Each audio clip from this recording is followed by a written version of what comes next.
Welcome to the final day of the 49er and 49er FX World Championships, sailing out of Marina Rubicón in the south of Lanzarote. This is the Canary Islands in the middle of the Atlantic, and we can't wait to bring you the action for the final day and find out who is going to win these medals in a critical Olympic year leading up to the Paris 2024 Games. Hi, my name's Andy Rice, and with me today on the commentary team, I've got two Olympians, Finland's Noora Ruskala, a former 49er FX racer and current kite campaigner, and also Stevie Morrison, 2007 world champion and also a very current coach in the Olympic scene and very familiar with a lot of the names and faces that we're going to be talking about today in the action.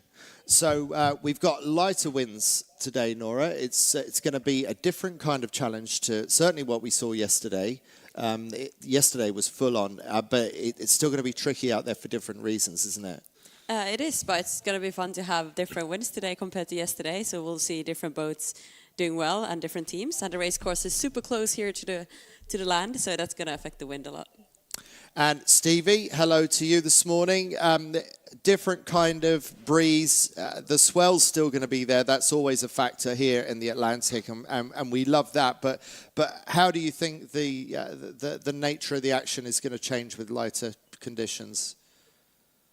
Well, it's just that it's going to be a lot shiftier out there today, Andy. It's coming a bit more off the shore, a bit more between the two volcanoes. So maybe not the sea state won't be quite as big a thing. Boat handling shouldn't be a problem today. But yeah, a lot of gear changes for the crews, a bit more snakes and ladders. So if you're a leader and you're wanting to stay close to someone, that's going to be really hard to do because things will be changing quite quickly. And yeah, should mean good action in the pack, but nothing's going to be finished till it's over. Not all over till the fat lady sings. I think that'll be the saying of the day. Just to clarify, Snakes and Ladders, that's a British board game. I don't know if the rest of the world's familiar, but if you haven't played it, Snakes and Ladders it's the best example of what sailing is like on a day like today with offshore northerly breezes. Anyway, let's find out a little bit more about the venue and what makes Lanzarote so special for this kind of regatta. The 2024 49er and 49er FX World Championships. We're in Playa Blanca on the southern tip of Lanzarote in the Spanish Canary Islands, middle of the Atlantic. Perfect sailing conditions, but the pressure is now well and truly on as we're in the final series here to race towards those world titles.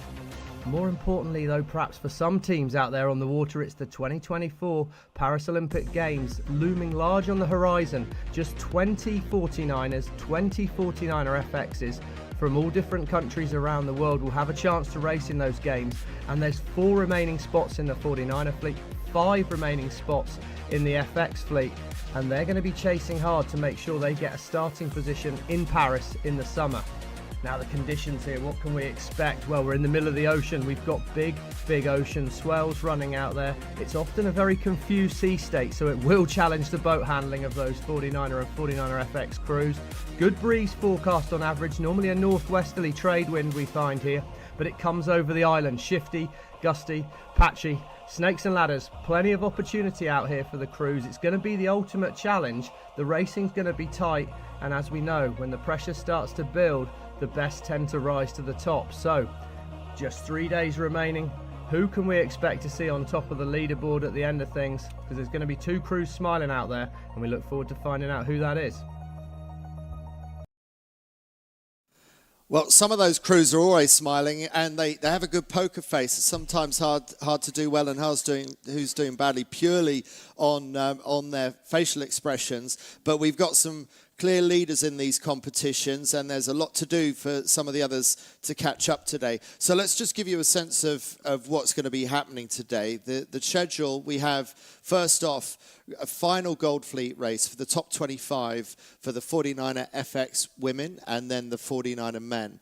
And so there's the schedule. It's actually moved a little bit. We didn't have enough breeze to get racing on time, so we have pushed back the start time of the gold medal races, and we hope to bring you those in the next 15 minutes or so, starting with the 49er FX Gold. And so there's the battle to get into the top 10, because only the top 10 go into the medal race this afternoon. So we're going to be keeping an eye out for which of those teams are on the cusp of breaking into the top 10 or maybe falling out of the top 10.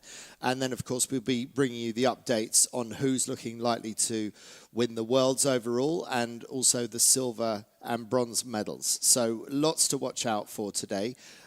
It's all on 49er.org. There is tracking that we're using to help keep us informed of the action. And you can also get the tracking yourself with lots of analysis within there. So it was a really difficult day yesterday, really strong winds.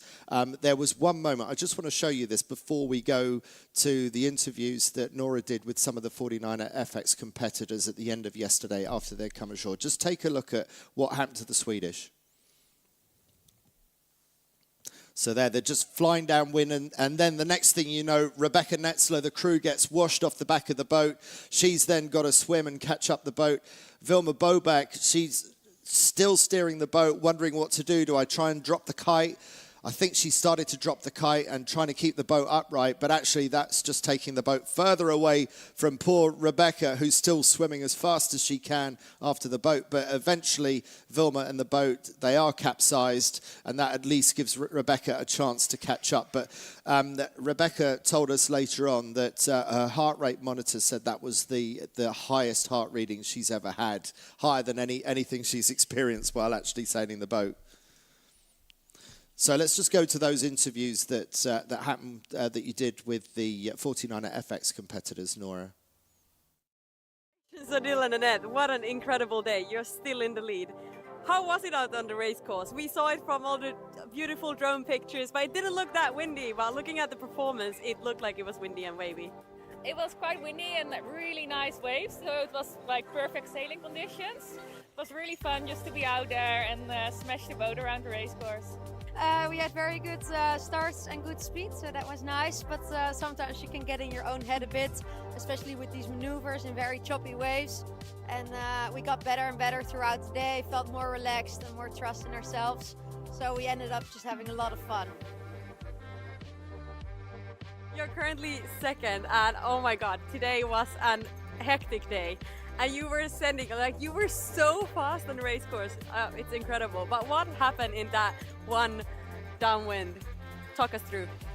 Yeah, we thought we had a nice lane against the others, and we were pushing really low and fast. And then, actually, out of nowhere, I just got hit from a wave on my back. So I got lifted up from the trapeze, and then out of nowhere, I was just like in the water, seeing Vilma sailing away, and started swimming. Did you make it back to the boat eventually?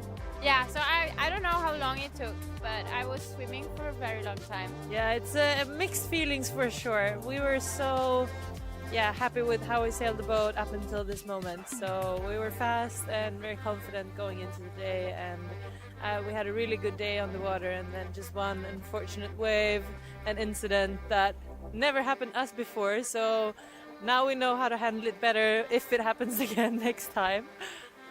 So yeah, it was really fun races out there, and yeah.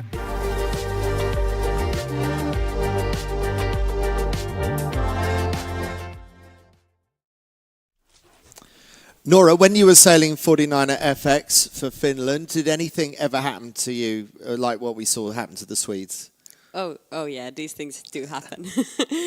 This boat it's so thrilling, you know. It just the amount of work that goes into just keeping these boats upright and sailing them as well as the girls are sailing. It requires a lot of the hours, but things like these happen. Like, they're difficult boats.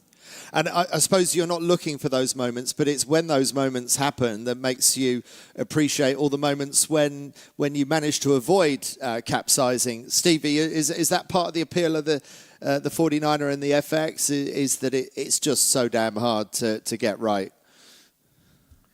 I think that's the sort of appeal of high-level sport in general, isn't it? You're pushing yourself against the best people in the world, and I think what was really interesting there was that was the first moment in the day that Vilma and Rebecca felt they needed to put the hammer down, so they got that boat a little bit flatter. They were really pushing a little bit faster, and as soon as you push in faster, you're a bit more on the edge. And of course, if you're on the edge, it's easy to fall off it. And yeah, I certainly love that the 49er, you're able to push the boat really, really hard.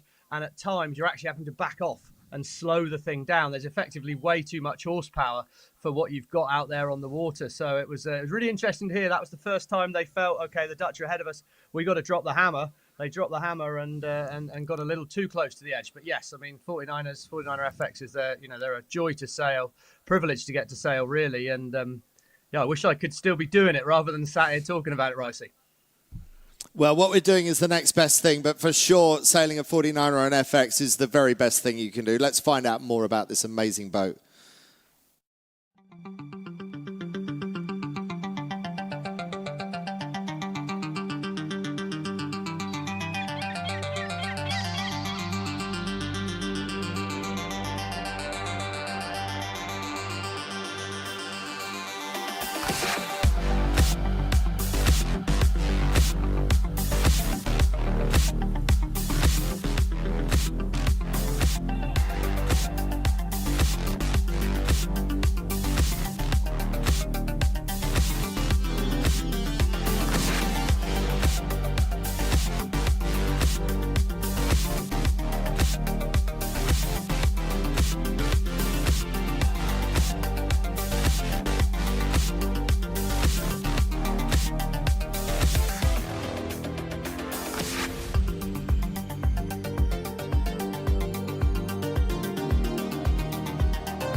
So that's the boat, that's the equipment.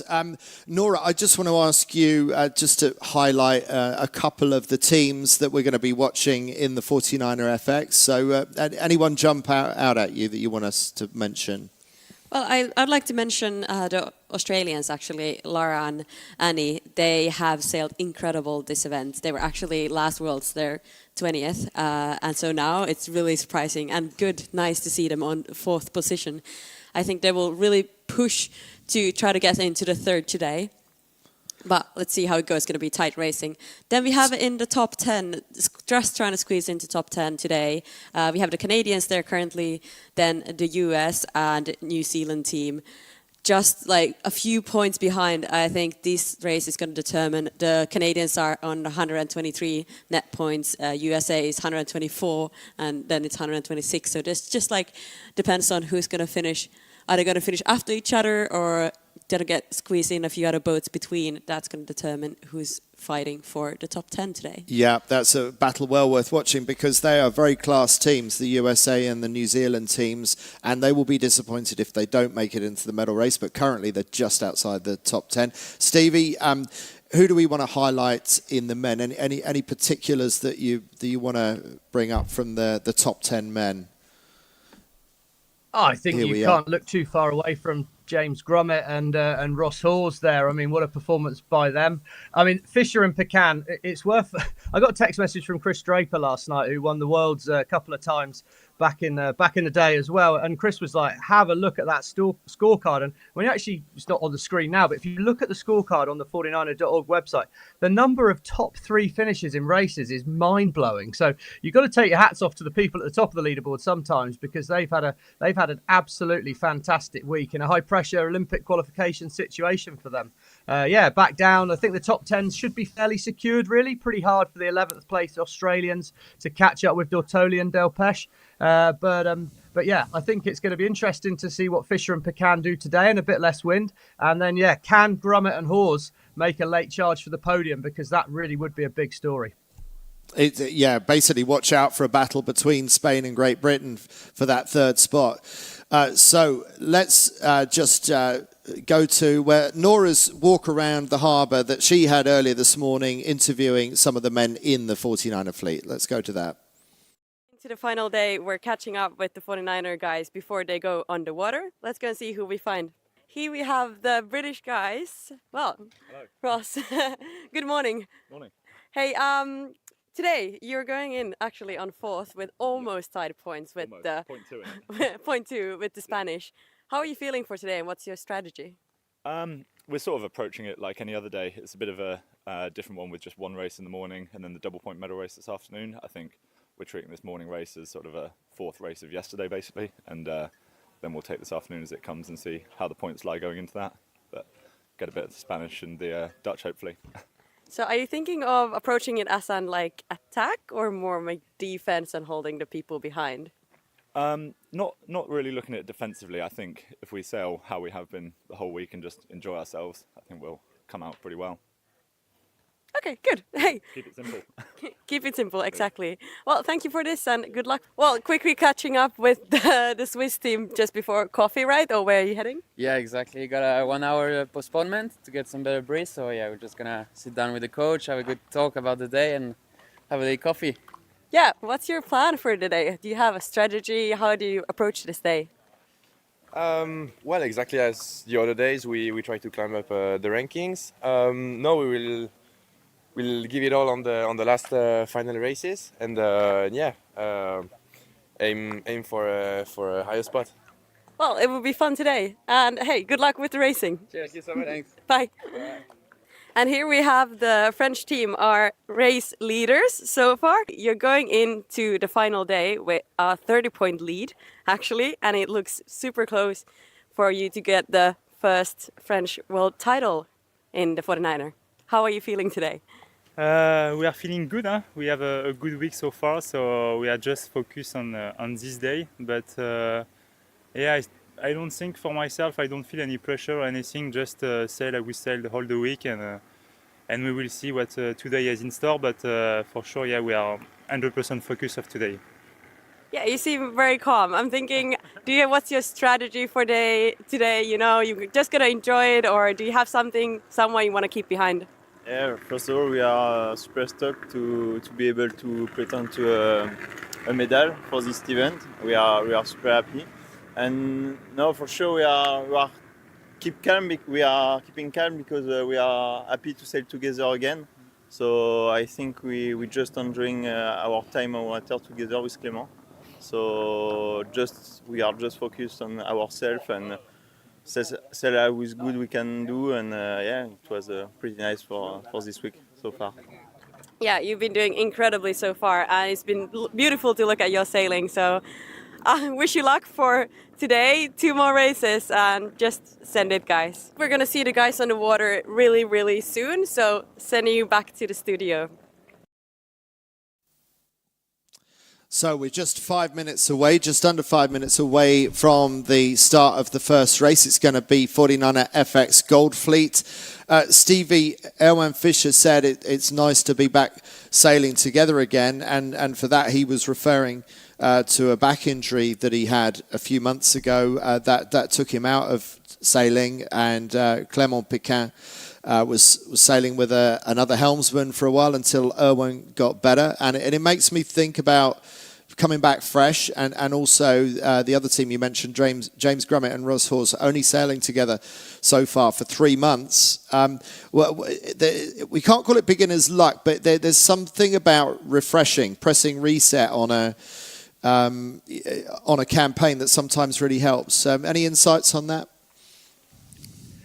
No real insights, just other than it's very hard. I mean, Ben and I often found that once we'd had a break, we'd come back and the expectation on yourself is lower. So you're kind of happier, you're almost pleased and surprised at how well you're sailing the boat, and that freedom in it lets you get your head out of the boat, lets you make those simple decisions. It's fundamentally quite a simple sport, but there's an awful lot of variables that allow you to make it very, very complicated.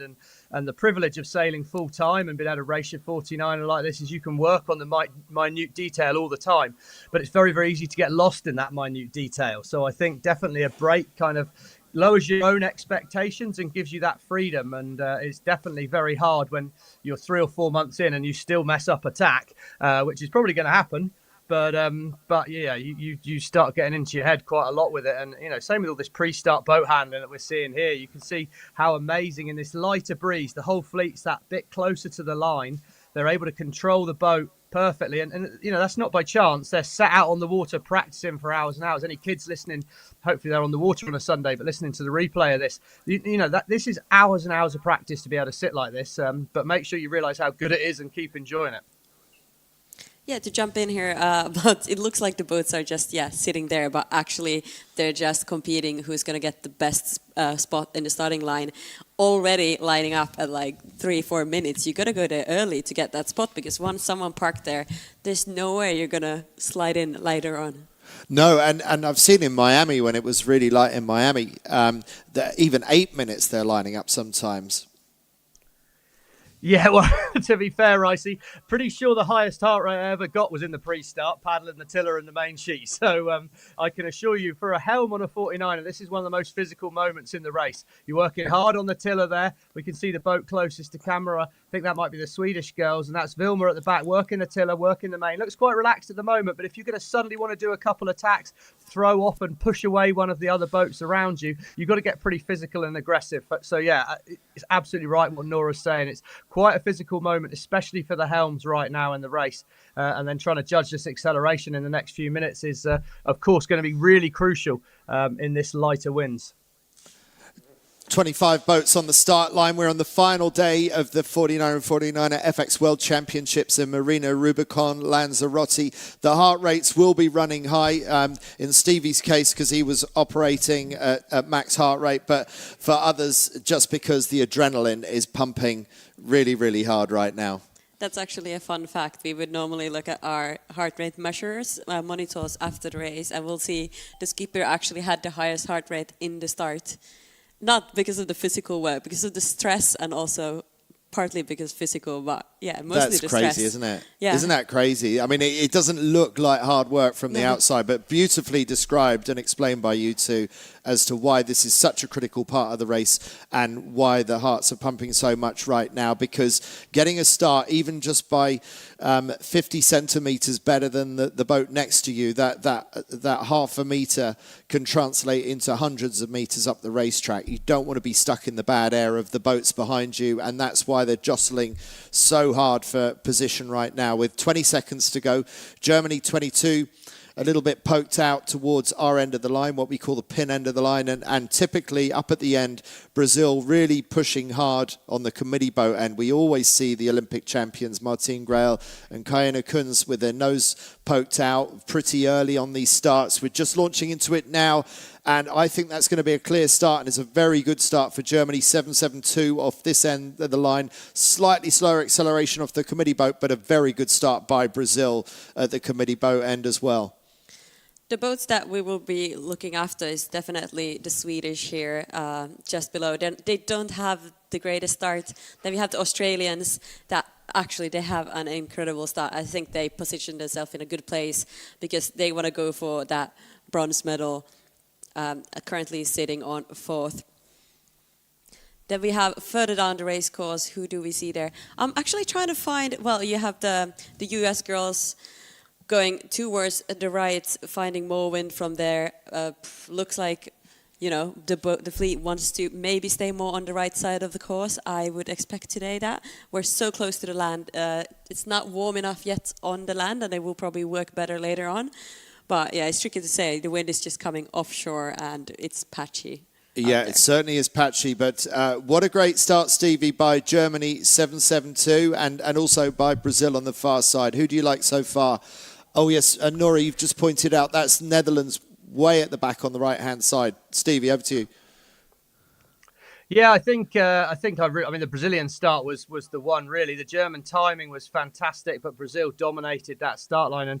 And yes, the Netherlands are out the back, but it needs a good result from the Swedish girls, Vilma and Rebecca, need to actually finish in the top 7 here to keep the racing alive. They basically, if the Netherlands crew can be within 5 places of the Swedes, who are in the middle of our screen here, then the Dutch will do enough to regain the world title that the Swedish took from them last year. year. So pressure on the Swedes to get up into the race, but they've got a nice lane in there at the moment, I think. It'll be interesting to see who's in front of them. They've got a tight little group with the Brazilians, and the Brazilians will be fast on a day like today. This is real Martine Grail type conditions, and the Italians as well there.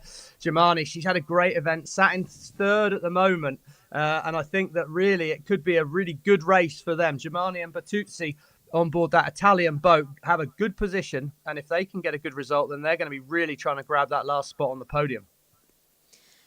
We currently see our race leaders are all far away in the back of the fleet, and I think this is going to be a really interesting race. A lot of them are going to sail, well, conservative, I'd say so, especially with the Dutch, because they want to keep their lead and not want to do anything crazy. They don't want any letters on the scoreboard today, because that's the way how they're going to win this event. So the Dutch certainly in the position that everyone else would like to be, going into the day with a really healthy points lead over Sweden in second, who in turn has a really healthy points lead over the Italians in third.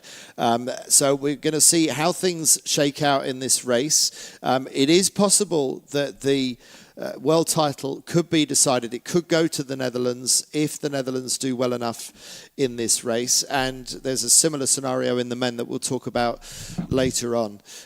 Stevie, you said this was good Brazilian conditions. Just explain why you think it's a good day for Martine Grail and Kayana Kunz. Martine's just very dynamic sailor, and as we look at the helicopter or the drone footage that we've got here right now, we can see it's quite a lot of patchy, gusty wind. I used a snakes and ladders analogy before. I think to be a bit more down with the kids, it's a little bit more Super Mario Kart out there, actually. You know, if you can get into one of those dark patches of water there, that's like a rocket boost. You get to charge your way through, and of course there's plenty of banana skins out there should the shift be wrong or you fall into a hole of water. And I just think Martine's very good at getting her head out the boat. She's aggressive how she races the course, and you're going to need to back yourself on a day like today. Trust your decision making, sail what you're in, try not to look too much at other people, and I think that really suits her style, along with the fact that they're definitely better in the lighter breeze. They're probably a little bit smaller than some of the other female crews out there. They've struggled to kind of really get up to pace in the breeze, but we've seen they're fast in the light stuff, so good Brazilian conditions. Looking at the screen, though, it looks like they're sailing into like a lighter part of the race course all the way to the right. You see there's now the first boats all the way on the left. I think they just fell out of the breeze, but it will tricky to say. I think once you fall out of the breeze, you don't want to do that with these boats. Like, you really want to look for those dark patches, as Stevie said. That was a really good start by Germany, 772. I was really impressed by them off the pin end of the line. So it'd be interesting to see if they manage to keep that going. It's not a team that we've seen an awful lot of so far today. And yeah, this is much lighter conditions, so maybe a different set of sailors will come to the front. Yeah, like you said, I think today, especially with the light breeze, it always gives more opportunity to, you know, newer teams. Definitely the speed plays a big role, but not maybe as much in the light conditions. You can gain a lot of like positioning yourself, having a clear lane, tacking maybe next to someone and killing someone from like being just lee bow to them. These kind of small things that you can work with, and you see new names and new teams in the front on days like these. Yeah, and there's a lot less swell today. It's a much flatter playing field than what we've seen on other days. Stevie, the key to winning these championships is really being good enough in all conditions. You don't have to be the fastest in all conditions. And I think maybe that's what the Brazilians have always been good at historically. Or do you need a super strength? Do you need a super strength that you can lean on in a particular set of conditions?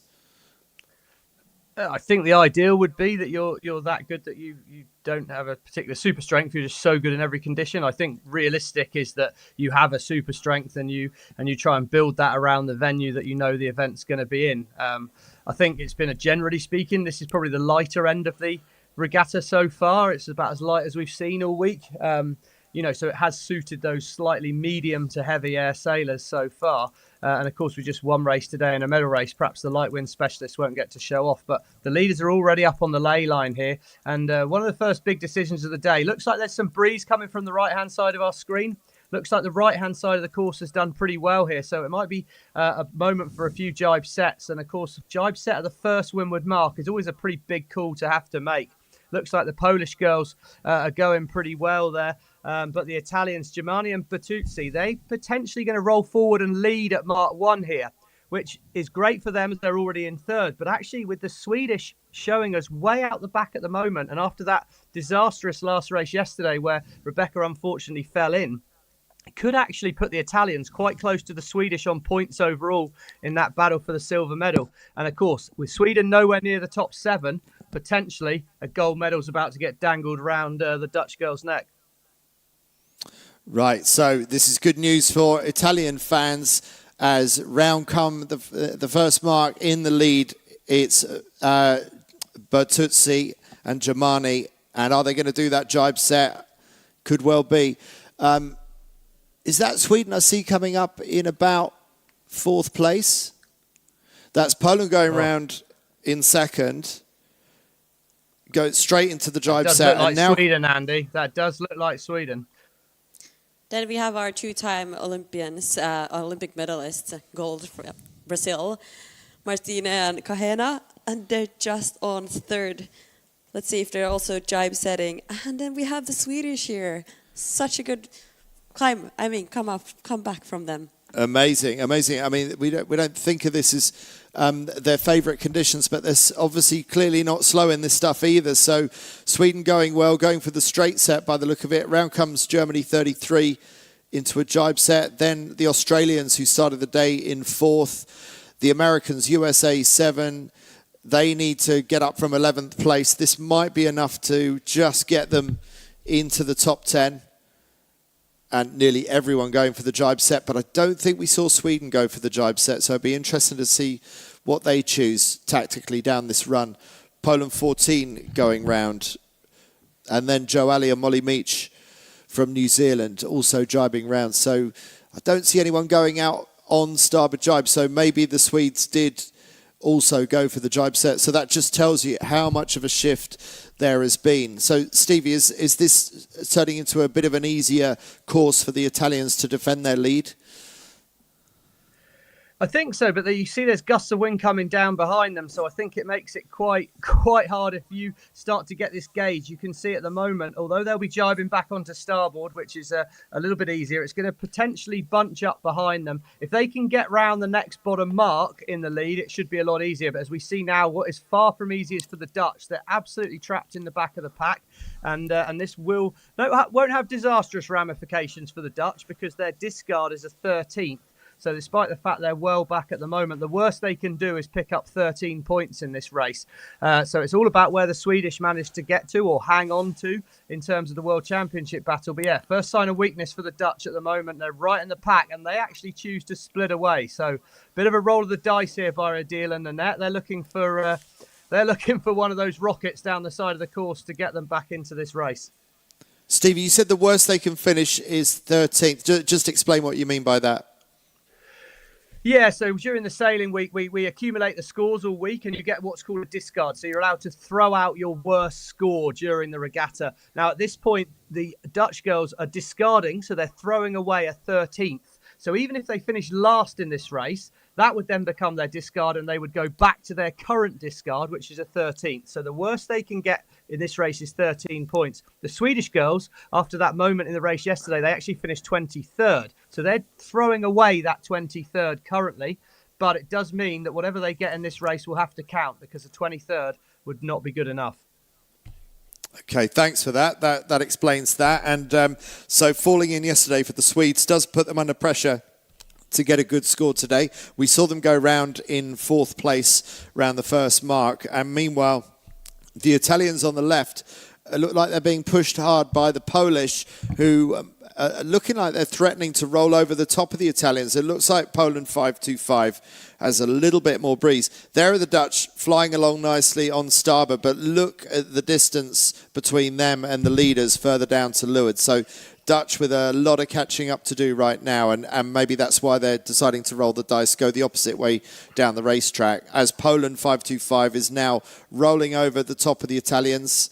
and you can see the Italians really sitting in as their breeze gets taken away. So a lead change there. Yeah, that was a good move from the Polish. They really did a good job at that. Like, that's the only option they had. Drive just inside the Italians and try to roll over them with speed. And to be fair, for the Italians, like, it's tricky to defend that. Of course, you have to, like, lift your, just trying to go as far up and not let the Polish come as close as they did. Oh, okay, Italians are jibing now. I thought, yeah, they would both go to the same mark, but Italians decided to take the other one, which makes sense, so they can have a split here in both their own air. Yeah, and they're sort of forced to choose the other one. I wonder what the Italians might have chosen. It looks to me like the Polish are sailing towards a good line of breeze about 1 minute away from them. So I'm not sure what the Italians are seeing on their side. It may well be that it's fine over there as well, but I think that the Polish decision to go out to the left-hand mark is looking pretty good. We see Poland just tacking there. So it looks to me, Stevie, like Poland are quite happy with that mark rounding and where they are on the course right now. Yeah, I think so. I mean, it's an interesting choice, though, wasn't it? Because the right-hand side of the course, you know, really was the one that favoured on that. So I was a little bit gobsmacked to see them turn right at that bottom gate. And certainly if I'd been coaching my kite girls as I get to work with in the kite racing circuit, I'd have been a bit disappointed if they hadn't gone back towards the side of the course that had paid. So whilst they had the lead, I'm a touch surprised at that decision. But yeah, they've got that little bit more information of seeing the breeze on the water, and we'll see how that decision pays out. But the fact the Brazilians followed the Italian girls out to the right let me think that a lot of the fleet are liking the right-hand side of the course. I was going to say the other factor is which is the closest of these two lured marks. I don't know if that's a factor. They do look pretty even, actually, don't they? I think they look pretty even to the eye, Ricey, yeah. But look at that top right of screen. That breeze is coming back out the right-hand side of the course. I think you've got to say that. So, you know, it's a bit bendy knees for the Polish girls initially, and they're going to start to get back into breeze. But I'd imagine we'll see when we come back to it, the Italians not looking bad as we see back in the pack. It's tight again at the bottom mark. Not too many boat handling issues this time, as there's a little bit slower action in that. But it's really, really tight there as we see the Germans coming round in the pack, Malta, and I don't think we've had any sign of the Dutch just yet. So they're still way out the back, and really they're holding their heads to see what the Swedish can do in terms of that world title fight. What you said about the Polish, I think you might be right, Stevie. You look in the far distance and the Polish look like they're falling down a little bit to the line of the Italians that went out the far side. So, Stevie, I might have to give that one to you. They say, Ricey, that a broken clock's rise twice a day. So that could be my only moment of the race there, getting that right, although probably it will mean I end up thinking I'm the bee's knees with my decision making. But no, it's a tricky race course. I think I'm just going on the history of it. You've got to think, you know, what paid on that beat before. And I think the wind's tending to want to come through between the two volcanoes today, which makes that right-hand side be quite appealing at the moment. But there's opportunity out there aplenty, that's for sure, as we're now behind the British girls. They're stuck in behind the Dutch, and that's a tricky moment for the Brits. They were hoping for a big race win here to give them a chance at a medal race, and it's going to take a little bit of magic for them and a little bit of magic for the Dutch, as again they're splitting away on board the Dutch boat. And I think for a deal she can happily roll the dice, because she just, you know, this is a discard at the moment. You may as well throw your lot in and see what you can drum up. You can see some of the teams are occasionally almost both inside the boat on the wing, and that's when the boat goes probably the slowest upwind. Now when you can see the Dutch stretch their legs. That's what you want. Like, you just instantly get a couple of knots more speed, and yeah, it's on this race course you're gonna see some of the teams are just inside the boat, and you're like, that's so slow. So they just really need to find the wind as quick as possible. Yeah, these lightweight skiffs, they just a couple of knots of wind change, of increase of wind can be 3 or 4 knots of extra boat speed. It's amazing how quickly they pick up and get going. But if you're not in that breeze, you're just left stranded. Stevie, there's a lot of wetted surface area on these hulls, as we call it. They're sticky boats if they're not planing upwind. They're really quite sticky boats, but you just get the crew. It's a hard day for the crews today, because they're quite up in that forward triangle in front of the two wings, working fairly hard, squatting in and out of there. And as you can see here, look at the Maltese boat. They've just got a little high and slow, stop the boat. And compared to the Dutch, who have built their apparent wind, built the boat speed, they're able to keep rumbling. and get moving forward fairly quickly. But yeah, you're desperately trying to get that V at the front of the boat in the water in these conditions. Weight well forward off the front of the wing, and if you get a lull, the crew's going to need to move right forward into that triangle at the front. So hard day of squatting for the crews for sure on a day like today. But if you can get it locked in and get it sailing smoothly, build your apparent wind, then you get the boat rumbling pretty quick. And the Dutch are certainly going fast at the moment. But can they find some more breeze? Because they're going to need to find a different wind to the leaders up in the top right-hand side of the course if they're going to hope to get back in the race. It does look like there's more wind coming down now on the left side of the course, so more like middle. If you see there's all the way far to the right side of the screen and of the course, you can barely see them. Here we have a nice shot of them. They are stuck there all on the way on the right side. How could we know? How could we see this happening? Like, it's just when it happens, you're there. You're like, you just see your competitors, especially the Dutch, coming all the way from the left side behind the fleet. Like, whew, I think this is going to be really interesting to see who makes it up to the top mark first, because, I mean, there's a huge lead here, as in the Italians are all the way stuck there to the right. So unless they get more wind soon, they're not going to make it there on time. So are the Dutch lucky or are they good? Good. So a bit lucky as well. This is the game, isn't it? This is the game. You're riding your good luck and you're trying to minimise the bad luck. And I was amazed, Stevie, when you said earlier that sailing is a simple sport. I really can't agree with you on that. I'd love to find a way of thinking this was simple. I think sailing's a sport that's very easily overcomplicated. I guess that's what I was getting at. There's clearly a lot of complexity in it, and the key thing is trying to establish what's the lowest hanging fruit on any given day. I think, the Italians here, they've got themselves out to the right. There's going to be plenty of breeze come back off that right-hand side by the look of it here. So I think it's probably good news for them. I think the bigger story, it looked to me like the Swedes had dug a bit further into the right, and they could be back up to second now. So that's really starting to put the pressure on Adil and Annette. They do need to make something happen. I'm not sure it looks great for the Dutch to me. I think the beauty of camera angles is they can foreshorten things and make things look, put your heart in the mouth for a moment if you're on another team or a fan of another team out there. But right now it looks pretty good for Italy, for the Swedes, for Brazil. The other team to look out for on the race course, of course, the Australian girls. I'm not sure if their tracker's working great at the moment, but they'll be looking for a good result, really. Laura and Anna, the Australian team there, they need to catch Germani and Bertuzzi to hope to get onto the podium. So good result for the Italians, good result for the Brazilians, keeping that race interesting. But perhaps most importantly, it's the Swedish girls up to second at the moment, and that will mean that they've got a shot, albeit a slim one, of catching Anil and Van Aanhout and Annette Dutz in the final. Yeah, for us neutrals, it is certainly an exciting scenario. I did wonder if the Dutch were going to see out the championship before the medal race, but it increasingly looks like, especially as we see the tall Swedes fully stretched on the trapeze on the right-hand side of the race course, that if they can hold on to second place at the moment, but even a top four, if they can stay in this group of four and get somewhere across the line in the top bunch, then it does keep some possibility that they could still get this world title away from the Dutch. Remember, the Swedes are the reigning world champions from last year, from winning that Windy Worlds in The Hague, but the Dutch, Adil van Aanholt and Annette Dutz, winners of the previous two together in 21, actually only in 2022, because Adil was sailing with a different crew in 2021. But I should just say, Annette Dutz has already won 3 world titles with two different helms. So if she wins today with Adil, it will be her 4th, and I think that will make her the most successful FX sailor in terms of world titles won.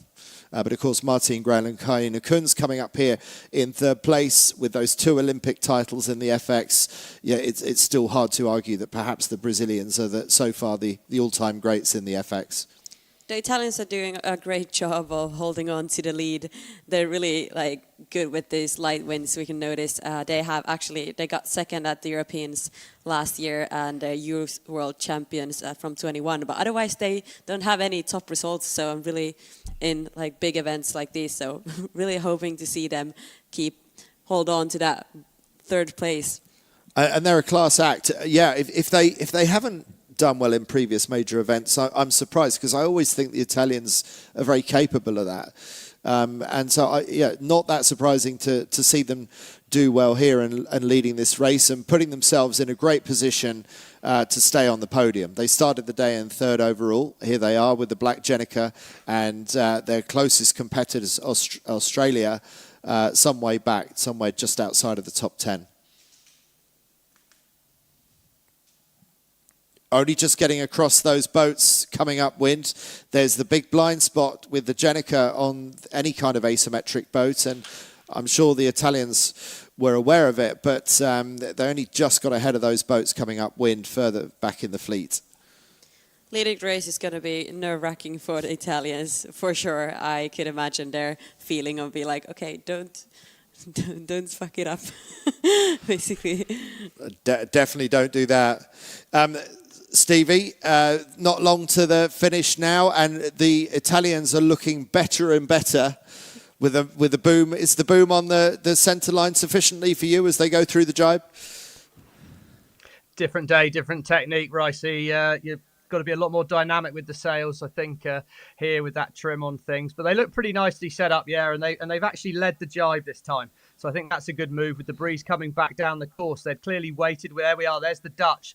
They're right back in the pack. So they've maybe made some gains on board the Dutch boat, but not enough to close out a world title at this point. Tight moment here. They've got to go behind the Chinese, just ahead of the Belgians. They'll be slightly scrappy on that execution, but they've worked well up through the fleet, the Dutch girls. But unfortunately, I think it might be a little too late for them to hope to close out a world title now. Of course, let's not forget they're still going to go into this medal race in a very, very strong position after a fantastic week so far. Slightly punchy ley line there. There could be a couple more tacks for the Dutch girls to go. Cool, blimey, it's a bit of a tight moment there for the Chinese as well, slipping in inside. So it's really tight at the top of the course here. A lot of action, a lot of drama. Will the Dutch get round with no more tacks? It's not going to be easy. The Chinese are able to luff them head to wind, but they're not allowed to take it past head to wind rules-wise here. So tricky for the Chinese. The Dutch look like they've somehow managed to wiggle their way round.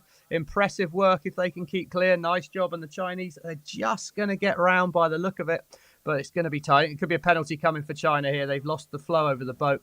As we come back now with the Italian crew, they've got some good breeze here. Good sign for them. They led the jibe, so it meant they were bow forward on the boats behind them, which was probably the mistake they made on the first downwind, letting the Polish jibe with them. And I think they'll be feeling quite well set up at the moment on that Italian boat. Jana, Germani, Georgia Bertuzzi doing everything they can to cement their position in 3rd place. We'll bring you some analysis to see if there's any possibility of them being able to get up any higher than that. But the Swedes in 2nd place overall at the moment, also having a good race. So the Italians might take a couple of points away from the Swedes if things stand as they cross the finish line very shortly. But I think realistically, it's just going to cement the Italians' position in 3rd place, and it makes them looking increasingly likely to take the bronze medal at these World Championships. Just back from them, you see Brazil, and just to windward of Brazil, it's Sweden. And somewhere in the mix is still the Polish boat that was doing very well, leading the race earlier on. That's Gabriela Szapska and Hanna Riker having a really good race. They started the day in 19th, so I don't think they've done enough to get into the medal race. But great sailing by Poland, but really good sailing by the Italians as they're about to come across the finish of the final Gold Fleet race of this championship. Jana Germani and Georgia Bertuzzi booking their spot in the medal race this afternoon. A quick high five, and they can go ashore for an hour or so in the knowledge that that bronze medal is looking pretty secure for them as Brazil come across the finish line, followed by the Swedes. So a really good race by the Swedes, which as things stand with the Dutch way back in the pack, now gives them a fighting chance of being able to attack for the gold and possibly defend that world title that they took a year ago in The Hague. Poland across the line, and then it's going to be another Polish boat, but look at the gap, 250 meters back to the next boat, and I wonder if we have any sense of how the Dutch boat is doing now. Has anyone seen them on the tracker? 15th, we're hearing on the tracker. So good climb from where they were. As Stevie said earlier, their discard was a 13th, I think he said. So if they can improve on 13th, then all this hard work fighting back through the fleet is going to be worthwhile. They struggled to get off the starting line, and ever since, it's been tricky for them to find any extra air to climb up from the back. That shows you just how hard it is to get from there. Okay, sometimes. Yes, absolutely. The start on a day like today is so critical. That was Alexandra Melzaka and Sandra Jankowiak from Poland. They started the day in 9th. That crossing the finish line in 5th place should be enough to keep them in. And the Lewin-Lafrance sisters crossing in, I think that was 6th. That should also be enough to keep them in 10th because Steph Roble and Maggie Shea from USA, Jo Ali and Molly Meach from New Zealand, they were knocking on the door of being able to get into the medal race. But as things stand, it looks like that's not going to happen. I'm not sure that America and New Zealand has done enough to be able to break into the medal race based on what we're seeing here. Let's keep it. Is that the Dutch on the left? I think that's the Dutch on the left, a picture with the black Jenica. Yeah, it was just the US girls coming in now to the starting line, to the finish line. They tried to squeeze in and go ahead of the Canadians earlier on the race, but they just couldn't make it there. That was their goal for today, to try to squeeze into the top 10 boats. But I think that wasn't enough for them to get in there. And the Dutch, they're probably not too far away from crossing now. Here comes Germany 55. I'm not sure if that was on the far side. That's the Kiwis. New Zealand 75 on the far side. And GBR 5 looks like they've got just back ahead of Netherlands too. So 1 or 2 lost by the Netherlands. We'll just update you on in a moment where they've crossed, if anyone has seen that on the tracker. Well, what I can tell you, Andy, on that one is that I'm not entirely sure. I think they finished 15th, but they're going to now have a 15-point lead going into the medal race ahead of the Swedish girls. The Swedish girls are 18 points ahead of the Italians. So technically, were the Swedish to come last and the Italians to win, then by the virtue of the fact that tie breaks are settled on the last race, that the Italians couldn't mathematically still beat the Swedish. They can't beat the Netherlands crew, and the Netherlands need to finish in the top 6. That would guarantee, top 7 actually, would guarantee the Netherlands a victory at this World Championship. So that's their target, and they need a few boats. The Swedish are going to have to pull something of a rabbit out of the hat to hope to get past the Dutch from this one, but it is all still possible. So very tight. And then for Grail and Kunz, well, they're 8 points away from that podium, 8 points behind the Italian girls of Germani and Bertuzzi. So perhaps an aggressive race coming up here from Grail and Kunz to try and get that bronze medal. But right now, a disappointing race for the Dutch. The coach will be coming alongside, but what he will be able to bring with him is still a fair portion of good news, that we've got a big lead. We're in good shape. You're sailing well in general. Let's have a reset and get ready for the medal race. And just need to be in the top 7 to make sure of the gold medal.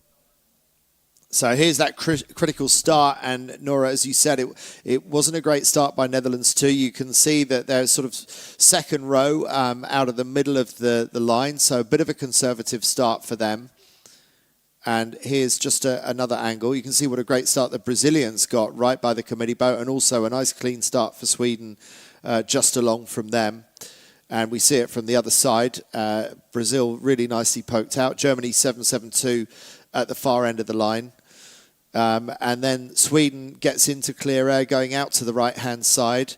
Netherlands, you can just see in the distance, they've tacked onto port, but they're fighting for clear air all the way. So Netherlands really struggling to get on even terms with the other boats around them. Italy comes round in the lead. Poland 525 round in second, but we later see that the Polish managed to get on the attack and overtake the Italians further down the racetrack. Most people going for the jibe set. There had been a big right-hand shift. And here's that attacking moment by Poland 525, managing to roll over the top. But as Stevie Morrison pointed out, the Italians jibed away to what possibly was going to be the favourable mark anyway, seeing as the right-hand side of the racecourse had been the stronger side to go generally. And then they looked a little bit parked for a while on the right. We were concerned that maybe they were going to get left high and dry on the right-hand side, but the right came good again. And it was Italy overtook Poland, got back into the lead, went for the jibe set, and they had good breeze all the way down this final run, and no one really threatened Germani and Bertuzzi from there. So well-deserved race win in the final FX Gold Fleet race. There's the Dutch, way back in the pack. This is unfamiliar territory for them, but it's all good practice, reminding themselves that sometimes you've got to fight your way through. Back to the Italians, the high five, winning the race, and looking very solid for third with only a mathematical chance of being able to take the fight to the Swedes for silver. Looking at this previous race, we didn't have any crazy shake-ups or things other than in the top 10, I would say, other than the points got closer to each other. But we were looking at the Canadians were 10th going into this race, and behind them they had some really top sailors behind, like the US girls and the Kiwi team pushing. But I don't think we will see the results shortly, but I don't think they managed to squeeze in the top 10. So I'm really excited to see who's going to be the final top 10 to go into the next race. Okay, great. Well, we will find out shortly. We're going to take a quick break, and we'll be back to you soon to get into the final Gold Fleet race for the 49er men.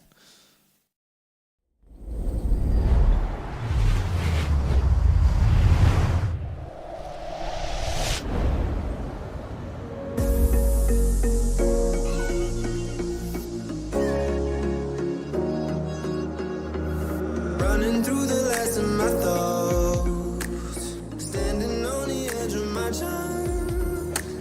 Everything I know will be gone in a minute, and that's alright, alright, 'cause I'm free, freer than I've ever been before. Yeah, baby, I'm freer than I've ever been before. Alright, 'cause I'm free.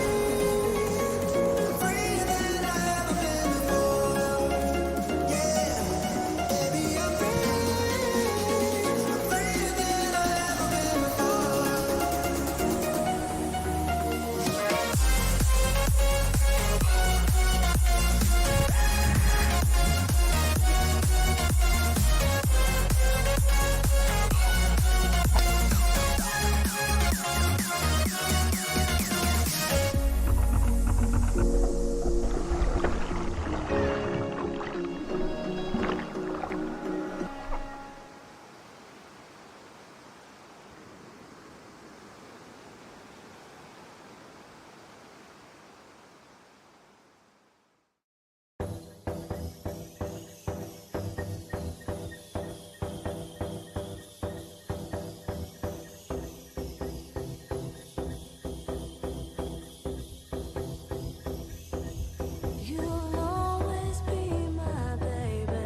So welcome back to Lanzarote. We're at Marina Rubicón in the south of the island. We're in the middle of the Atlantic in the Canary Islands. My name's Andy Rice, and with me on the commentary team, Finland's Noora Ruskula, currently doing a kitefoil campaign for Paris 2024, but a former 49er FX campaigner, went to Rio 2016, and double Olympian Stevie Morrison and 2007 world champion in the 49er. So we're getting into your wheelhouse now, Stevie, with the 49er men. But let's just review the standings. You did a great job of doing some maths on the back of a handkerchief just now, Stevie. Let's see how it's looking. So Germani and Batutsi, they're in third place after winning that Gold Fleet race just now. So, as you said, Grail and Kunz are 8 points behind, so we could see the Brazilians go on the attack. Not much to lose. And also Harding and Wilmot from Australia. Yes, they've slipped down a little bit, but still well within being able to fight for the bronze medal. Very, very theoretical, mathematical chance of the Italians being able to attack for Sweden. So I think we'll see the Italians more in defensive mode. And it is pretty hard. As you said, Stevie, as long as the Dutch finish in the top 7, that's going to be enough to secure the world title. So that seems like a pretty likely scenario, doesn't it, Stevie? I think from the way they've been sailing, I mean, that wasn't their best race, but they had a disappointing start. They looked like they were going fast. I think the breeze is slightly building. I think I got the impression the breeze was filling in across the race course slowly, albeit it's going to be lighter out there today.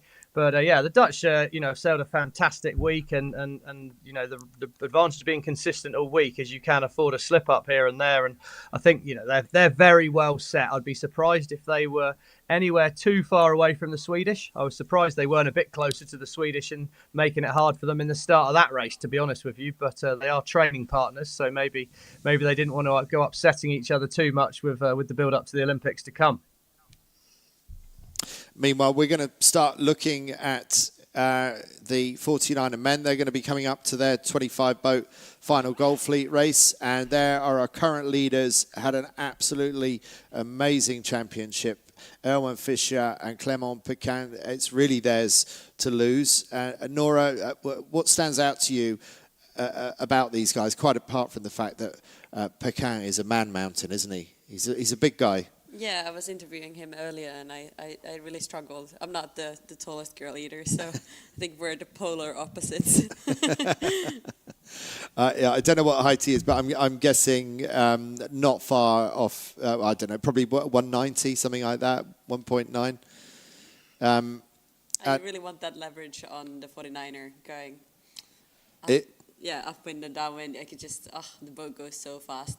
Yeah, it must be great. But Bart Lambrechts and Floris van der Werken, 3-time world champions, won in 2021, 22 and 23.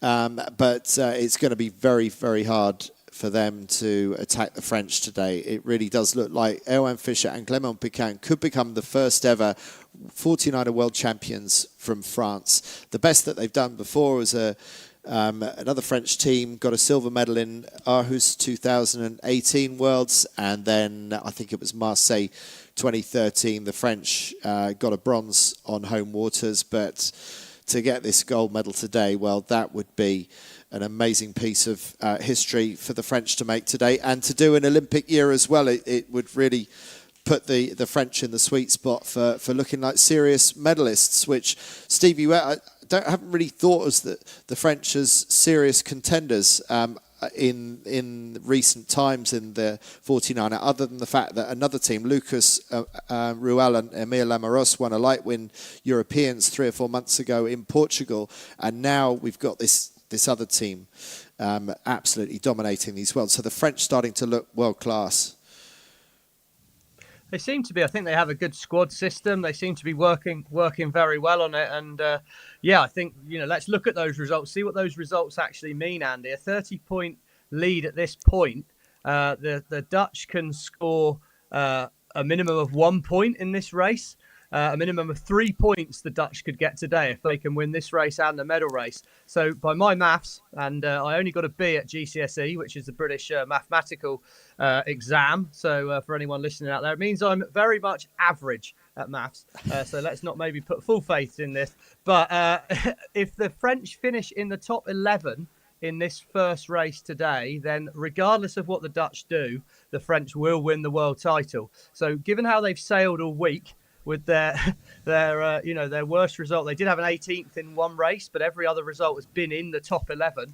Then it's pretty out of the Dutch control. It's very much on the French team to control it. What hope would the Dutch and the other teams have? Well, the hope is it's a bit lighter out there today, and as you say, Clement is a big boy. And if you've got a big lad like that in the front of the boat, it's can the man mountain turn into a male ballerina, which is what's going to be required at the front of the boat today. I think generally speaking, the French are often pretty good in these tippy toe conditions. They've got that, not only the smooth talking, but the smooth footwork as well of the French. So yeah, Clement's going to need to change his style a bit today, use a bit of subtlety, but what a powerful position to be in. And then as I say, it's perhaps most interestingly, it's that battle for third and fourth. Diego Botín, of course, he's been there, done that all before. But the youngsters, James Grommet, Ross Hawes from Great Britain, just 0.2 of a point back and got every chance of really putting the pressure on that Spanish crew. So could be a really tasty battle for bronze. And the Dutch, well, they've just got to go out firing. They've got to go win 2 races and hope for a miracle that the French drop back down the fleet a long way. 6 minutes to go. No real pattern to the lineup yet. We saw that early lineup by the 49er FX girls wanting to book their spot on the line. And as I was saying earlier, I've seen a Miami Olympic classes regatta in light winds where the teams were lining up in light winds with 8 minutes to go. So that's before they're even in, before the first gun has been fired or the first flag has been flown. So sometimes you've got to book your spot really early. Well, you have got to get in there earlier. And interestingly, probably the person you saw queued up at 9 minutes was a man called Emmanuel Dien, who's actually the French coach out here on the water. So don't be at all surprised to see the French team in there early. Manu Dien was, Ben and I always rated him as him and Stefan Christidis, who was his crew. We always rated them as the best starters in the fleet. Ben and I, that was never a strength. Fortunately, we did have a few other ones, but they were brilliant. So yeah, the French will be not afraid to be in there early, and it's a big physical workout. Here we go. There's the horn coming on the boat. We're going to get into that. 5-minute warning signal goes there. That's some impressive work by the director to get us on board just for the gun there. David Campbell-James just stepping up at the front. He's the principal race officer. What a job he's done timing-wise for us out here on the water, so that people have got to watch a lot more racing and listen to a lot less of us, which is probably good news for everyone, Ricey. Well, that's why we've also got Nora here. So, Nora, we're not seeing much of a pattern of lining up yet, but based on what we saw in the previous race, where would you want to be positioning yourself on this line? Yeah, that's a tricky question. I think I would just want to get off the line, but normally on winds like this, either ends, definitely not in the middle of the line, probably on the in the committee side, like the Brazilians did in the previous race. But it's just, you can see it's different in the 49er fleet. The guys are how the pre-start maneuvering, what they do. They don't line up as early, and I remember from the days when I was sailing, at least the guys are more dynamic on the race course, and just in the pre-start, they do more double tacks and they're more aggressive as well. So you will see that difference. Also, you can see now plenty of, for example, the Swiss, they're just checking the transit, trying to figure out, just making sure they're not going to be over the line. Because looking this way, I think you can just see Fuerteventura or barely any kind of transit on towards us. So just to explain the transit, what the Swiss were doing was they were sighting along the line, looking at the orange flag near to them at this end of the line, looking towards the orange flag at the other end of the line, and then looking at what piece of land in the distance lines up with that, because it's really difficult to tell where the start line is just by sort of guessing where you're fitting between two posts. So the transit gives you a lot more accuracy on that. So there are our top 25, an amazing mix of nationalities there. We got the Uruguayans, Jean-Pierre and Diz, one of the more exotic countries. We've, of course, got the Australians, like the laser Olympic champion 2016, Tom Burton, sailing with Max Paul. But the people that are in the box seat, the ones we've been talking about the most, France 16. The French, they are absolutely dominating this regatta so far. Erwan Fischer and Clément Piquin with a string of top 3 scores. And we've seen them do that in a range of conditions, but possibly not as light as we're seeing today. 2 minutes 30 to go. Stevie, it looks pretty uniform across that view there, would you say? Not much sign of any gusts in particular?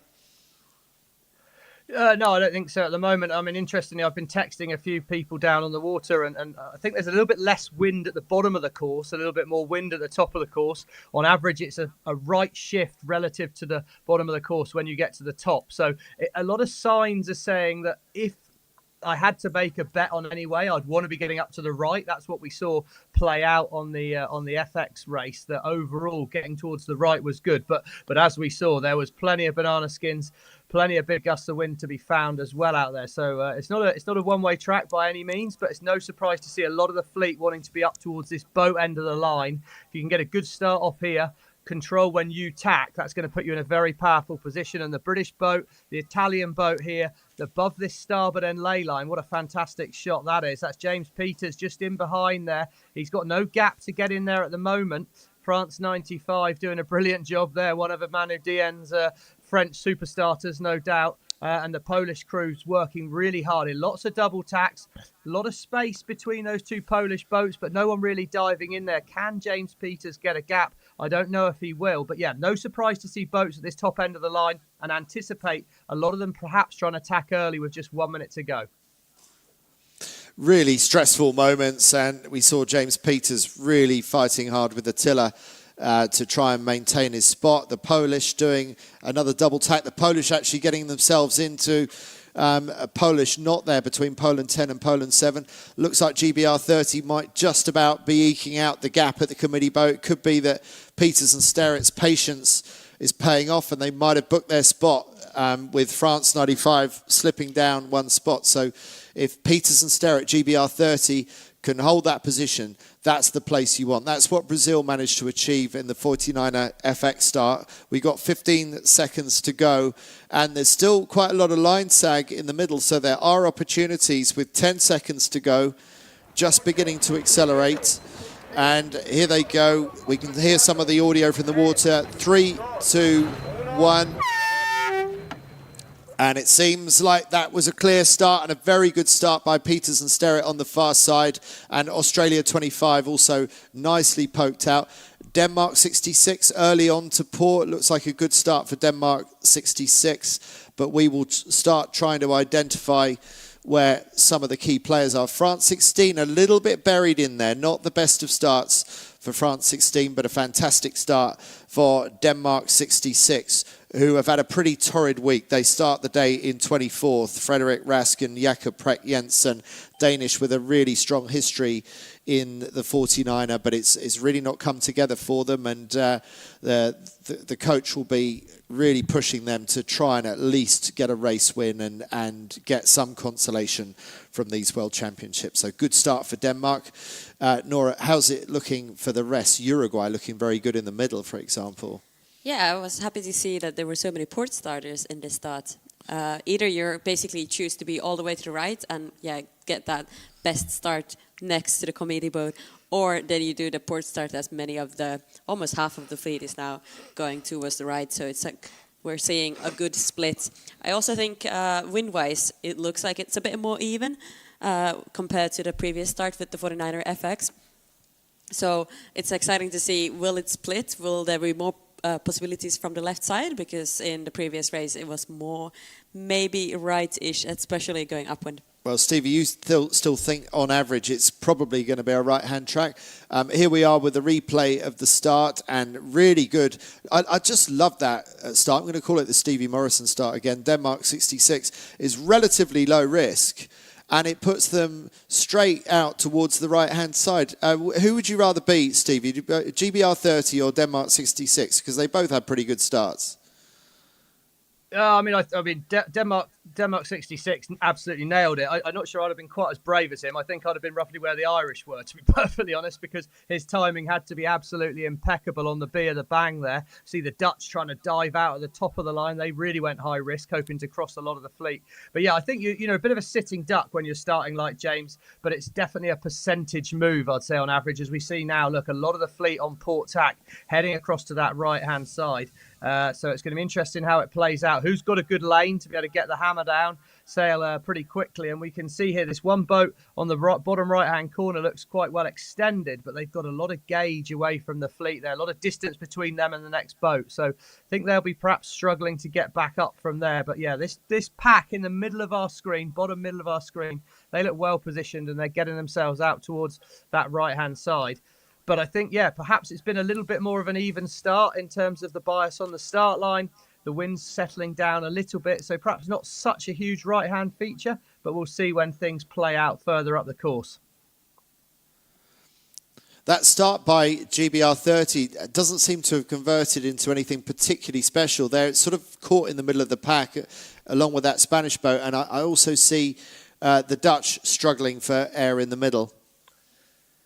Yeah, I just think that didn't really feel a very positive decision by James there. I thought starting there, you would go bang, let's tack immediately, but perhaps a little bit spooked by those boats coming at him in full speed. He didn't feel if he tacked, he'd be able to hold a lane. But yeah, the trouble with starting there and in the pack is you're not going at VMG. But we can see with the Dutch boat coming back across very much back in the pack, it shows that it's definitely not just a right-hand track so far in this race. Irish there, they look in good shape at the moment. They had a good start off that committee boat end of the line and they look like they're going well. So there'll be a good indication for us wherever Ireland or Denmark 66 come back across at the top, whether it was a right-hand track or not. But certainly at this stage, it looks like the race is a little bit more open, as Nora suggested for us.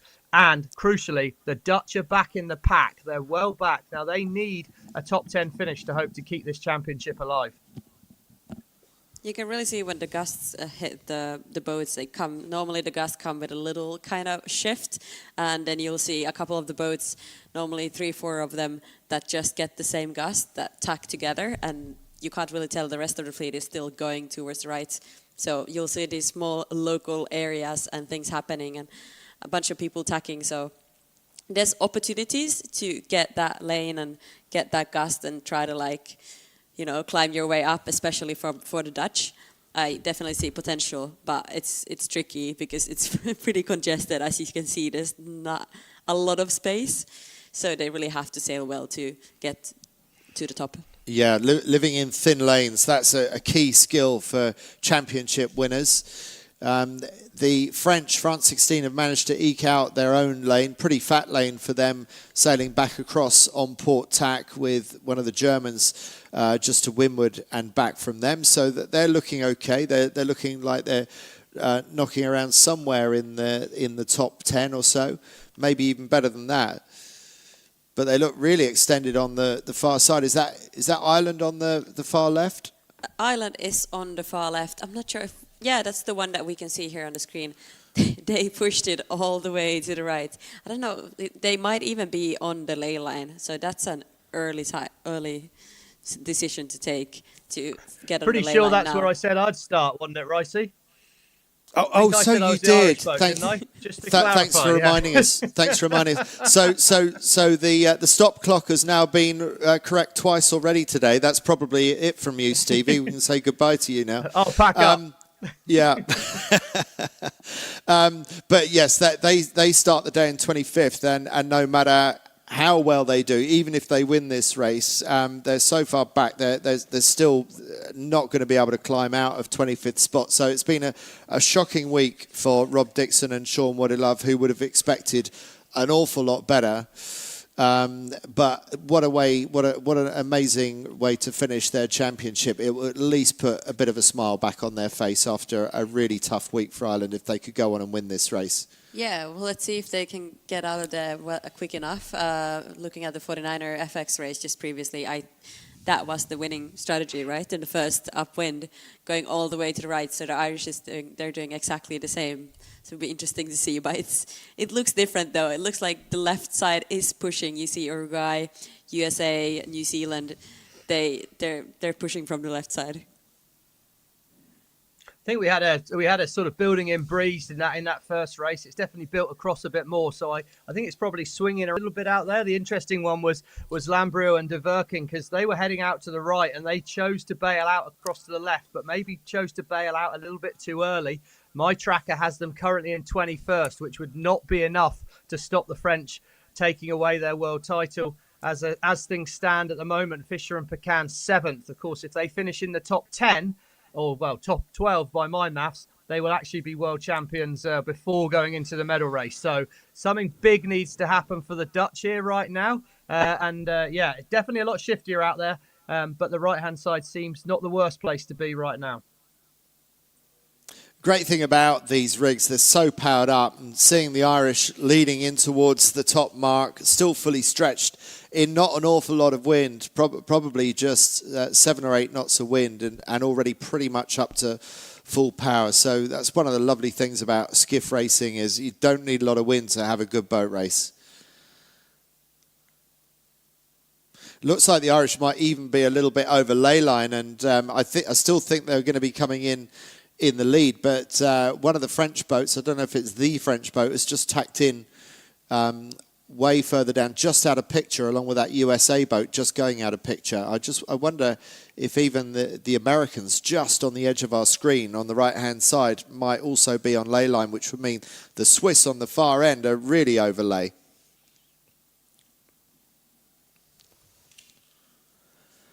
Stevie, just bring yourself back in again.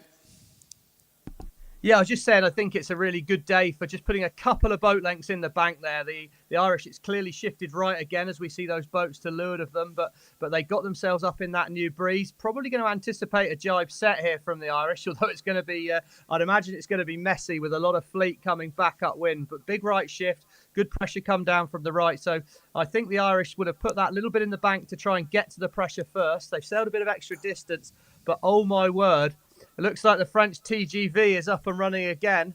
Pecan did bring his dancing shoes because the French are up to second. Absolutely amazing. I mean, it looked like a really thin ley line where the French tacked, but they absolutely pulled a blinder. The French were quite far back at the halfway stage of this beat, and now they've got themselves back up into second place, just behind the Irish. And that port tack start by Denmark 66 puts them up into third place. So the port tack starters are in first and third. Bit of a messy jibe set by Denmark, but they're still in third, just ahead of the USA. But look at the French with the red Jenica. They look like they're on the verge of being able to roll over the top of the Irish in the lead. Could be even our series leaders, France 16, could move into the lead of this race. And it looks increasingly like Erwan Fischer and Clement Pecan, as things stand, will win this world title with a race to spare, because the Dutch, the only team that can threaten them, are nowhere to be seen. And there is the battle for the lead. It looks like the red Jenica of the French has rolled over the top of the Irish. And that's just, again, basics, Ricey. Basics. The Irish should have had a better jibe set. They came in on a wider ley line. They had the option to really shut the door. They went a little bit wide, rolled a bit lazy through their jibe set. Fischer nailed it, spun the boat inside, perfect execution on the hoist from Pecan. And if they do go on to win this, let's really enjoy this race for this French crew, because this is one of the standout World Championship performances here. To get someone like Chris Draper messaging me saying, what a performance, you know, he's a 2-time 49er World Champion, bronze medalist. There's a lot of ex-49ers watching on at this performance with a huge level of admiration. And Fischer and Pecan, well, TGV or not, they are absolutely flying out there, and their reliability certainly seems as good as the famous French train system. And it definitely helps. I mean, they looked so calm and just like had this secure and happiness today in the morning when I was interviewing them. And I could just see in their eyes, like, today's going to be a good day. Calm confidence, wasn't it? So cool. Just looked so relaxed, and had the volcanic mountains in the background as you were being filmed interviewing them. And we did have that height difference, dare I say, between thanks for reminding. You and Clement Pecan, the Man Mountain. They're going to have very happy memories of racing here in Lanzarote. But as we say that, Stevie, the Irish are on a bit of a fight back here, or are they? Yeah, the Irish have done a nice job there. The French have positioned, I think they wanted to get down across the Irish to be able to control that jibe. I was surprised they actually let the Irish get the roll on them. As we can see, the boats have now started to peel away. It was a good deal. Yeah, don't get me wrong, the Irish are sailing very well. It's a gusty open racetrack here. But yeah, I think once you've rolled across someone, you're happy to let them then get up on your hip so you control that jibe back out by the French. I was surprised they then couldn't re-accelerate, but here we go. Look at that. Looks like not a bad ley line at the moment for the French, which will mean for the Irish it's tricky from here. Not seen an awful lot of mistakes by the French out there today or for the last few days. So reading this course pretty well at the moment. And it looks to me like the Irish might be struggling slightly over lay, got themselves a bit pinned by the French. We saw the boats, almost all of the boats for jibe setting just in the top mark to get that lane down. But we also had a couple that did do just a stray hoist. For example, the Swiss, they're coming in more from the left side. So I'm really just curious to see how they do this downwind. Soon we will see more. But definitely, I mean, they're not going to be able to catch up with the French or Irish.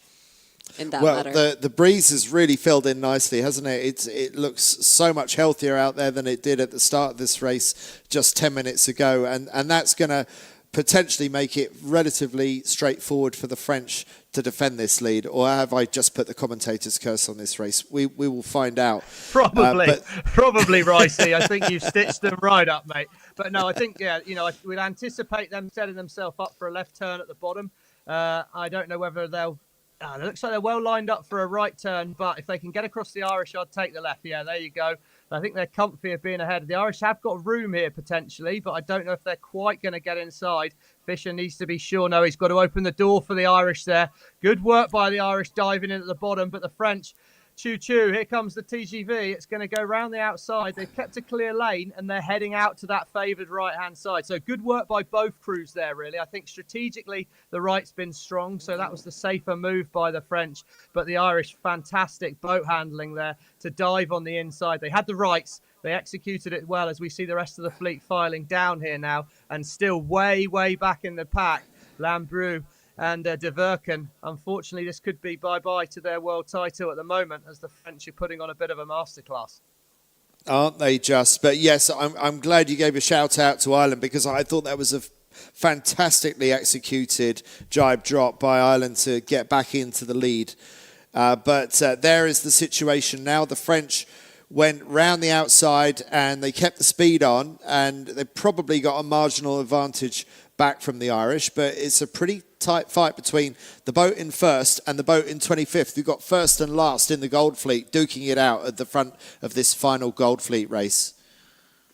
We can really see the bottom mark rounding. Some of them, as we saw, you can make it either a really tight one or a loose one with speed. Then we see the Dutch. Actually, they just that's a tight rounding, no speed, and then tacking away. But there was just not a lane for them on the port, so they had to tack away and do something different. Especially when they're all the way in the back or deep in the fleet, they just have to find those free airs from there, and there's not too many of them. So you have to do something different. It's moments like that when you see why races in sailboat racing so often stretch further and further. The elastic just stretches more and more as you're sailing compromised. You're forced to make extra manoeuvres. You're not sailing your fastest VMG angle, whereas the boats up the front, particularly the French can sail the boat exactly how they like, whereas even the Irish in second place have to think about a little bit about staying out of the bad air of the French. And the breeze is picking up as they go that way, and the more that the French stretch their legs and use their height advantage, the faster they're going to go, surely, Stevie? I think so, and also I think with this great camera shot here, that you can see there's good line of pressure up on the right, and the wind at the top of the course will want to come a little bit more from that right-hand shore there. So that's why I think we're seeing this right shift up the course. The French are just driving into it, and that's been a story of their regatta so far. They're sailing very confidently, aggressively. Red jerseys there of Diego Bottin, Florian Trittel. He's some way back in the pack, around 12th at the moment, 11th, 12th. Crucially for him, he is ahead of Grummet and Hawes. So that would give him a few points gained in that battle for the bronze medal, which of course is another big story going to be happening out on the water here today. Who can round off the podium? Because right now we're watching a bit of a champagne show from the French as they're heading into the right-hand side. The whole fleet's following them. And well, the whole fleet's been following them pretty much all week at the moment. masterclass.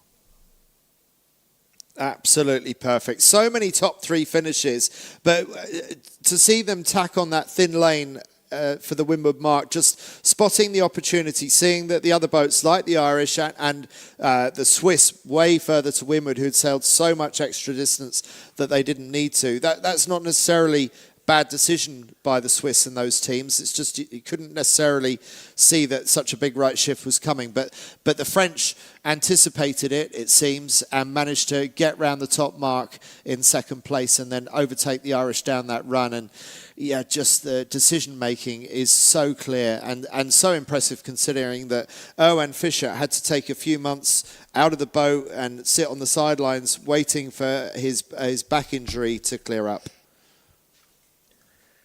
Yeah, and I think a really good moment there as well. They've good decision making again. They've led the tack out from that right hand side. They were the most exposed boat to the right. All right, a lot of the fleet's coming that way, but they chose, we'll take attack. We'll let the Irish go across in front of us.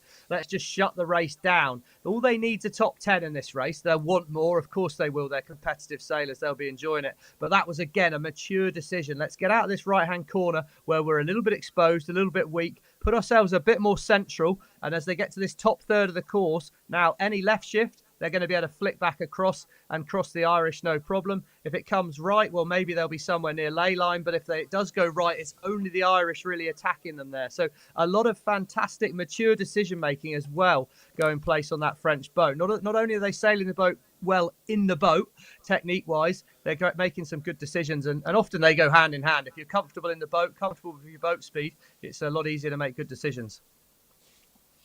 It's interesting how now we see the Dutch and the 49er and the FX teams both struggle today with this breeze. Maybe, I don't know, is it the nerves or what it is, but the Dutch are currently 22nd in this race. They're deep, and I can see from the tracker that they're all the way far to the left side, doing some kind of tacks, trying to find wind from there. It must be nerve-wracking from them seeing the fleet all the way to the right here in the front of them and just see them like many hundred meters away.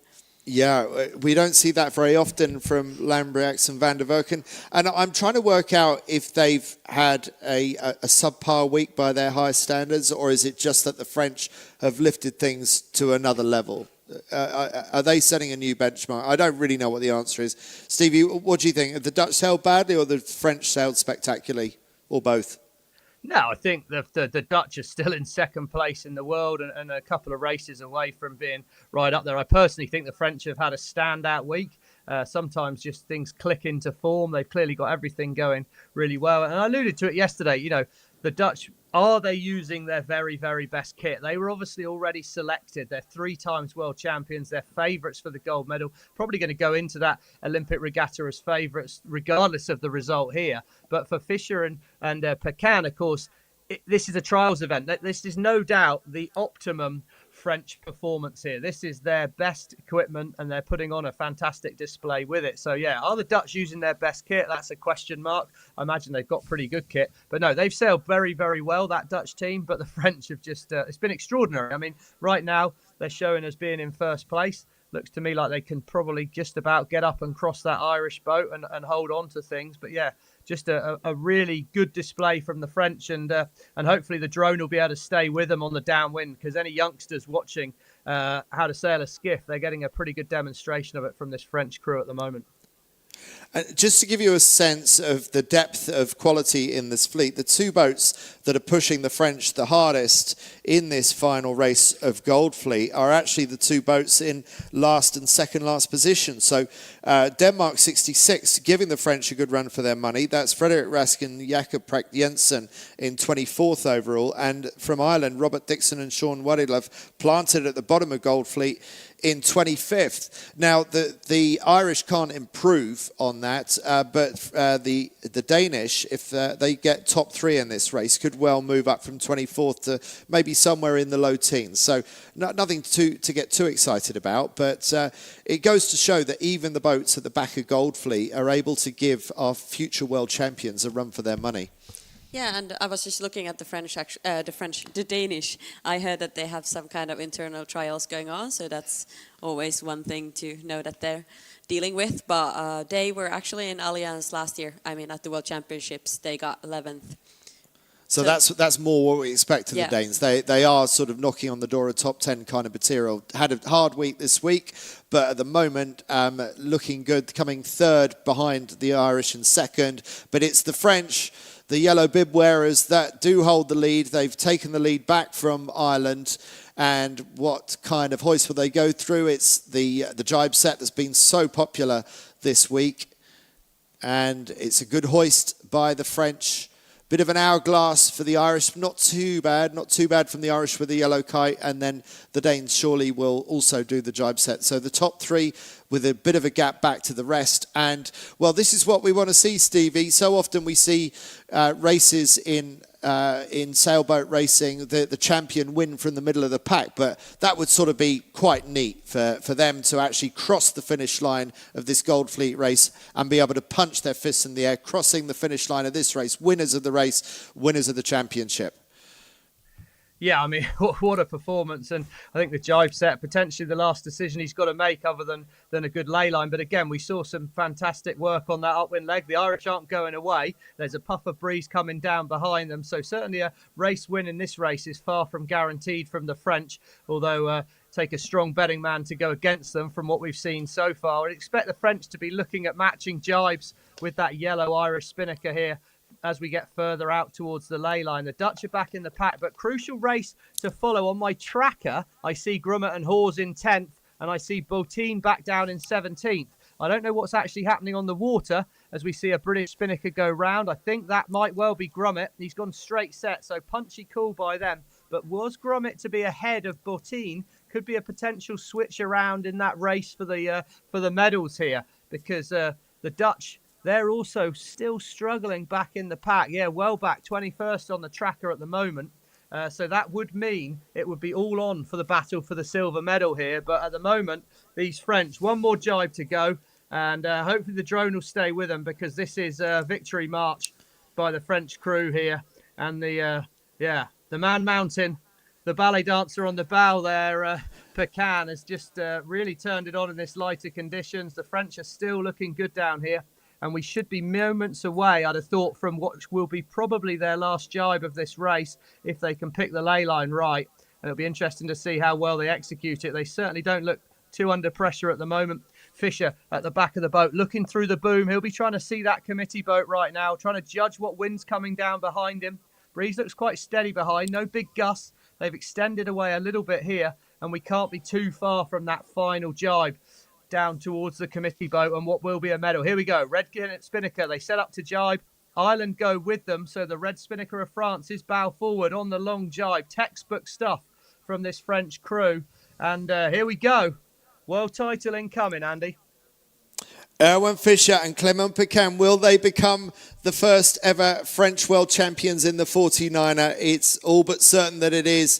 France in the past, they've got bronzes, they've got silvers, but this is the world title. They've waited more than quarter of a century to see if they can win, and to do it in the year of Paris 2024. Well, there's no better time for this French duo to be coming on song. They've not even been selected to represent France yet. Well, surely nothing can stand in their way after this world title that's about to go their way. They're just moments away from crossing the finish line.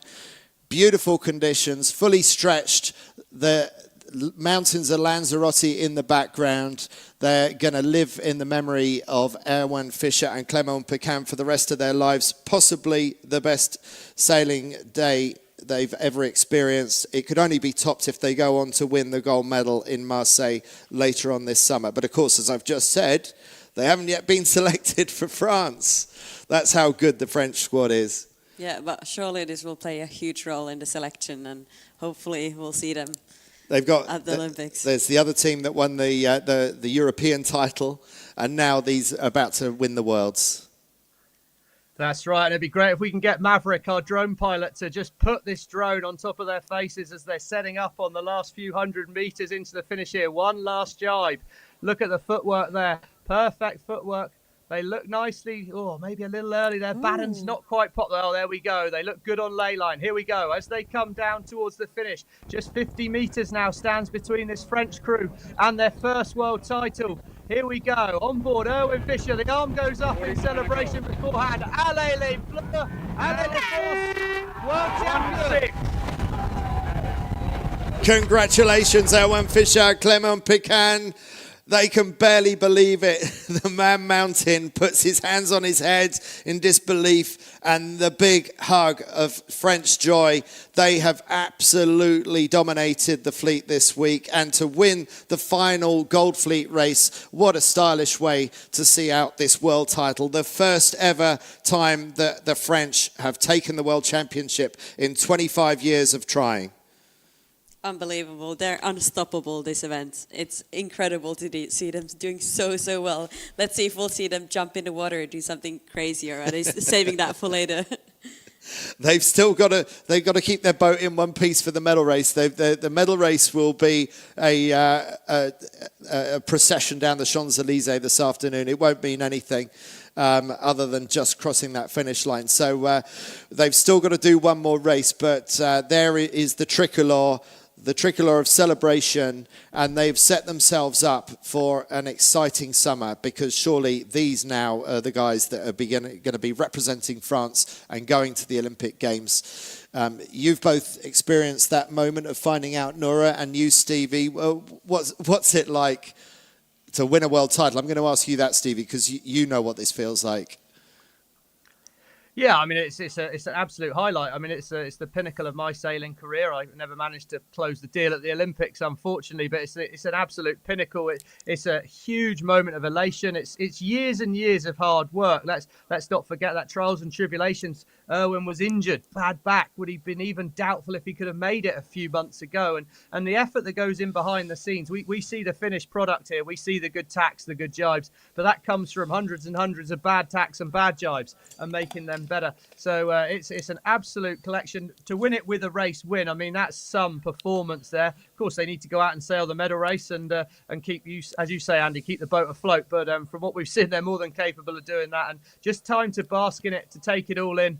And, truly one of the great performances, I believe, in 49er sailing, because this is a massive victory.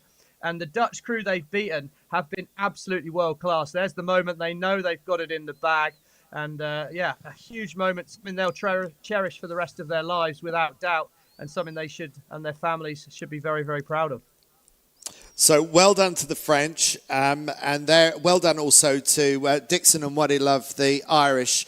Nice consolation for them to come second in that final race, and also Frederik Rask and Jakob Pret Jensen. So two underperforming teams from Ireland and Denmark seeing out the regatta in a pretty nice way. So a nice confidence booster for them. But look at James Gromit and Ros Hors. They finished in 9th. Doesn't seem that special, does it? But where did Lambriax and Van der Werken finish? Well, they were 19th across the finish line. Would you believe it? We have a fight for the silver medal this afternoon, and it's going to be pretty much a three-way battle, who beats who, between the Netherlands, Great Britain and Spain. There's just 4 points between them, and remember that it's double pointers in the 10-boat medal race. So it's Lambriax and Van der Werken. These are provisional scores. I'm not going to say these are definitive, but 94 points. Grummet and Hors from Great Britain, 96.2 points, and Botin and Trittle from Spain on 98. So that sets up for a mouth-watering battle for the silver medal this afternoon. So the French, like the rest of us, will be able to just enjoy that spectacle this afternoon, knowing that wherever they finish, the gold medal goes to Erwin Fischer and Clement Pican. Here we see the replay of the start. Actually, looking at the start now, you could see that the Danish and the Irish, this is where they basically put themselves in the top of the game, top of this race. They both got a port start just behind the others, starboard starters, and just went all the way to the right and just, yeah. Tough. Really nice. And as you pointed out to us, Stevie, the Irish chose exactly the start that you would have done, and it put them into the lead. But of course, you would have done a much tighter jibe set than they did. You would have jibe set more like the French, who then managed to roll over the top and move into the lead. I don't think I'd had any chance of keeping up with the French, the speed they're sailing this boat. But, the Irish put in a fantastic performance and they did not go away without a real fight. Brilliant leeward mark rounding. But again, they had to handbrake turn and the French had that little bit more speed around here. But again, it was another mature decision up the beat. The French chose to get out of the right-hand side early when they were a little bit weak. Went behind the Irish here. This is about half the way, maybe just around the halfway point of the beat. They split away, got back towards more near the centre of the course. So they gave themselves a couple of options later on, gave themselves 2 more tacks to do, admittedly, but strategically it was a safe bet and it just meant they could get themselves back in front of the Irish. Another excellently performed jibe set here. Look at the heel, look at the balance of the boat, the wing staying up in the air, barely clipping the water there, that wing on the right-hand side, spinnaker round. And I guess being a man mountain and being as tall as Dan, Pecan can pull a spinnaker up pretty quick because that thing seemed to come out of the chute like a rabbit out of a hat. That was absolutely up there. And it was just a real joy to watch how well they sailed the boat. The decision-making was very, very good the whole way round. And as I say, maybe when you're on board the TGV, those things seem a little bit easier to come up with.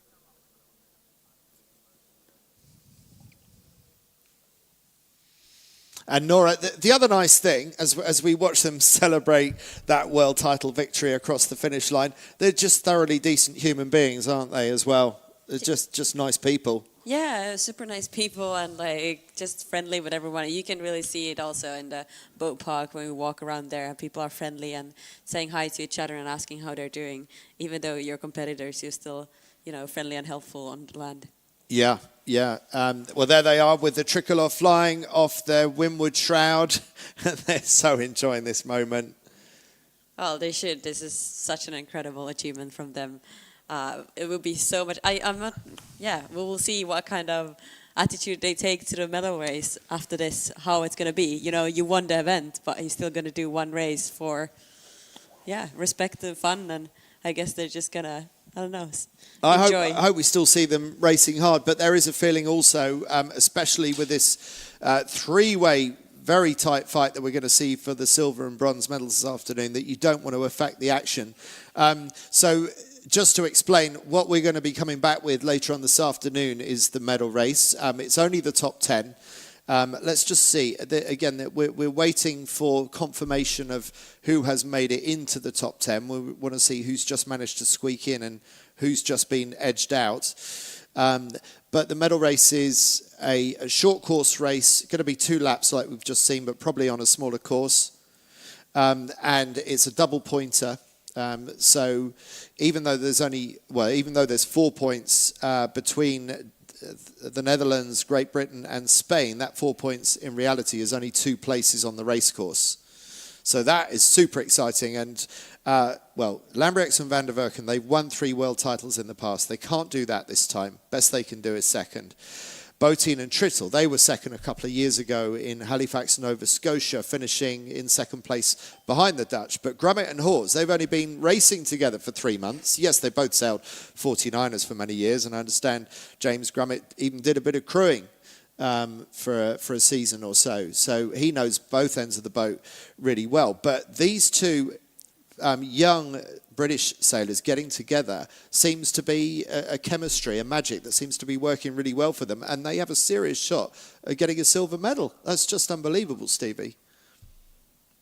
Yeah, they've sailed a brilliant regatta. The interview Nora did with them this morning, they said we're just going to go out there and attack it, and it is that opportunity. I mean, they're never going to get a chance to do a first World Championship together. This is the last event they enter with no expectation on them. So they're going to go out there and enjoy it today. From now on, we're going to be expecting good results for them because they've shown us they can do it, and that's a different pressure. But they've sailed brilliantly. They love that. They've got 2 of the world's leading sailors in the Dutch and the Spanish crews ahead of them. You've got a Sail GP skipper and wing trimmer on the Spanish boat. You've got a 3-time 49er world champion crew in the Dutch crew ahead of you. So you're taking some serious global scalps from the sailing community if you can beat them. So what an opportunity, and they need to approach it like that. Let's make a bold decision at the start. They got a coach out there, Jack Hawkins. He's normally full of a brave decision or two. So he'll hopefully send them off, say attack the race. Let's go and make a positive decision, right or left off the start line, and really attack it and then see how things play out. Because, this is the last time they get to race with no expectation, so they better go and enjoy it. Yeah, I mean, it's talking about it's easy or some relaxing to be the underdog and just doing the best you can compared to, for example, the Dutch. I think they have a lot of expectations from themselves as two-time world champions. I think they were expecting way more, and I think they're pretty bummed about this event. And I think it surely happened already earlier. Probably that one start where they lost the sheet. Yeah, where they after dropped that the main day, sheet off the yes. start line of the first Gold Fleet race. Yeah, that you can't afford too many of those errors, and we don't see the Dutch make those errors very often. So let's take a look at the updated rankings. So there we have it, our confirmed new world champions, Fischer and Pecan. And then look at the points gap. It's actually 5 points between the next three, between the Dutch, Great Britain, and France. So that is a mouth-watering prospect to see how the silver, the bronze, and fourth place gets divided out amongst them. Good showing for Sebastian Schneider and Arnaud de Plata. Okay, they were second last year in the Worlds, but fifth at the moment, not too shabby. They can't climb higher than fifth, and they're going to be defending from Mulleris and McDermott, who are on equal points, and also those Polish not too far back. And just squeaking in 10th place, it's James Peters and Finn Sterrett, Great Britain's Olympic representatives for Paris 2024. That Olympic selection has taken place, and it must be a bit bittersweet for them to see that there's another British team ahead of them. Grummett and Hawes currently in third place, but Grummett and Hawes really working towards Los Angeles 2028. So there we have it. That's been a couple of exciting medal races that we've had. We're going to leave you with some highlights, but we do want you to keep your screen on because we're going to be coming back with the medal races later on this afternoon. So we'll keep you updated on 49er.org. For the time being, from Stevie Morrison, Nora Ruskala, and myself, Andy Rice, that's the end of part one, but part two is coming up very shortly later on this afternoon for the medal races here in Marina Rubicón, Lanzarote. We'll see you then.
my charm.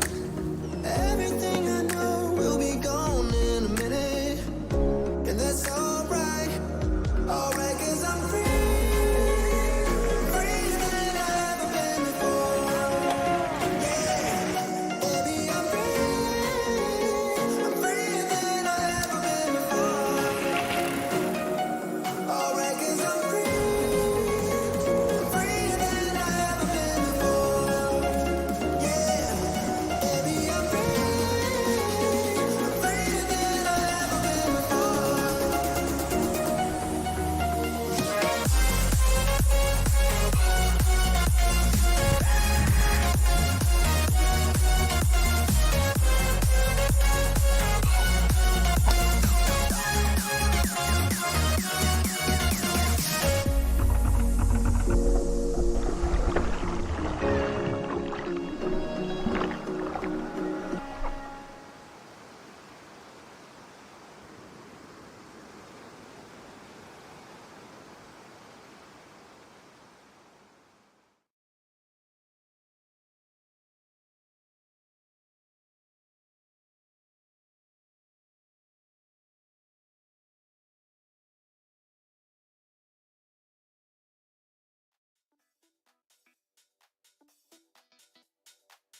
It's day one of racing in Marina Rubicón in the south of Lanzarote, and today is the day when everyone still believes that they can win. No points on the board yet, but by the end of the first day, we'll have a sense of where the direction of this competition is going. So breeze on for day one and all week long, it looks like.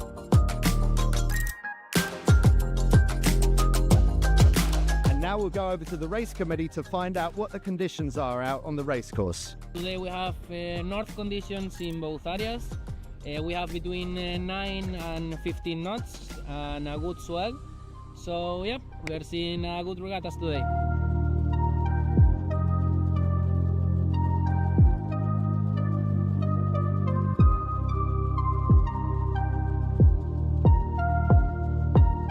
In the 49er FX, the Chinese team Zhao Yuhu and Meng Wenshan were the surprise package of the day as they topped the leaderboard with scores of third and first from the light and shifty Papagayo course. Meanwhile, on the windier and wavier Pechiguera course, it was the Dutch team, Adil van Aanholt and Annette Doets, who fought their way to first and third place finishes to lie in second overall. With multiple capsizes on the Pechiguera course, the Dutch were just relieved to have survived the day without incident. The Dutchmen also did well in their afternoon outing, the reigning world champions Bart Lambriax and Floris van der Werken sitting in second overall.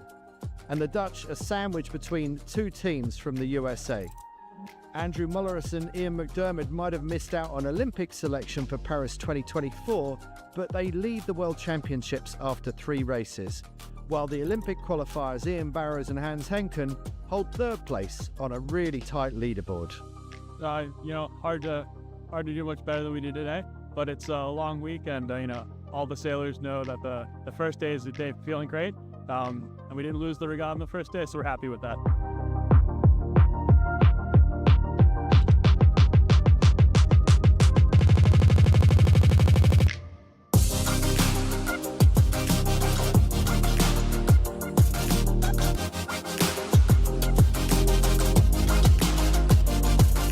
So it's been a predictably unpredictable start to the regatta on day one, and with more offshore northerly breeze forecast for day 2, I think it's going to be another difficult day for the 49er and 49er FX sailors.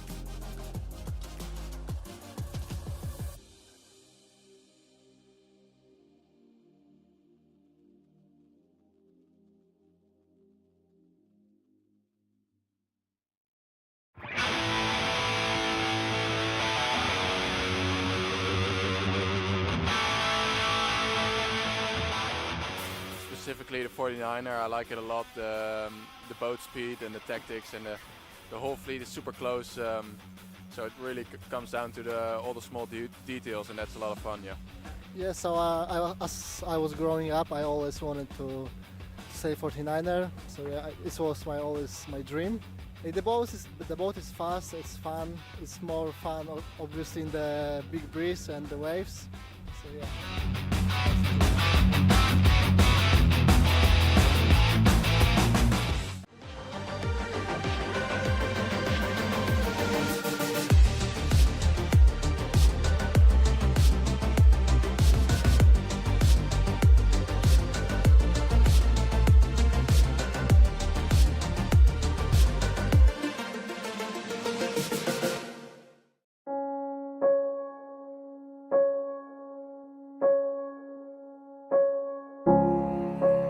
Good morning from Marina Rubicón in the south of Lanzarote. It's day 2 of the World Championships, and the men are going to go out racing first in the 49er, and then in the afternoon it will be the turn of the women in the 49er FX.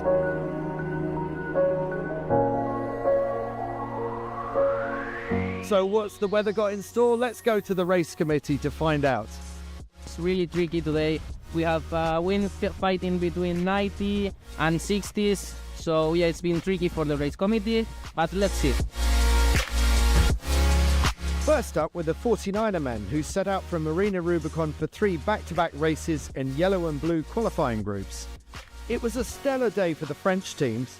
In yellow group, Julien Dottoli and Noé Delpech enjoyed an almost perfect day, with scores of 2-1-1 to move up to 5th overall in the standings. Meanwhile, in blue group, Erwan Fischer and Clément Pequin put in a strong performance with 3-1-3 to move to the top of the leaderboard. The French share equal points with reigning world champions Bart Lambriax and Floris van der Werken, who hold second place with an 8-point gap on the Polish team in third. Yeah, we feel very good. It was not an easy day. We managed to lead 3 good races, but it was a little bit tricky, but we got some good breeze. And yeah, we managed to do some good race, so we are very happy. After 2 more races in the 49er FX, Adil van Aanholt and Annette Doets have now taken top spot on the leaderboard away from China's Zhao Yuhu and Mengwan Shan, who are now in second. Defending world champions from Sweden, Bobak and Netzler, move up to third and are growing in confidence. Unfortunately, the wind turned inside out during the afternoon and the FX fleet was sent ashore after just 2 races. We're super proud with how we've sailed so far, and it's mostly the processes which feel really good. We're getting off the start super quick, our pace is good, and yeah, we feel like what we are seeing underwater is also what's happening in reality. So we're just happy to sail and looking forward to 4 more beautiful days. So after 4 races in the FX, 6 races in the 49er, here are the overall rankings.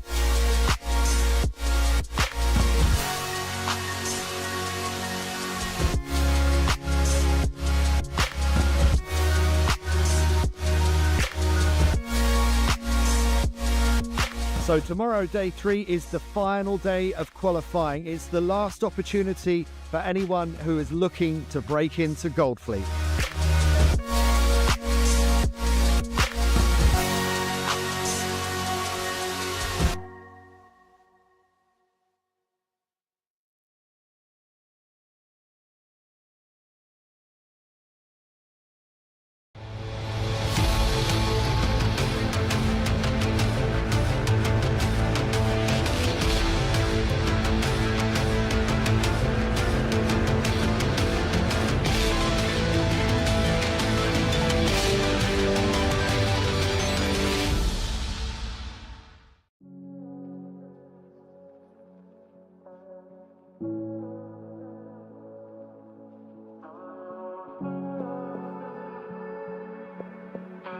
It's day 3 of the Worlds here in Marina Rubicón in the south of Lanzarote, and it's an absolutely critical day, being the final day of qualifying, when the sailors work hard to try and break into the top 25 for Goldfleet, or if they don't manage that, relegated to silver. So with 3 races on the cards for the men, 4 for the women in the FX, let's go to the race committee for the weather forecast. Thanks, Sandy. We are here in Papagayo area. We have now wind breathing from 8 to 14 knots and shifty from 300 to 330, more or less. It was a long day on the water in big swell and tricky northerly breezes rolling off the lunar mountainscape of Lanzarote. At the end of 4 FX races for the women, reigning world champions from Sweden, Vilma Bobek and Rebecca Netzler, took some brave tactical decisions and have moved into the overall lead ahead of their Dutch rivals Adil van Aanholt and Annette Doets. Later in the afternoon, the men's 49er groups completed their final 3 qualifying races. As they arrived back ashore in Marina Rubicón, there was a huge range of emotions for men and women alike as they checked the scoreboard to see where they had finished up.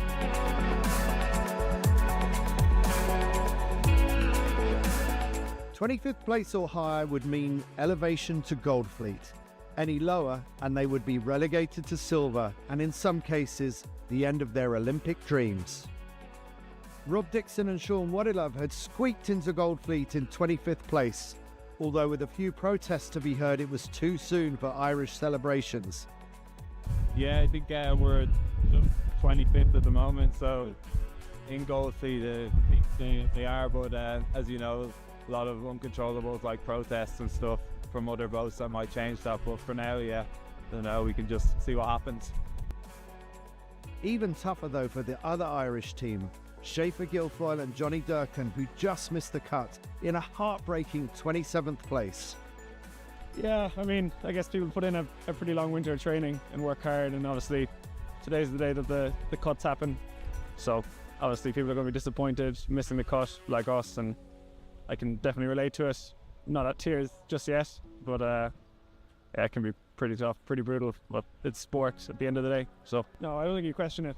If you're questioning it after a day like this, I think you need to look at yourself a bit. You need to know your why, and you know, you're out here to try and get the best out of yourself, and I want to measure myself against the best in the world, and you know, today we weren't up to that standard, and I'm okay with that, and just need to improve and keep at it. No reason for sadness in the French camp, however. Erwan Fischer and Clément Pécan continue their charge at the top of the rankings, now 3 points in front of world champions Bart Lambriox and Floris van der Berken.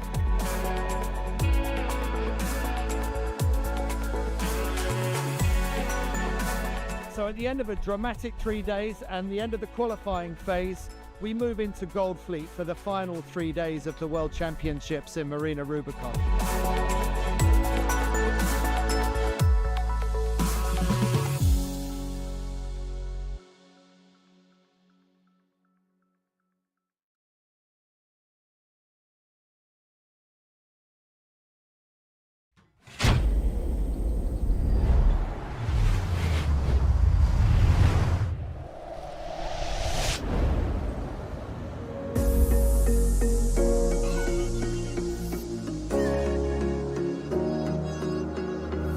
Running through the last of my thoughts, standing on the edge of my time.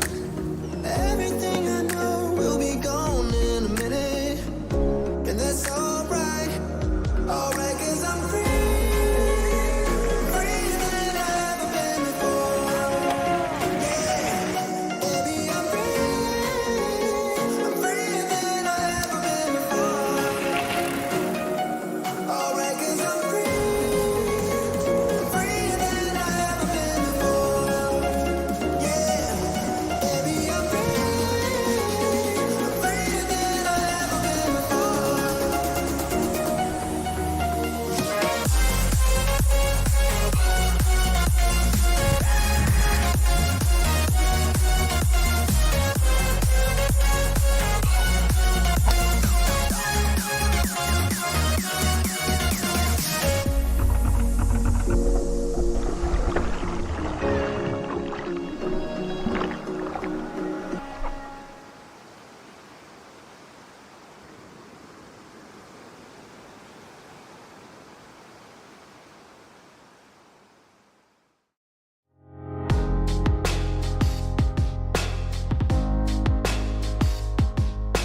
Day 4 of the Worlds here in Marina Rubicón in the south of Lanzarote. It's the first day of Gold Fleet racing when the top 25 men and the top 25 women will go up against each other for 3 races.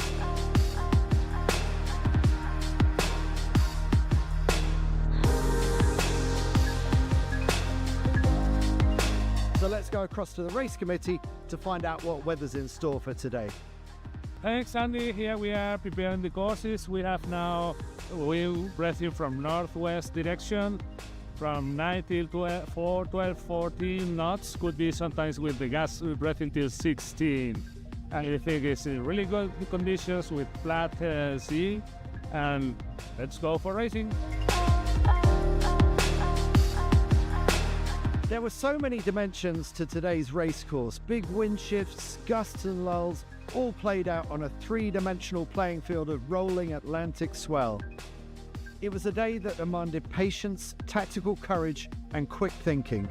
Time for the Brazilians, Martina Grael and Cayena Kunz, to remind us why they are the double Olympic champions. The Brazilian team were the only 49er FX crew to keep all their scores in the top 10 today.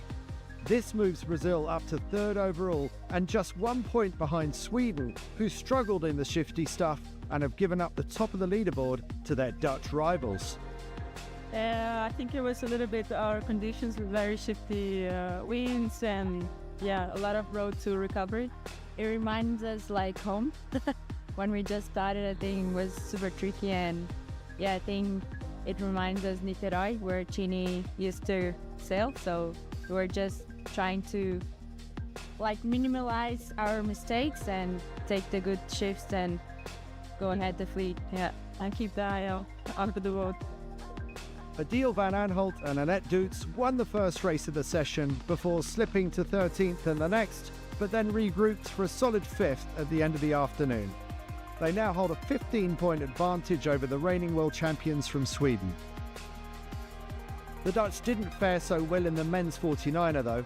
Bart Lambriax and Floris van der Werken's hope for a 4th consecutive world title took a severe dent as the usually invincible team struggled in the wildly variable conditions. While the world champions slipped to 4th behind the Polish team, Mikołaj Staniel and Jakub Storch, the biggest climbers of the day were the local Spanish favourites. Diego Botín and Florian Trittel followed a 7th place with 2 stunning race victories, results that launched the Spaniards up to 2nd overall.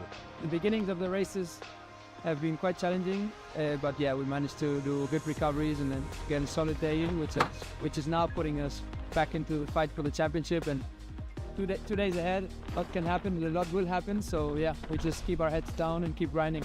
Despite their great day, Spain are still 18 points off the lead, retained by that level-headed French duo, Erwan Fischer and Clément Péquin. The forecast for Saturday looks stronger, but this could play even more into the hands of the French, who are feared as one of the fastest in Big Breeze.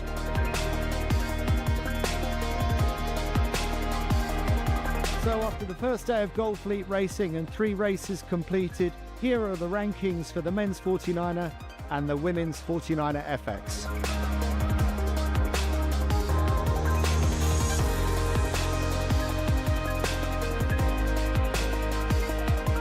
So after Fickle Friday, we look forward to the weekend and a day of stronger wind racing.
Day 5 of the World Championships in the Fleet are expecting 3 really tough, challenging Gold Fleet races out on the Atlantic swell.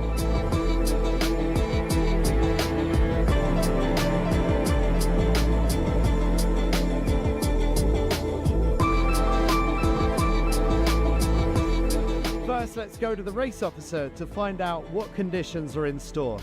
We're on the water just 10 minutes before the first race. We've got a westerly wind from 280 to 290 degrees, and the wind speed is about 15 to 20 knots. And it seems that's going to be a very nice racing day.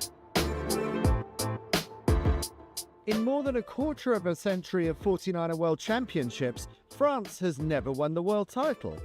On the strength of today's performance, Erwan Fischer and Clément Péquin could be on the brink of making 49er history.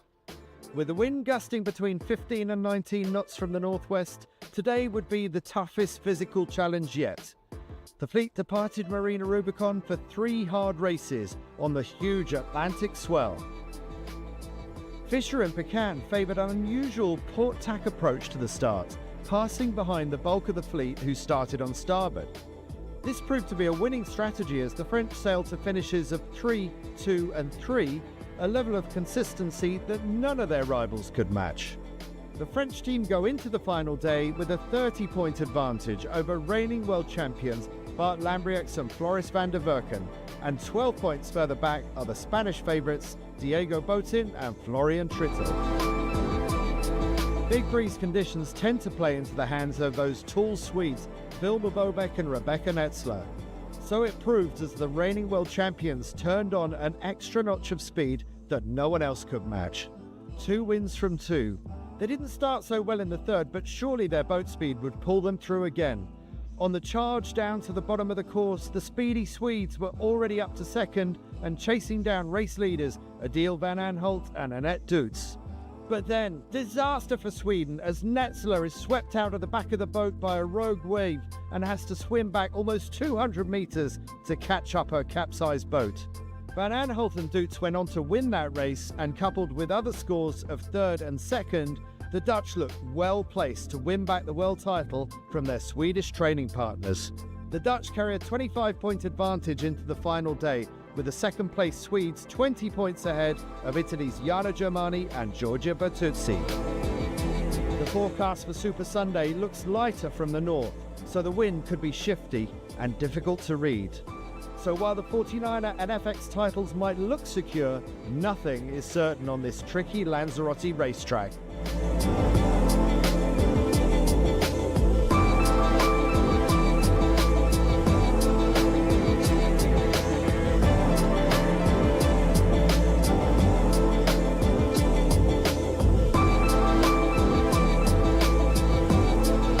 While the 49er and the FX titles might look secure, the truth is nothing is certain on this tricky Lanzarote racetrack.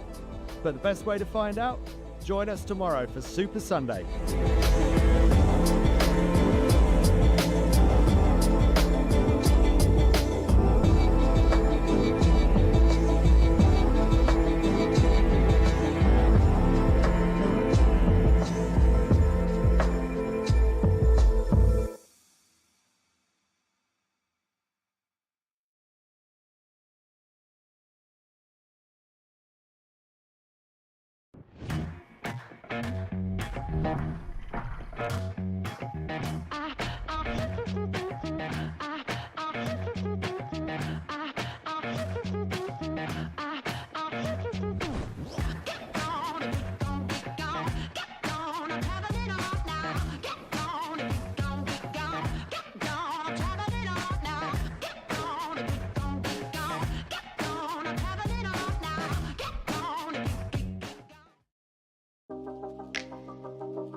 It's day one of racing in Marina Rubicón in the south of Lanzarote, and today is the day when everyone still believes that they can win. No points on the board yet, but by the end of the first day, we'll have a sense of where the direction of this competition is going. So breeze on for day one and all week long, it looks like.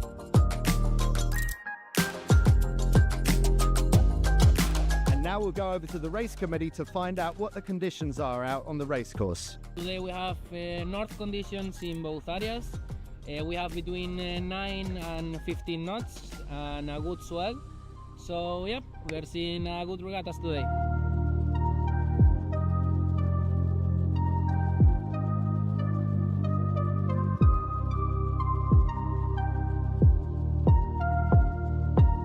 In the 49er FX, the Chinese team Zhao Yuhu and Meng Wenshan were the surprise package of the day as they topped the leaderboard with scores of third and first from the light and shifty Papagayo course. Meanwhile, on the windier and wavier Pechiguera course, it was the Dutch team, Adil van Aanholt and Annette Dutz, who fought their way to first and third place finishes to lie in second overall. With multiple capsizes on the Pechiguera course, the Dutch were just relieved to have survived the day without incident. The Dutchmen also did well in their afternoon outing, the reigning world champions Bart Lambriax and Floris van der Werken sitting in second overall. And the Dutch are sandwiched between two teams from the USA. Andrew Mulleris and Ian McDermott might have missed out on Olympic selection for Paris 2024, but they lead the World Championships after 3 races, while the Olympic qualifiers Ian Barrows and Hans Henken hold third place on a really tight leaderboard. Hard to do much better than we did today, but it's a long week, and all the sailors know that the first day is the day of feeling great, and we didn't lose the regatta on the first day, so we're happy with that.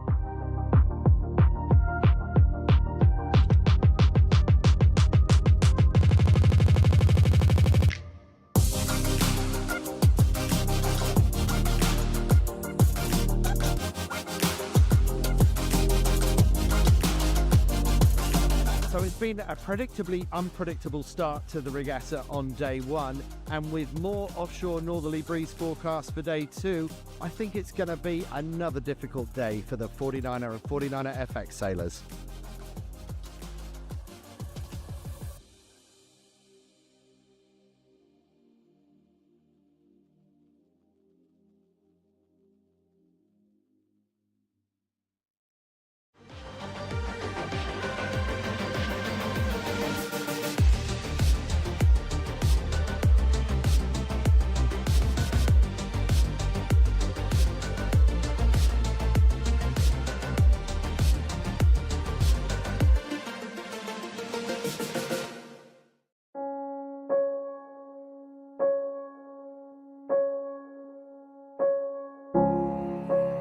Good morning from Marina Rubicón in the south of Lanzarote. It's day two of the World Championships, and the men are going to go out racing first in the 49er, and then in the afternoon it will be the turn of the women in the 49er FX.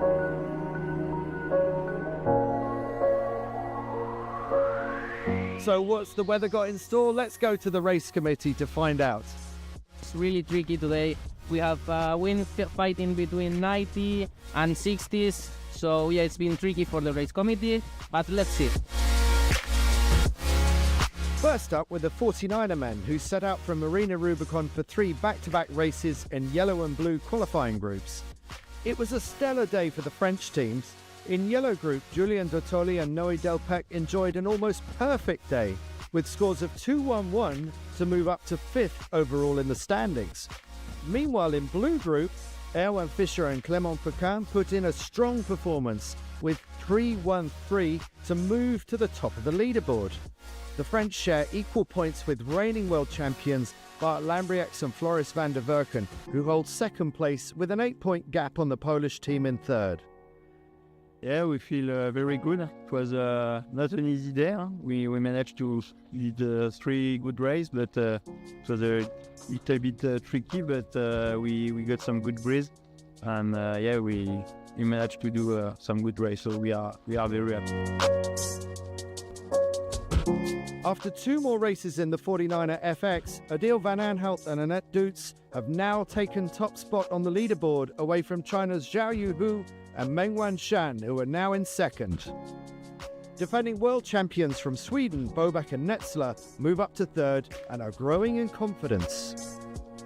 Unfortunately, the wind turned inside out during the afternoon, and the FX fleet was sent ashore after just 2 races. We're super proud with how we've sailed so far, and it's mostly the processes which feel really good. We're getting off the start super quick, our pace is good, and yeah, we feel like what we are seeing on the water is also what's happening in reality. So we're just happy to sail and looking forward to 4 more beautiful days. So after 4 races in the FX, 6 races in the 49er, here are the overall rankings.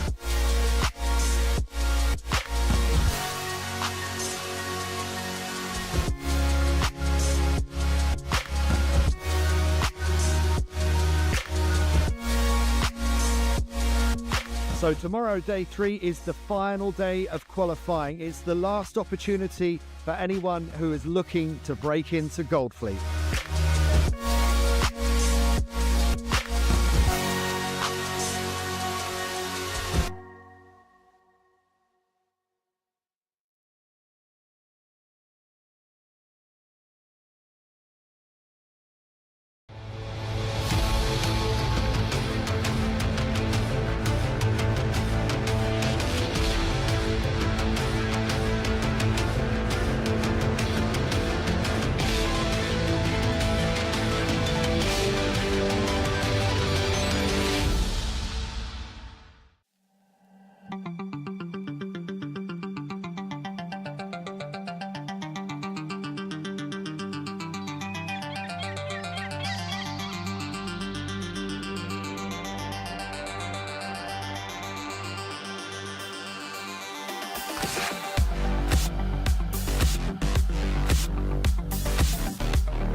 It's day 3 of the Worlds here in Marina Rubicón in the south of Lanzarote, and it's an absolutely critical day, being the final day of qualifying when the sailors work hard to try and break into the top 25 for Gold Fleet, or if they don't manage that, relegated to silver. So with 3 races on the cards for the men, 4 for the women in the FX, let's go to the race committee for the weather forecast. Thanks, Sandy. We are here in Papagayo area. We have now wind breathing from 8 to 14 knots and shifty from 300 to 330, more or less. It was a long day on the water in big swell and tricky northerly breezes rolling off the lunar mountainscape of Lanzarote. At the end of 4 FX races for the women, reigning world champions from Sweden, Vilma Bobeck and Rebecca Netzler, took some brave tactical decisions and have moved into the overall lead ahead of their Dutch rivals, Adele van Aanholt and Annette Doets. Later in the afternoon, the men's 49er groups completed their final 3 qualifying races. As they arrived back ashore in Marina Rubicón, there was a huge range of emotions for men and women alike as they checked the scoreboard to see where they had finished up.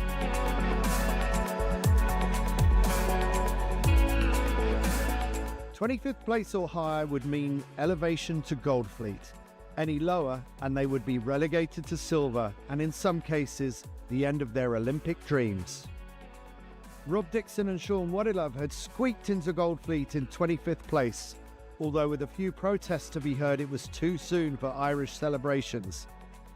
Yeah, I think we're 25th at the moment, so in Gold Fleet they are, but as you know, a lot of uncontrollables like protests and stuff from other boats that might change that, but for now, yeah, you know, we can just see what happens.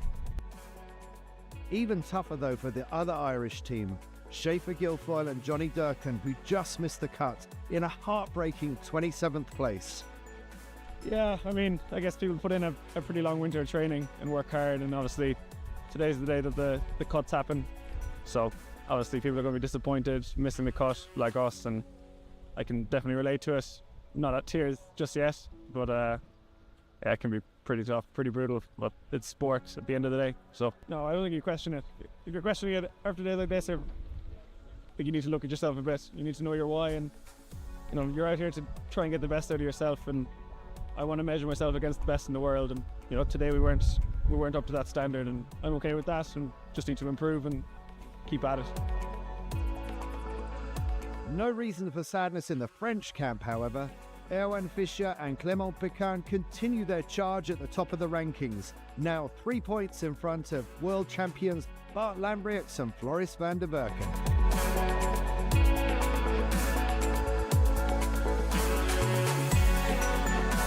So at the end of a dramatic 3 days and the end of the qualifying phase, we move into Gold Fleet for the final 3 days of the World Championships in Marina Rubicón.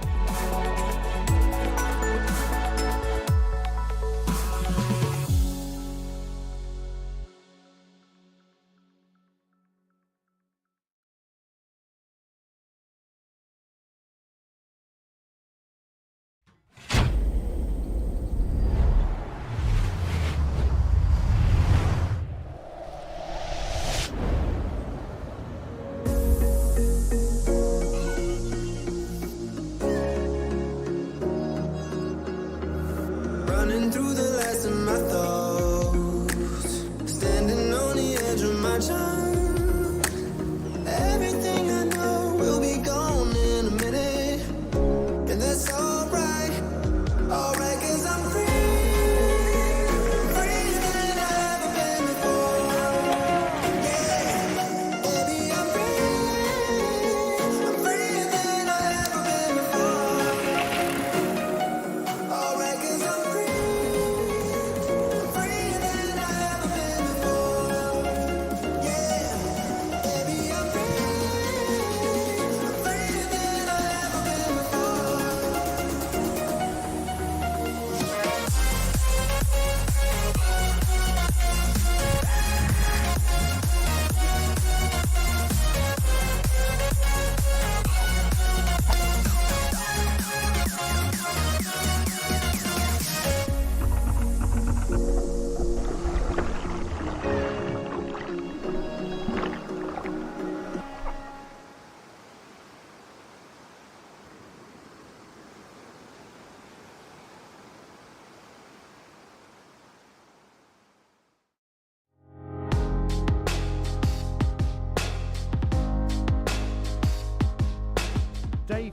of the Worlds here in Marina Rubicón in the south of Lanzarote. It's the first day of Gold Fleet racing when the top 25 men and the top 25 women will go up against each other for 3 races.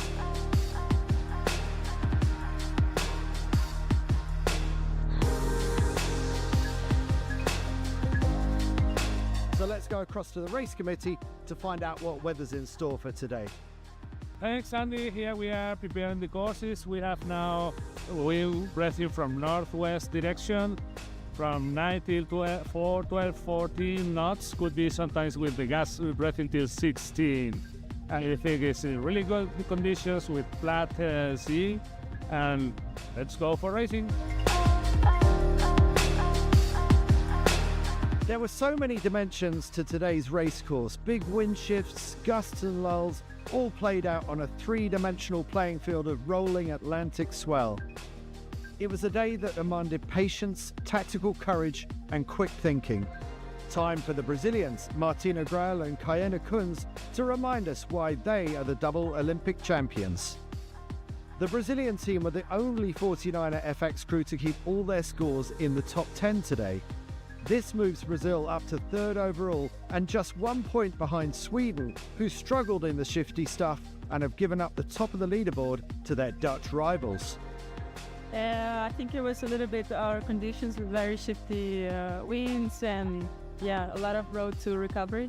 It reminds us like home. When we just started, I think it was super tricky, and I think it reminds us Niterói, where Chini used to sail, so we were just trying to minimize our mistakes and take the good shifts and go ahead the fleet, and keep the eye out onto the road. Adele van Aanholt and Annette Doets won the first race of the session before slipping to 13th in the next, but then regrouped for a solid 5th at the end of the afternoon. They now hold a 15-point advantage over the reigning world champions from Sweden. The Dutch didn't fare so well in the men's 49er though. Bart Lambriax and Floris van der Werken's hope for a 4th consecutive world title took a severe dent as the usually invincible team struggled in the wildly variable conditions. While the world champions slipped to 4th behind the Polish team, Mikołaj Staniel and Jakub Storch, the biggest climbers of the day were the local Spanish favourites. Diego Botin and Florian Trittel followed a 7th place with 2 stunning race victories, results that launched the Spaniards up to 2nd overall.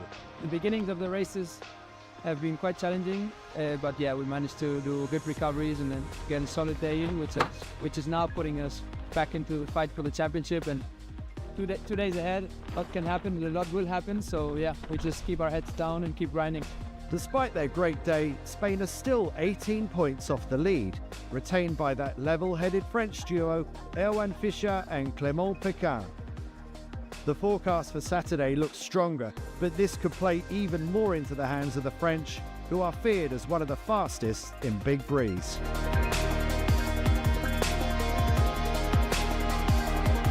So after the first day of Gold Fleet racing and 3 races completed, here are the rankings for the men's 49er and the women's 49er FX.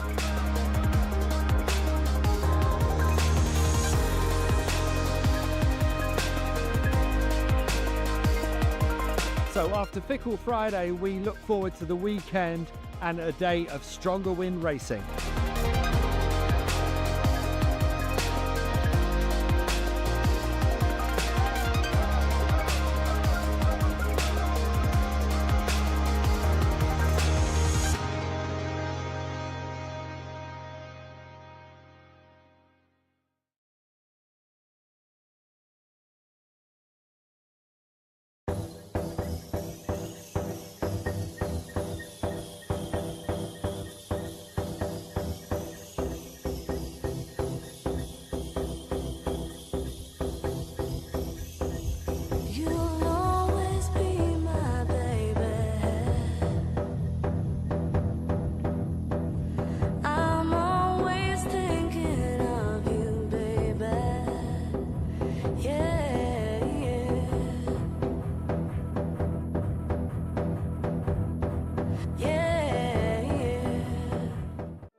Day 5 of the World Championships, and the fleet are expecting 3 really tough, challenging Gold Fleet races out on the Atlantic swell.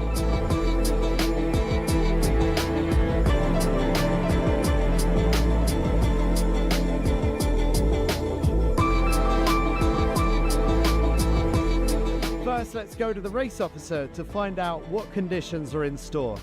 We're on the water just 10 minutes before the first race. We've got a westerly wind from 280 to 290 degrees, and the wind speed is about 15 to 20 knots. And it seems that's going to be a very nice racing day. In more than a quarter of a century of 49er World Championships, France has never won the world title. On the strength of today's performance, Erwan Fischer and Clément Pequin could be on the brink of making 49er history. With the wind gusting between 15 and 19 knots from the northwest, today would be the toughest physical challenge yet. The fleet departed Marina Rubicón for 3 hard races on the huge Atlantic swell. Fischer and Pequin favoured an unusual port-tack approach to the start, passing behind the bulk of the fleet who started on starboard. This proved to be a winning strategy as the French sailed to finishes of 3, 2 and 3, a level of consistency that none of their rivals could match. The French team go into the final day with a 30-point advantage over reigning world champions Bart Lambriax and Floris van der Werken, and 12 points further back are the Spanish favourites Diego Botin and Florian Trittel. Big breeze conditions tend to play into the hands of those tall Swedes, Wilma Bobeck and Rebecca Netzler. So it proved as the reigning world champions turned on an extra notch of speed that no one else could match. 2 wins from 2. They didn't start so well in the third, but surely their boat speed would pull them through again. On the charge down to the bottom of the course, the speedy Swedes were already up to second and chasing down race leaders Adil van Aanholt and Annette Doets. But then, disaster for Sweden as Netzler is swept out of the back of the boat by a rogue wave and has to swim back almost 200 metres to catch up her capsized boat.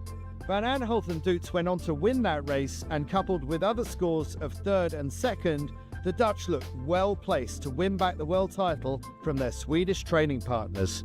The Dutch carry a 25-point advantage into the final day, with the second-place Swedes 20 points ahead of Italy's Jana Germani and Giorgia Bertuzzi. The forecast for Super Sunday looks lighter from the north, so the wind could be shifty and difficult to read. So while the 49er and FX titles might look secure, nothing is certain on this tricky Lanzarote racetrack.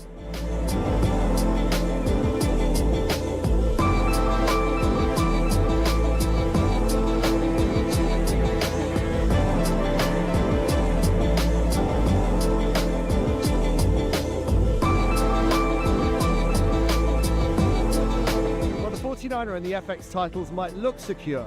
The truth is, nothing is certain on this tricky Lanzarote racetrack. But the best way to find out? Join us tomorrow for Super Sunday.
It's day 1 of racing in Marina Rubicón in the south of Lanzarote, and today is the day when everyone still believes that they can win. No points on the board yet, but by the end of the first day, we'll have a sense of where the direction of this competition is going. So breeze on for day 1 and all week long, it looks like.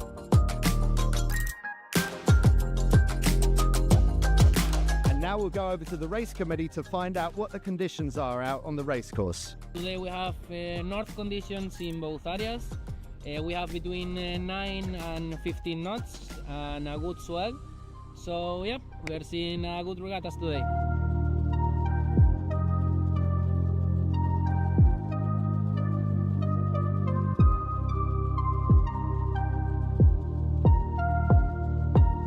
In the 49er FX, the Chinese team Zhao Yuhu and Meng Wenshan were the surprise package of the day as they topped the leaderboard with scores of 3rd and 1st from the light and shifty Papagayo course. Meanwhile, on the windier and wavier Pechiguera course, it was the Dutch team, Adil van Aanholt and Annette Doets, who fought their way to 1st and 3rd place finishes to lie in 2nd overall. With multiple capsizes on the Pechiguera course, the Dutch were just relieved to have survived the day without incident. The Dutchmen also did well in their afternoon outing, the reigning world champions Bart Lambriax and Floris van der Werken sitting in 2nd overall. And the Dutch are sandwiched between two teams from the USA. Andrew Mulleris and Ian McDermott might have missed out on Olympic selection for Paris 2024, but they lead the World Championships after 3 races, while the Olympic qualifiers Ian Barrows and Hans Henken hold 3rd place on a really tight leaderboard. Hard to do much better than we did today, but it's a long week, and all the sailors know that the first day is the day feeling great, and we didn't lose the regatta on the first day, so we're happy with that.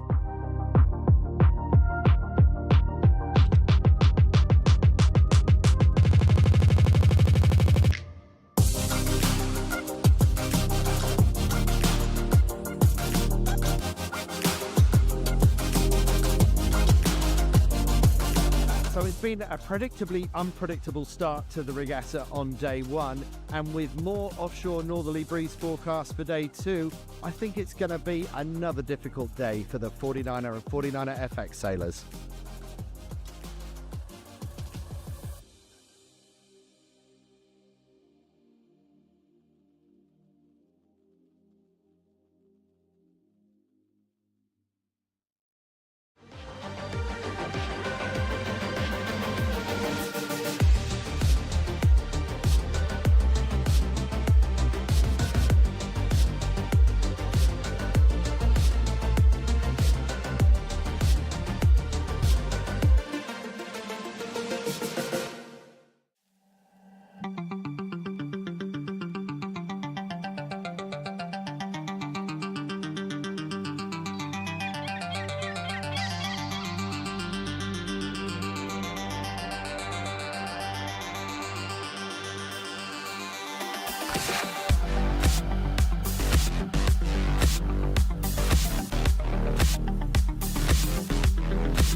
Good morning from Marina Rubicón in the south of Lanzarote. It's day 2 of the World Championships, and the men are going to go out racing first in the 49er, and then in the afternoon it will be the turn of the women in the 49er FX.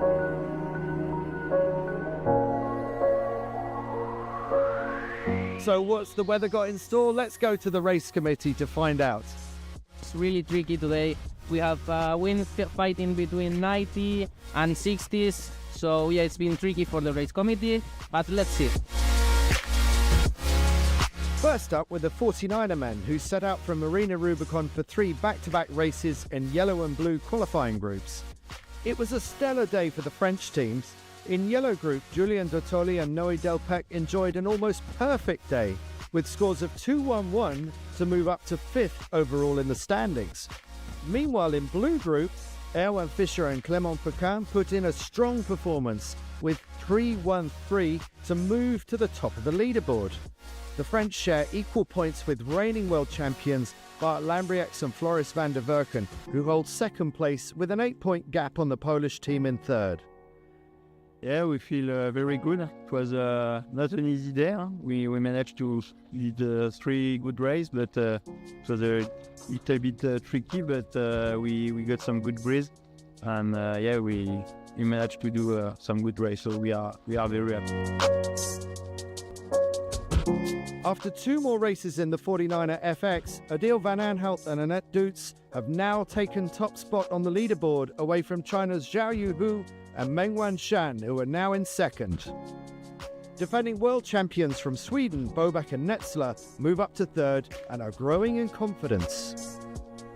Unfortunately, the wind turned inside out during the afternoon and the FX fleet was sent ashore after just 2 races. We're super proud with how we've sailed so far, and it's mostly the processes which feel really good.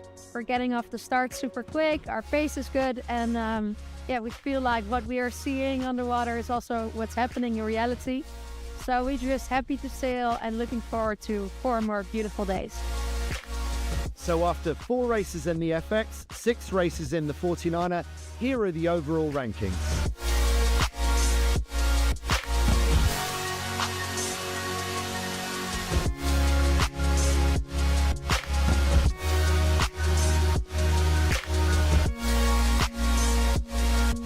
So tomorrow, day 3, is the final day of qualifying. It's the last opportunity for anyone who is looking to break into Gold Fleet.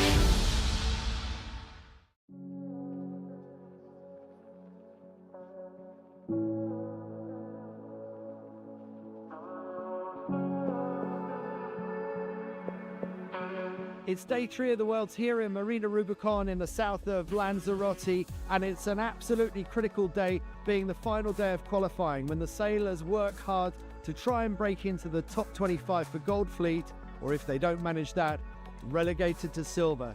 So with 3 races on the cards for the men, 4 for the women in the FX, let's go to the race committee for the weather forecast. Thanks, Andy. We are here in Papagayo area. We have now wind breathing from 8 to 14 knots and shifty from 300 to 330, more or less. It was a long day on the water in big swell and tricky northerly breezes rolling off the lunar mountainscape of Lanzarote. At the end of 4 FX races for the women, reigning world champions from Sweden, Vilma Bobek and Rebecca Netzler, took some brave tactical decisions and have moved into the overall lead ahead of their Dutch rivals, Adil Van Aanholt and Annette Doets. Later in the afternoon, the men's 49er groups completed their final 3 qualifying races. As they arrived back ashore in Marina Rubicón, there was a huge range of emotions for men and women alike as they checked the scoreboard to see where they had finished up.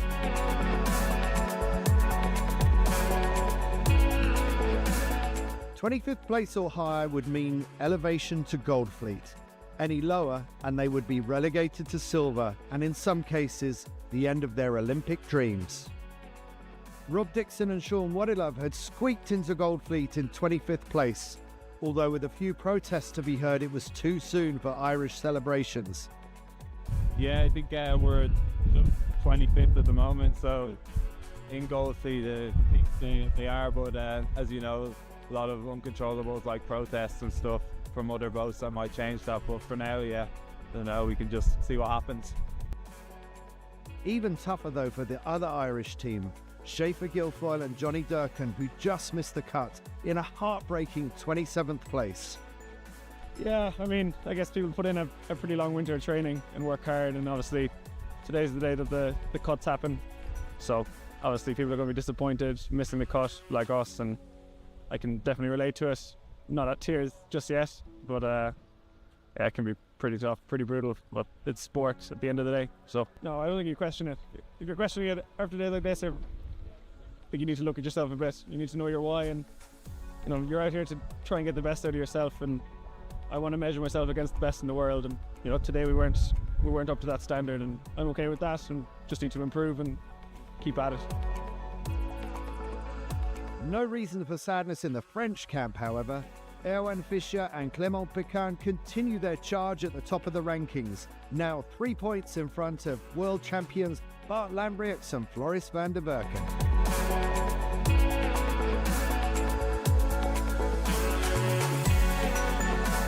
So at the end of a dramatic 3 days and the end of the qualifying phase, we move into Goldfleet for the final 3 days of the World Championships in Marina Rubicón.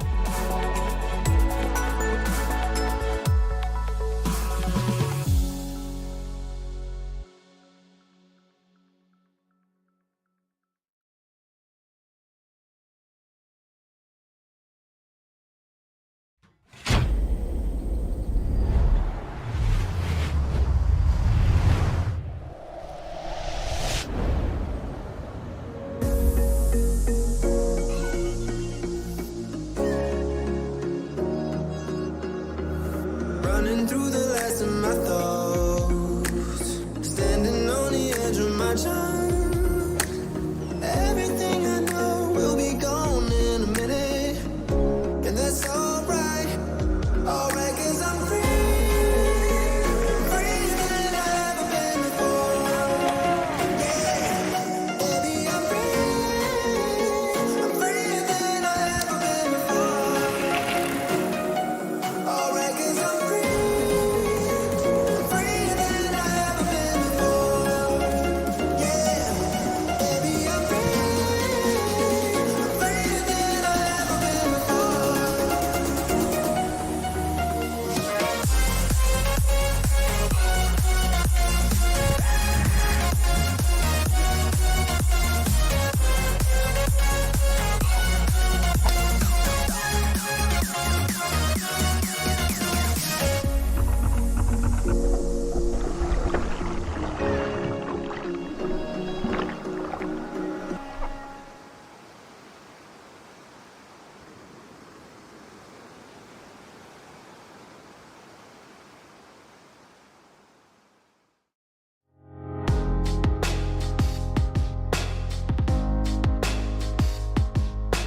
Day 4 of the Worlds here in Marina Rubicón in the south of Lanzarote. It's the first day of Goldfleet racing when the top 25 men and the top 25 women will go up against each other for 3 races.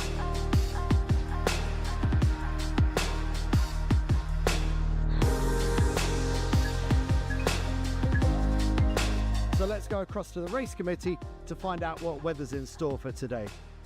Thanks, Andy. Here we are preparing the courses. We have now wind breathing from northwest direction from 9 till 12, 14 knots. Could be sometimes with the gas breathing till 16. And I think it's in really good conditions with flat sea. And let's go for racing. There were so many dimensions to today's race course. Big wind shifts, gusts and lulls, all played out on a 3-dimensional playing field of rolling Atlantic swell. It was a day that demanded patience, tactical courage and quick thinking. Time for the Brazilians, Martina Grael and Cayena Kunz, to remind us why they are the double Olympic champions. The Brazilian team were the only 49er FX crew to keep all their scores in the top 10 today. This moves Brazil up to 3rd overall and just 1 point behind Sweden, who struggled in the shifty stuff and have given up the top of the leaderboard to their Dutch rivals. I think it was a little bit, our conditions were very shifty winds and yeah, a lot of road to recovery. It reminds us like home. When we just started, I think it was super tricky, and yeah, I think it reminds us Niterói, where Chini used to sail. So we're just trying to like minimize our mistakes and take the good shifts and go ahead the fleet. Yeah, and keep the eye out onto the boat. Adil van Aanholt and Annette Doets won the first race of the session before slipping to 13th in the next, but then regrouped for a solid 5th at the end of the afternoon. They now hold a 15-point advantage over the reigning world champions from Sweden. The Dutch didn't fare so well in the men's 49er though. Bart Lambrechts and Floris van der Werken's hope for a 4th consecutive world title took a severe dent as the usually invincible team struggled in the wildly variable conditions.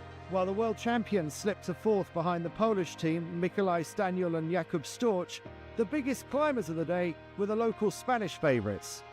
Diego Botín and Florian Trittel followed a 7th place with 2 stunning race victories, results that launched the Spaniards up to 2nd overall.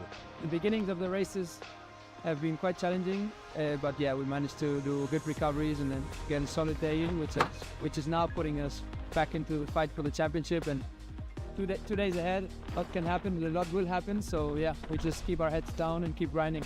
Despite their great day, Spain are still 18 points off the lead, retained by that level-headed French duo, Erwan Fischer and Clément Pékin. The forecast for Saturday looks stronger, but this could play even more into the hands of the French, who are feared as one of the fastest in Big Breeze.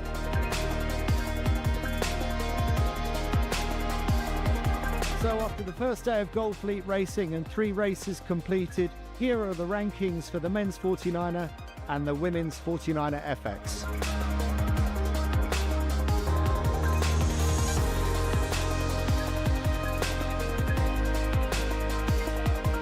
So after Fickle Friday, we look forward to the weekend and a day of stronger wind racing.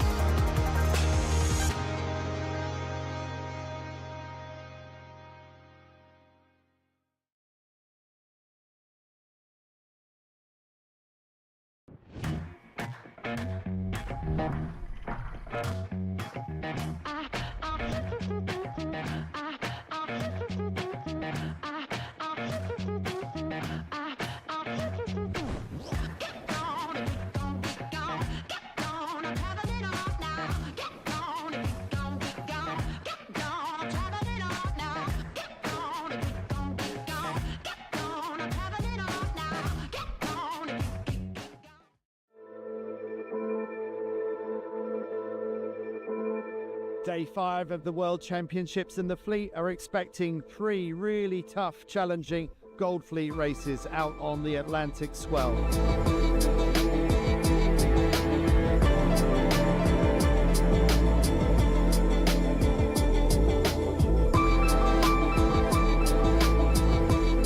First, let's go to the race officer to find out what conditions are in store.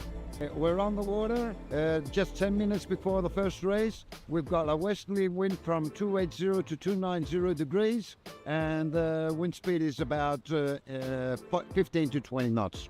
And it seems that's going to be a very nice racing day. In more than a quarter of a century of 49er World Championships, France has never won the world title. On the strength of today's performance, Erwan Fischer and Clément Pékin could be on the brink of making 49er history. With the wind gusting between 15 and 19 knots from the northwest, today would be the toughest physical challenge yet. The fleet departed Marina Rubicón for 3 hard races on the huge Atlantic swell. Fischer and Pékin favoured an unusual port-tack approach to the start, passing behind the bulk of the fleet who started on starboard.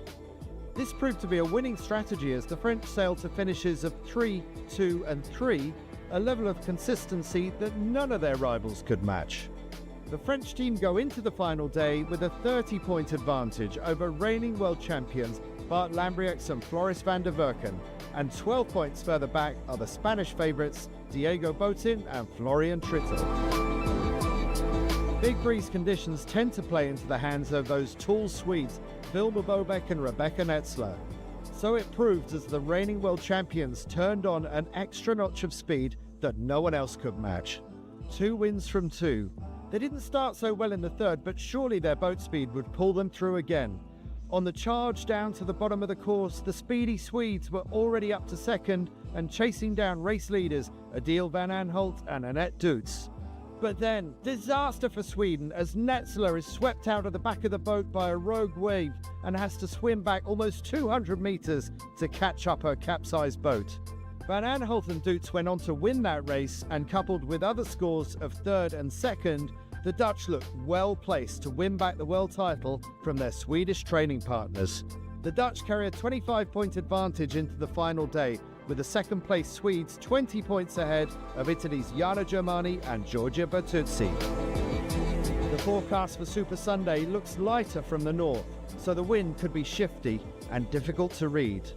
So while the 49er and FX titles might look secure, nothing is certain on this tricky Lanzarote racetrack.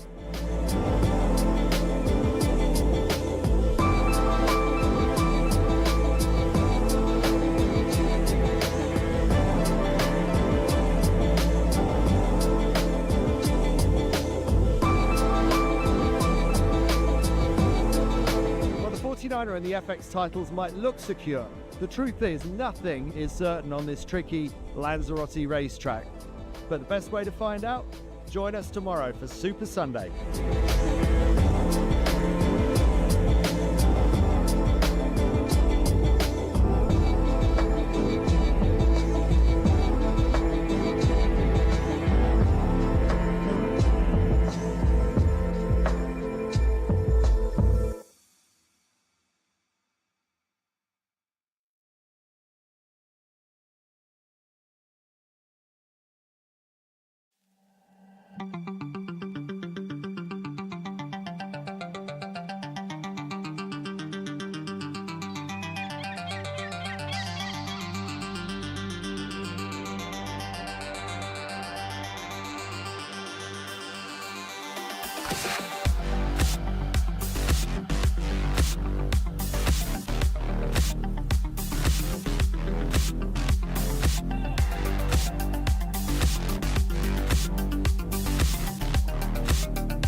Running through the last of my thoughts, standing on the edge of my time.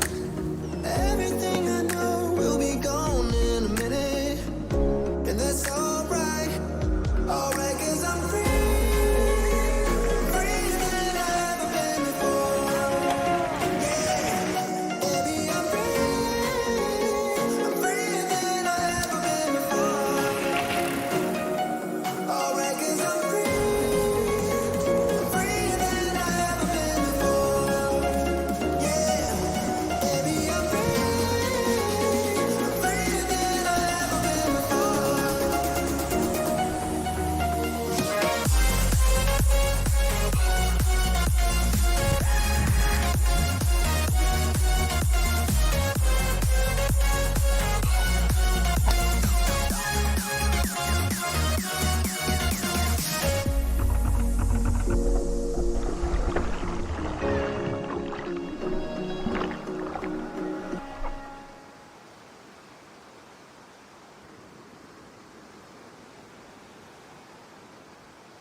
specifically the 49er. I like it a lot. The boat speed and the tactics, and the whole fleet is super close.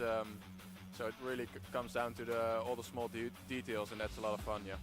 Yeah, so as I was growing up, I always wanted to say 49er. So yeah, it was always my dream.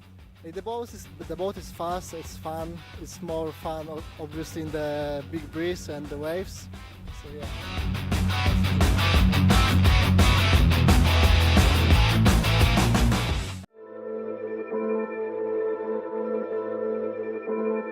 Day 5 of the World Championships, and the fleet are expecting 3 really tough, challenging Gold Fleet races out on the Atlantic swell.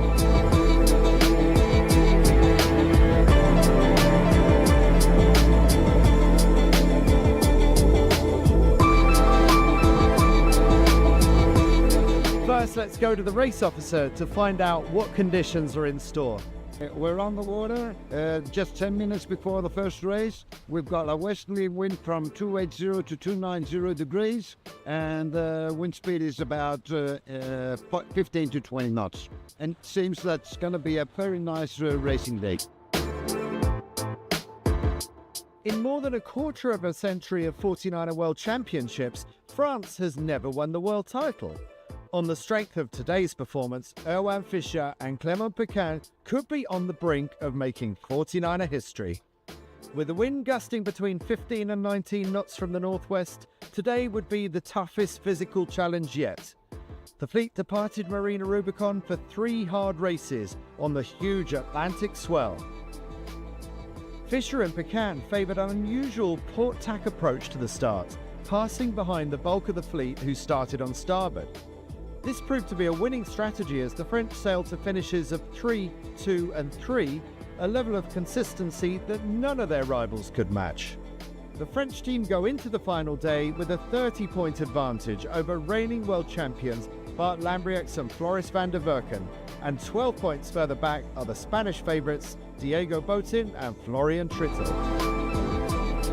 Big breeze conditions tend to play into the hands of those tall Swedes Wilma Bobeck and Rebecca Netzler. So it proved as the reigning world champions turned on an extra notch of speed that no one else could match. 2 wins from 2. They didn't start so well in the third, but surely their boat speed would pull them through again.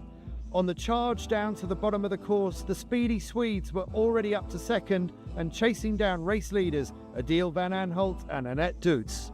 But then, disaster for Sweden as Netzler is swept out of the back of the boat by a rogue wave and has to swim back almost 200 metres to catch up her capsized boat. Van Aanholt and Doets went on to win that race, and coupled with other scores of third and second, the Dutch looked well placed to win back the world title from their Swedish training partners.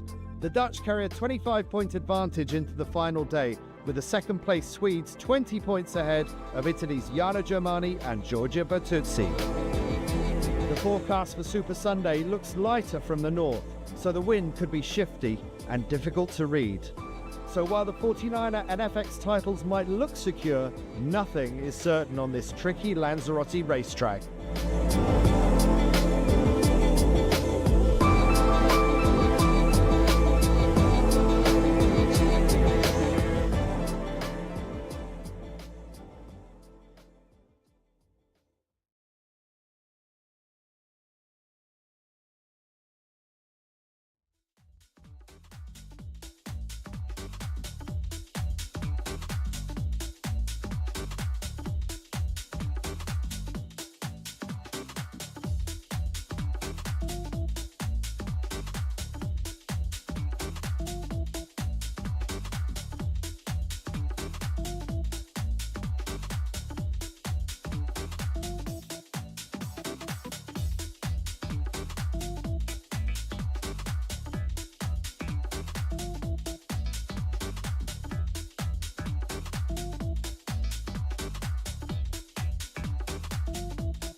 Marina Rubicón in the south of Lanzarote is the battleground for this week's 49er and 49er FX World Championships. It's the most important regatta this season leading up to Paris 2024, the Olympic Games. That's what all these competitors are aiming at this year. Most of them won't get there. That's sport, but there's a lot on the line for those few that have a realistic chance of getting there.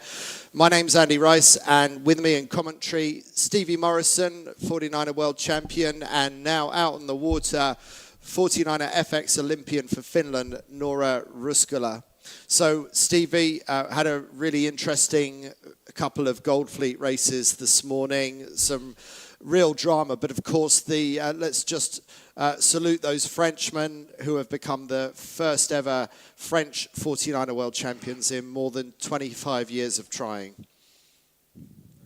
Yeah, it's taken them a while, but very deserved. They've sailed a truly phenomenal regatta out here, and really just put an exclamation mark on it with winning that race this morning. I mean, it were conditions where we questioned before, would they be as strong in the slightly lighter breeze and maybe slightly more twinkle toes kind of action on the water, but they certainly delivered, and hats off to them. I hope they can go out and give us a real show here in this medal race. There'd be quite something to bring it home with a medal race victory for them, and I'm sure they'll be sailing pretty relaxed out there, having already got the title sewn up. But yeah, tough day in both fleets for the Dutch sailors, so they're going to need a bit of a reset. Obviously, Adil and Annette still very strong position in the FX fleet, but both the Dutch crews struggled in the morning race. So what have they been able to do on this reset over lunch?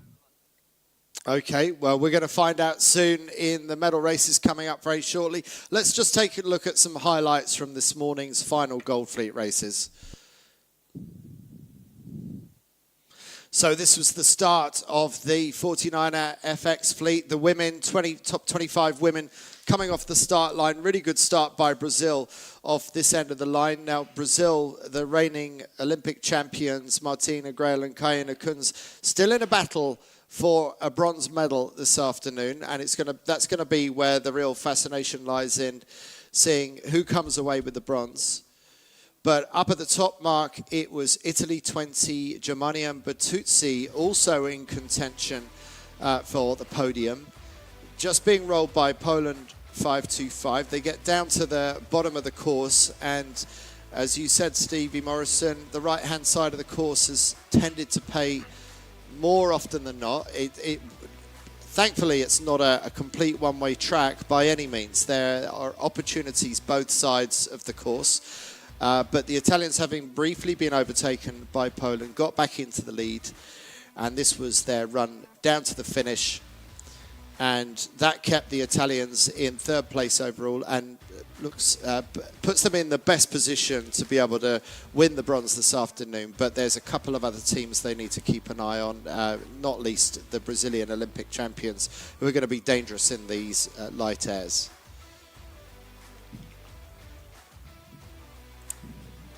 Yeah, I think it was a great performance by the Italian ladies, and they've now got a real opportunity. But certainly someone you don't want just hanging down the back is Martine Grael. She's going to be chasing that as we come over to the 49er race now, and we get to see that take place. And I think it was a little bit breezier by this time. We'd learnt a little bit about the race course. Right-hand side was still good, and the Irish really knocked the hinges off the corner of that course and did a great job to lead at Mark 1. But, well, it was the class act of the show. Here they are. Erwin Fisher and his crew there, the big dog in the bow was absolutely on fire. And despite the Irish diving inside at the bottom, they used their right of way really well. They just couldn't hold on to this French crew. They've got a lot of pace, it seems, across quite a large part of the wind range, really, and sailing really smart. Just got the boat tracked across the fleet, managed to do a nice job of minimising risk and still giving themselves opportunity to overtake, which is kind of the dream scenario, really. If you can be reducing risk and still overtaking boats, that's great. And there you go, what a moment for them in their career. To win a 49er World Championships is quite a moment, and then just ahead of a home Olympics, what a tonic that's going to be for them. Incredible performance. And for the coaching staff as well, Manu Dian, I know very well from my sailing days. He's been around the class a long time, and it's a big coaching team the French have here. They've got an awful lot of knowledge out there on the water, and, well, a really well received result. Yeah, very popular winners, I would say, and historic winners as well. The French finally bringing home that world gold medal that they've been fighting so long to achieve. And amazingly, for such a strong nation, only previously got a silver in 2018 and a bronze back in 2013. But finally, the big breakthrough in the year that matters the most, because whoever gets to represent France this year, it will be on home waters in Marseille for the Olympic Regatta, part of the Paris 2024 Games. And Stevie, isn't it quite amazing that having dominated the World Championship, we still don't know yet whether Erwan and Clement are actually going to be going to Paris for the Games, because this is part of their trials. The trials not yet decided.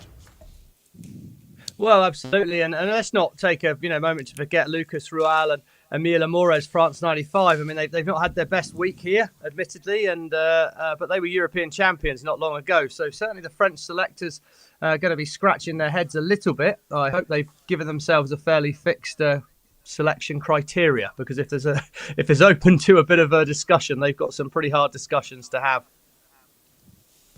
Now, we, in the 49er FX, we thought that, just like the French, that Netherlands 2, Adil van Aanholt and Annette Doets, would probably seal out the gold medal in the Gold Fleet race this morning. But it didn't work out that way, because the Dutch only managed a 17th place. That's their worst performance across the week. Most of their scores have been well inside the top 10, and they've won 5 races during the course of the week as well. And meanwhile, Bobek and Netzler, who were very fast in the breeze, proved that they're also pretty darn good in the light, because they were third in that race. And that means, Stevie, that the Swedes have kept their dreams of another world title alive.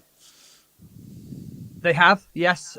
Mathematics is a beautiful thing, isn't it? You can often manage to sort of shape sums how you want to do it. And absolutely, they sit now on 72 points. The Dutch are on 57. So that's still a good lead. That's a 15-point lead. And what that actually means is, should the Dutch finish 8th or better, they will win the world title.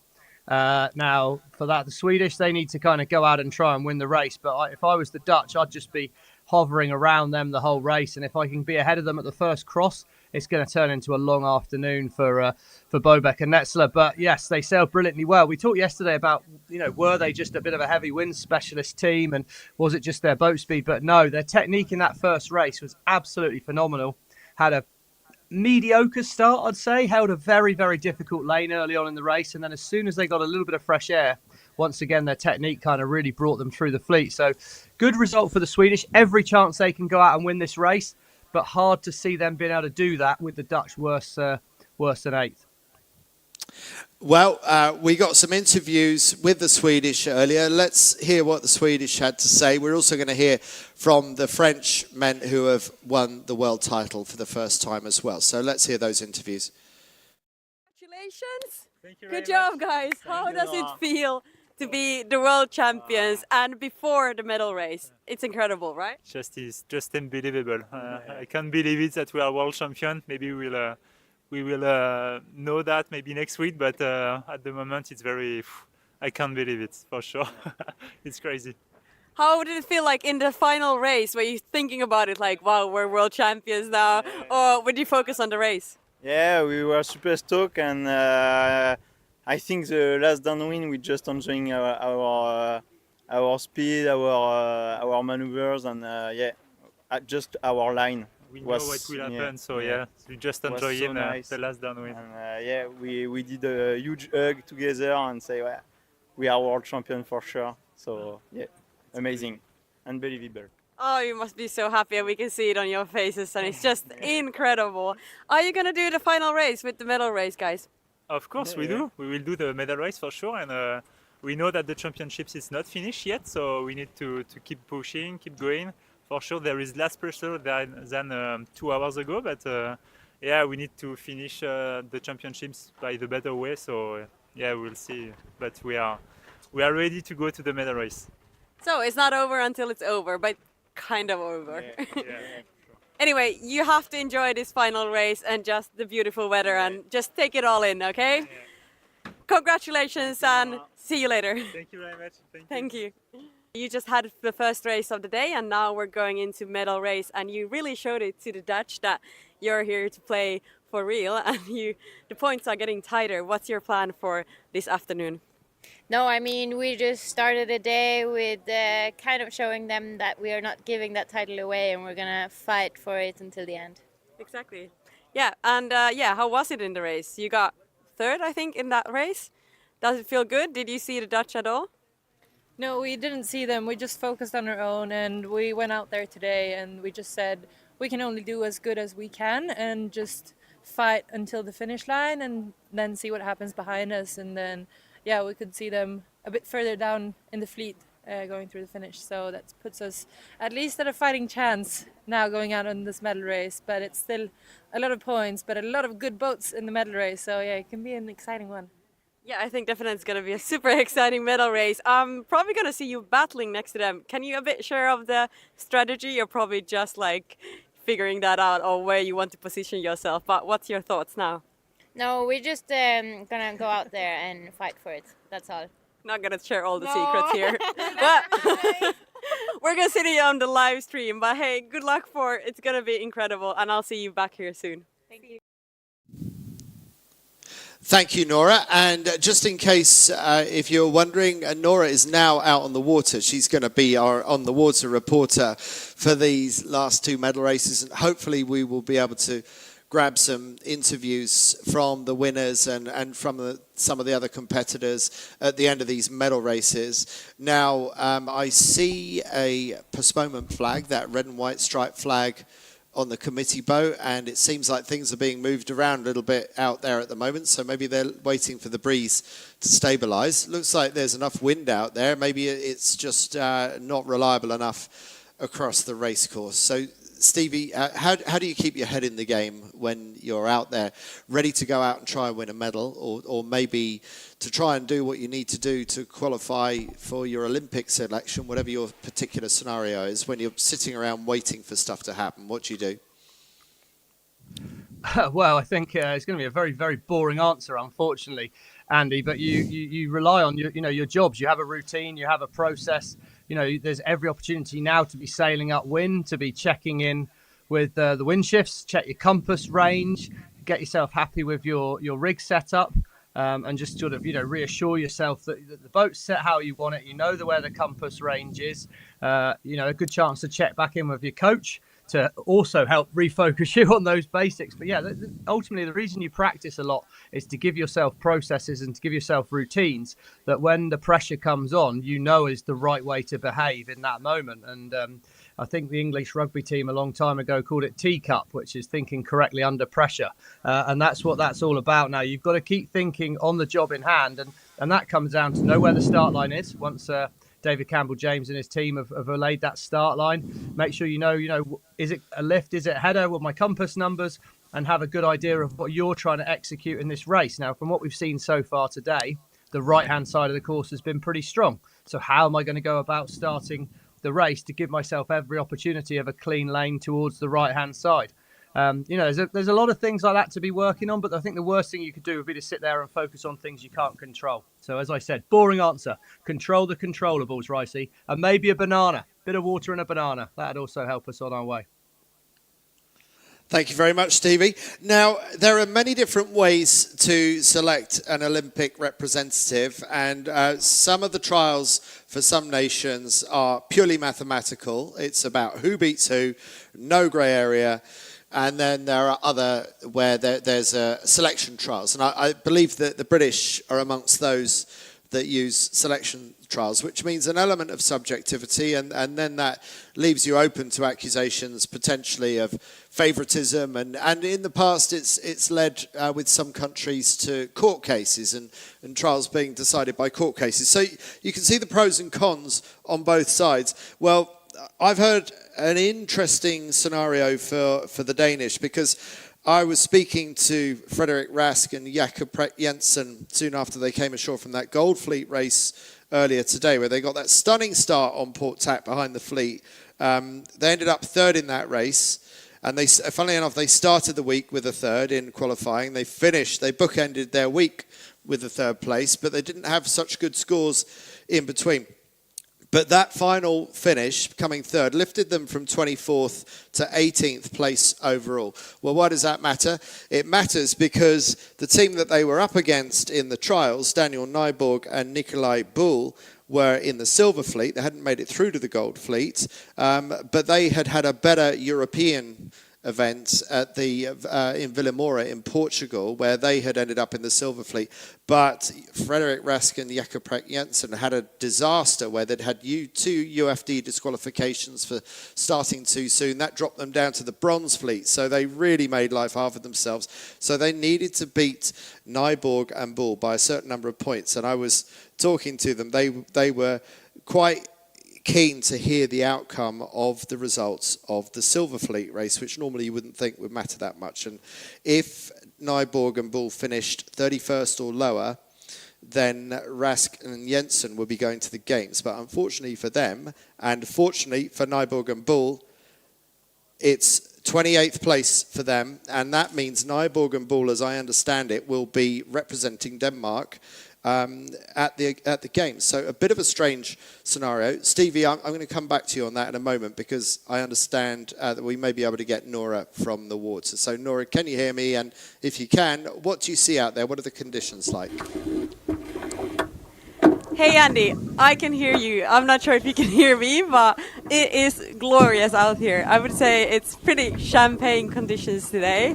The wind is perfect, and you see the starting line just behind me. We have AP currently.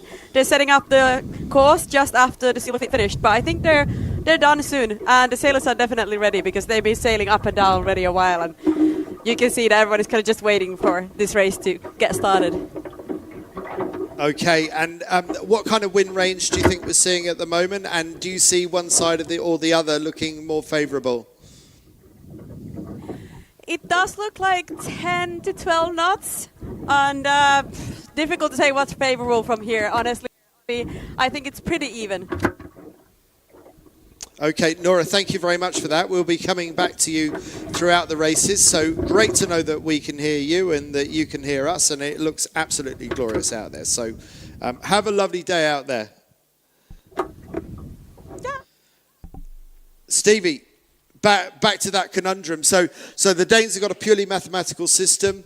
Some might argue that the strongest team is not going to the games for Denmark, but fair play to Nyborg and Bull. They did what they had to do, and the mathematics works out in their favour. But where do you stand on this division between pure mathematics and a little bit of subjective selection? Yeah, I think it's always an interesting question. I thought it was great hearing from Nora there. For anyone at home playing sailing TV drinking games, I think she just ticked the champagne sailing box. So I imagine there's plenty of people around the world having a mouthful of beer right now to tick that one off. But if we come back to the trials thing, yeah, I think the Danish system's always been brutal. I know that in 2012, Alan Nordgaard and Jonas Warner, who was the current gold medalist, and Alan Nordgaard just took him out in a match race scenario. The British system tends to favour, actually achieving high results and favouring that, where you're actually trying to get medal-winning performances. So I think it's always a very interesting way of going about it. America put themselves in a very high-pressure 1 week kind of on home turf selection series, which that's sort of done them proud in the past, but something that as a British team we moved away from with our Weymouth Olympic week that you'd remember when I first remember racing you in 1999, and we were in Weymouth Harbour, and Billy Barker and Paul Boverton were going hammer and tongs for the British spot in that.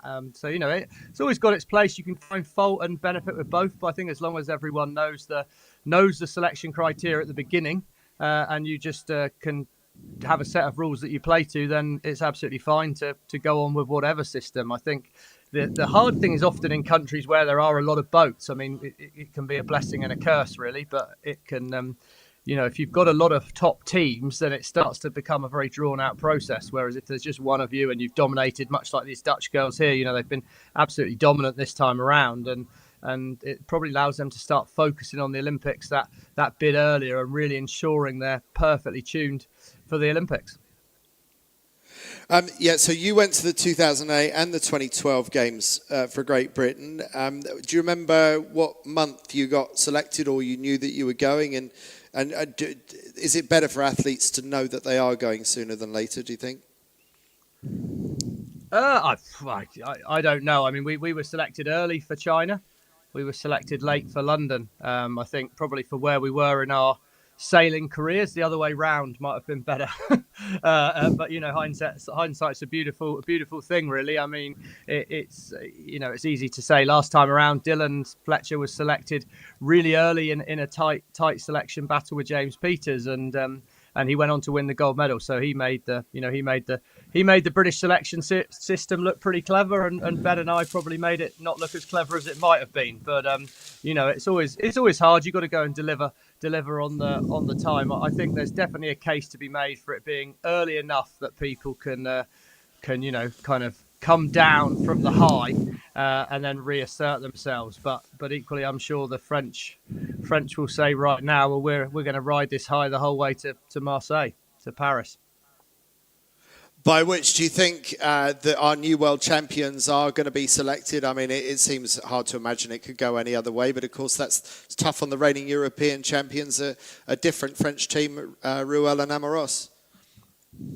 Yeah, I mean, I've really got no idea of what the system is there, but for me, the World Championship is always the benchmark pinnacle event of the season, and there's been a reasonable range of conditions. They have absolutely smashed it. I mean, I actually went a bit indulgent during the break and looked back at the time Ben and I won the Worlds results-wise, and it was... we had an awful lot of first places, but we didn't have as many low points as these two. I mean, it's been an absolutely spectacular series that they've put together, and they've showed themselves to be absolutely world class. So, will they be selected? I would be very, very surprised if not. But je ne parle pas le français, so je ne connais pas, Andy. C'est pas pour moi to decide. Well, you've just disproven your own statement there. Of course, that was beautiful French, worth at least a B+ at GCSE. And in the break, you've also managed to cook some sausage rolls. So well done. You've been very busy.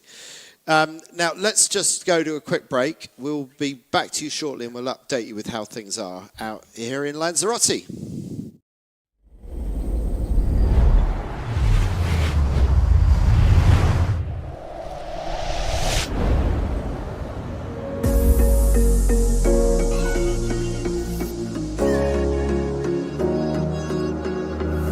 Running through the last of my thoughts, standing on the edge of my time.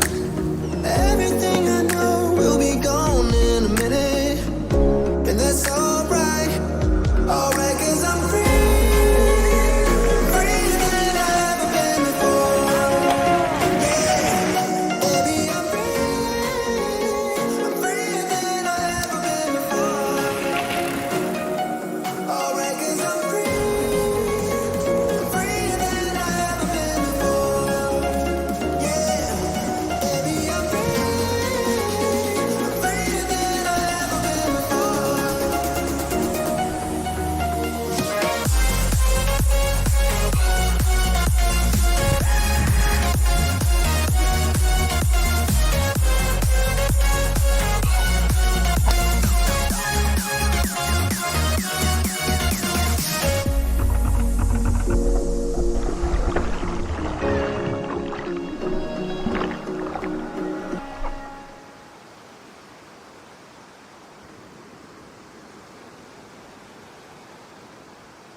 Welcome back to Lanzarote. We're here in the south of the island, in the Canary Islands, and Marina Rubicón has been our host this week. One of the most popular training grounds for Olympic sailors of all types, not just 49er and 49er FX skiff racers, but pretty much all the Olympic classes pick Marina Rubicón as one of their top spots for winter training. So it seems like an obvious place to come and have a world championship. And what a great week we've had. We've had absolutely fantastic breeze. We've had huge rolling swell.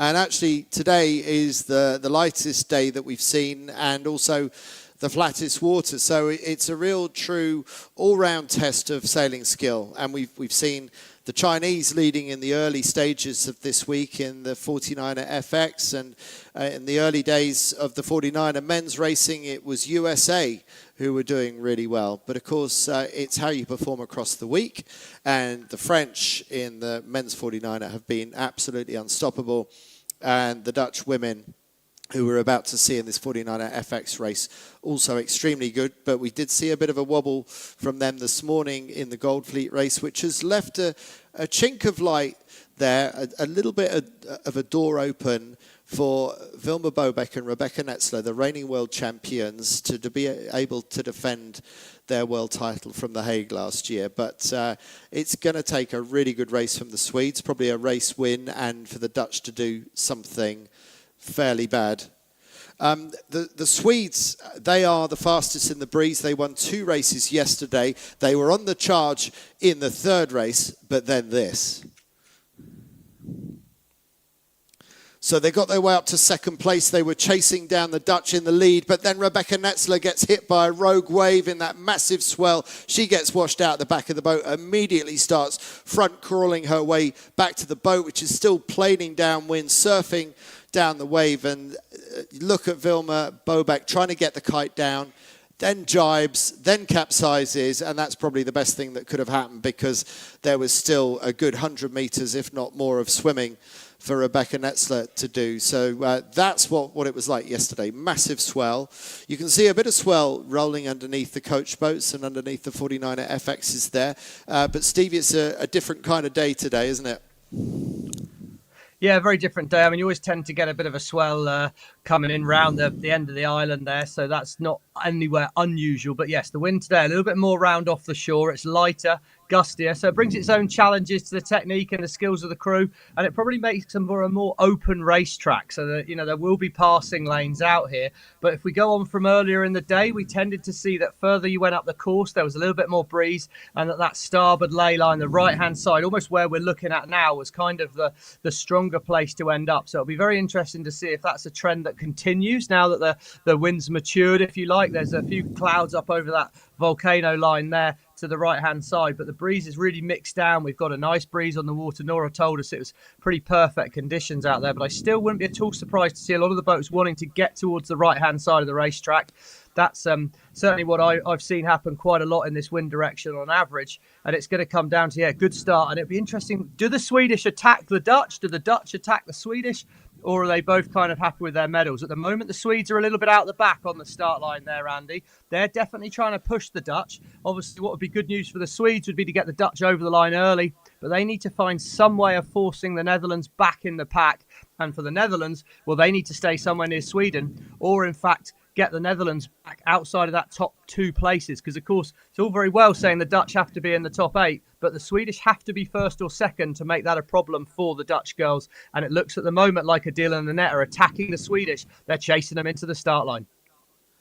Yes, just as you were speaking and theorising about that, it was pretty much playing out as you suspected. So it looks like the Dutch are hunting down the Swedish, so that the Swedish looked like they were a little bit scared being where they were, so they moved themselves further up towards the committee boat end of the line. And meanwhile, there is a bit of a slow match race going on between Italy and Brazil near the committee boat, those being the 2 mostly likely boats to fight it out for the bronze medal, not also forgetting Australia 47, Laura Harding and Annie Wilmot, who also have a sniff of that bronze medal.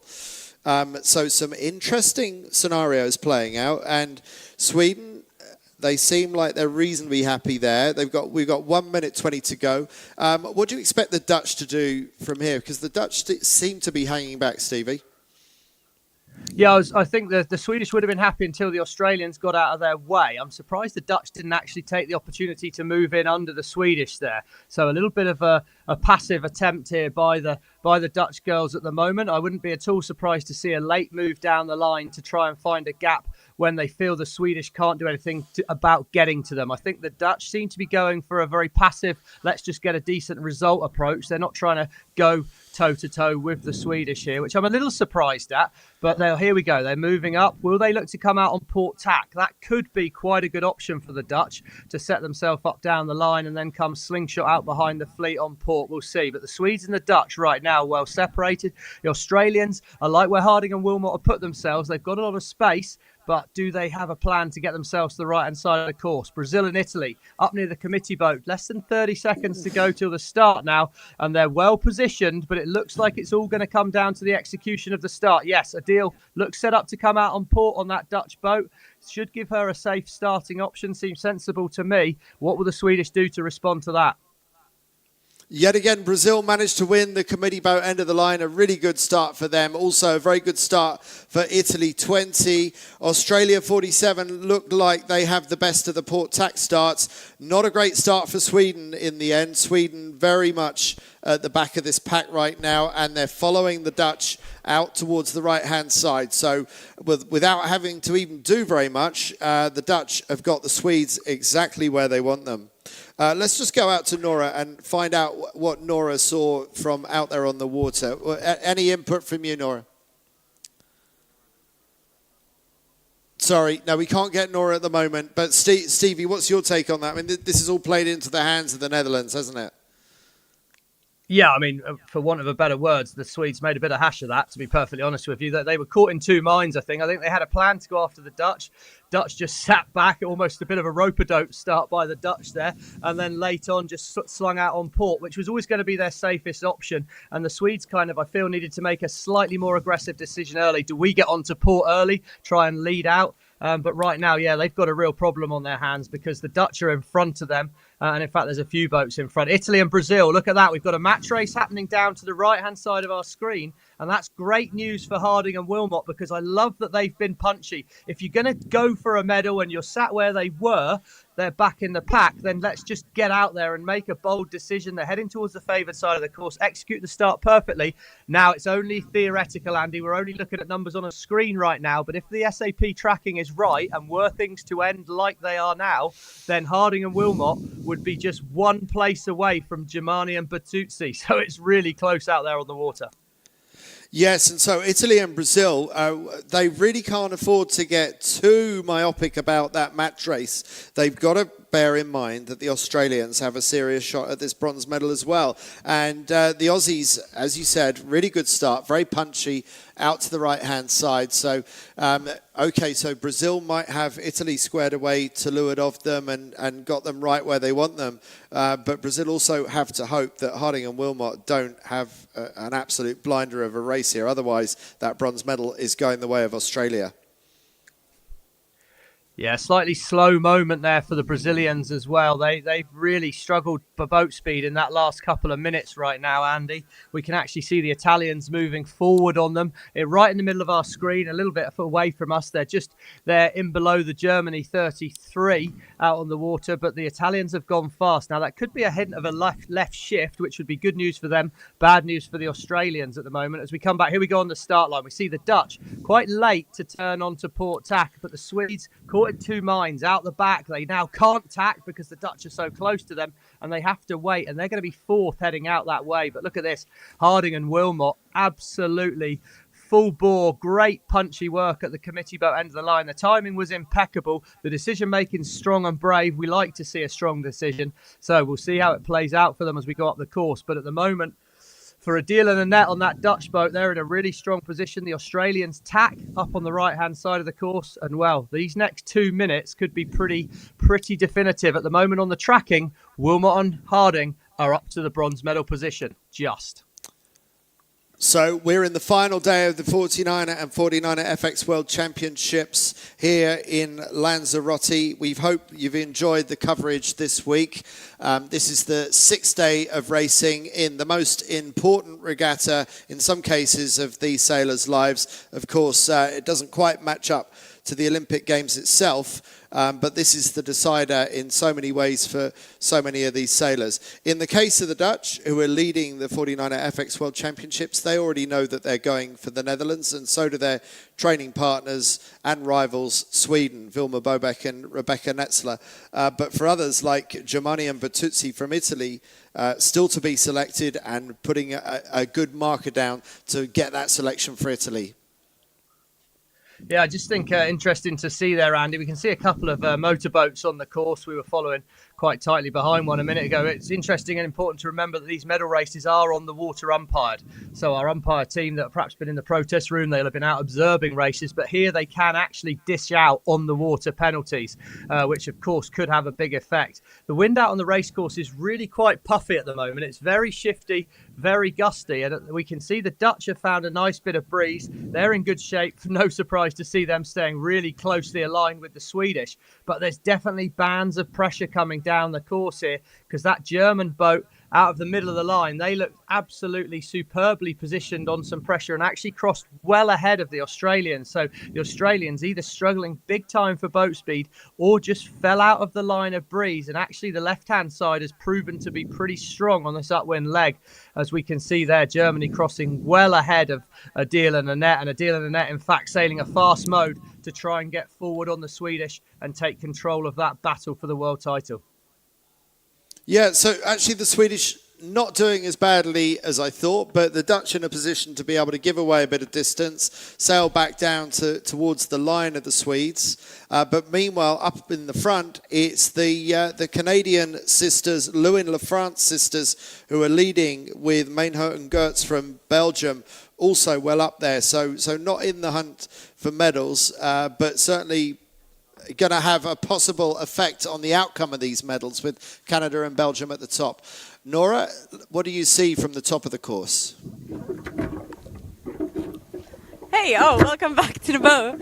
I can see from here, actually, it's a bit soft up here. I think it was more wind down there, really patchy. But I actually see the Canadians coming up really well, nicely, and the Germans. I would see the Germans on the lay line, Canadians way over the lay line, and the Dutch are also looking like they will be on the lay line. But I can see also it's shifting a lot. So, Dutch can be on the edge of, will they make it?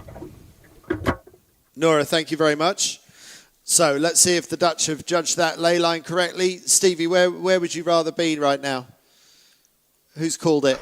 I'd absolutely be rather where the Germans are, with a little bit in the bank and bow forward. I think the Germans and the Canadians have sailed a great upwind, but interesting what we've seen there is just how open the racetrack is. These two boats started down the line, headed out a little bit to the left. And there's clearly the pressure's more evenly spread across the racetrack. It's a little bit more shifty and gusty, and there's opportunities for the boats out there. And for the Germans and for the Lewin LaFrance sisters, well, they're going to be in great shape to set themselves off downwind here. Our battle, of course, is for the medals, and that's happening a little bit further back. But for the Italians, Germani and Bertuzzi, it's all good news at the moment, because Australia and Brazil are quite well back in the fleet. And interesting there, the Germans clearly feeling it's a right shift. They look for the jibe set. Have we got a difference of opinion? We have. It looks like Georgia Lewin LaFrance continues straight, and there's clearly a bit of a difference in opinion with the breeze out there. But this time it did pay left upwind, so perhaps a brave call to jibe set in the lead. Yeah, I quite like where the Germans have done the jibe set. That looks pretty good for Hoffmann and Bartelheimer right now, as Netherlands 2 are world champions in waiting to go round the course, and it's round the windward mark, and it's a straight set for them. And coming up behind them, Spain 23, and then the closest rivals for the world title, it's the reigning world champions from Sweden, Vilma Bobeck and Rebecca Netzler. But with the Dutch 2 in front of them, it just means the Dutch are looking even more certain to win back that world title that they last held in 2022 in Halifax, Nova Scotia. Yeah, there we go. The Dutch choose to jibe now, Andy, a little way after the mark. Clearly, they like what they saw out that other way, or in fact, probably what they saw was the Swedish take a jibe set, and they thought, no, guys, you're not having that. We're going to come with you. So we'll see how this plays out. But absolutely, the Dutch have got their eyes razor focused on that Swedish boat, doing a brilliant job of just blocking every move they make there. I think important battle taking place with Grail and Kuntz and Harding and Wilmot. Now the Italians have got a big lead over them. Italians 6th, but Australia 9th, Brazil 10th. Whoever beats whoever out of Australia and Brazil will finish above each other on the standings. So the standings at the moment, Van Aanholt leading, Bobkek and Netzler 2nd, Germani Bertuzzi 3rd overall. As it stands, Harding and Wilmot are just ahead of Kuntz and Grail, although they're tied on the same points. So there's plenty of action for these medals and top 5 places happening just right now. But there you go. Look at that. Great sign for the Dutch fans watching the show. Sweden set up for jibe. Let's not be at all surprised to see the Dutch jibe very shortly and match that move by the Swedish ladies. Yep, so the Dutch not letting the Swedes off the hook. They're going to, yeah, there you predicted it, Stevie, doing that cover. Basically, the Dutch keeping themselves between the Swedes and the next part of the course, which is the leeward gate at the bottom, the part of the course that gave us such entertainment yesterday with so many capsizes and near misses. It's not going to be like that today. There's only 10 boats on the race course. This is the double point medal race, only the top 10 in the medal race, and this is to contest the medals for the 2024 World Championships, the most important regatta of the year before the Paris 2024 Olympic Games in July, coming up in France later on this summer. Bit bouncy for the Swedes, bouncing over that chop. It's an ever-moving playing field here. There's a bit of swell rolling side to side as well, Stevie, so it's always keeping them on their toes, isn't it? It's always keeping them on their toes, and I think we saw there that straight set did pay off. The Canadians have extended quite a big lead right now. So there does seem to be more wind on the left-hand side of the course at the moment. So that would suggest that the Canadians might set themselves up for a right turn here. They're marginal on lay line. Look at that, well down on the trapeze. Main sheet a little bit off the centre line, trying to keep the boat flat. Nicely pressed in. So they'll be going quite fast. I think they've made a reasonable gain over the Germans at this point in time. But it's still plenty of race left here to be done, and this will be one of the bigger decisions of the race. Do they turn right or do they split away to the left? They've missed the lay line for the right turn, so it's probably going to be a left turn for the Canadians here. Here they go. They obviously feel wind's in the left phase, and we're happy to get out on port tack.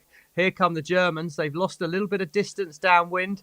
Somewhat of a late jibe there, so they're going to maybe do 2 jibes and get very slow. Quite a few meters dropped by the Germans, just missing the lay line, forced to do an extra 2 jibes, but they also like the left turn, and they're going to follow the Canadian sisters out that way. So clearly, feels to me like maybe the breeze has shifted to the left, and all the boats are choosing to sail that lifted tack out towards the right-hand side. Okay, so that's what we like to see, an unpredictable race course, and down come the Dutch.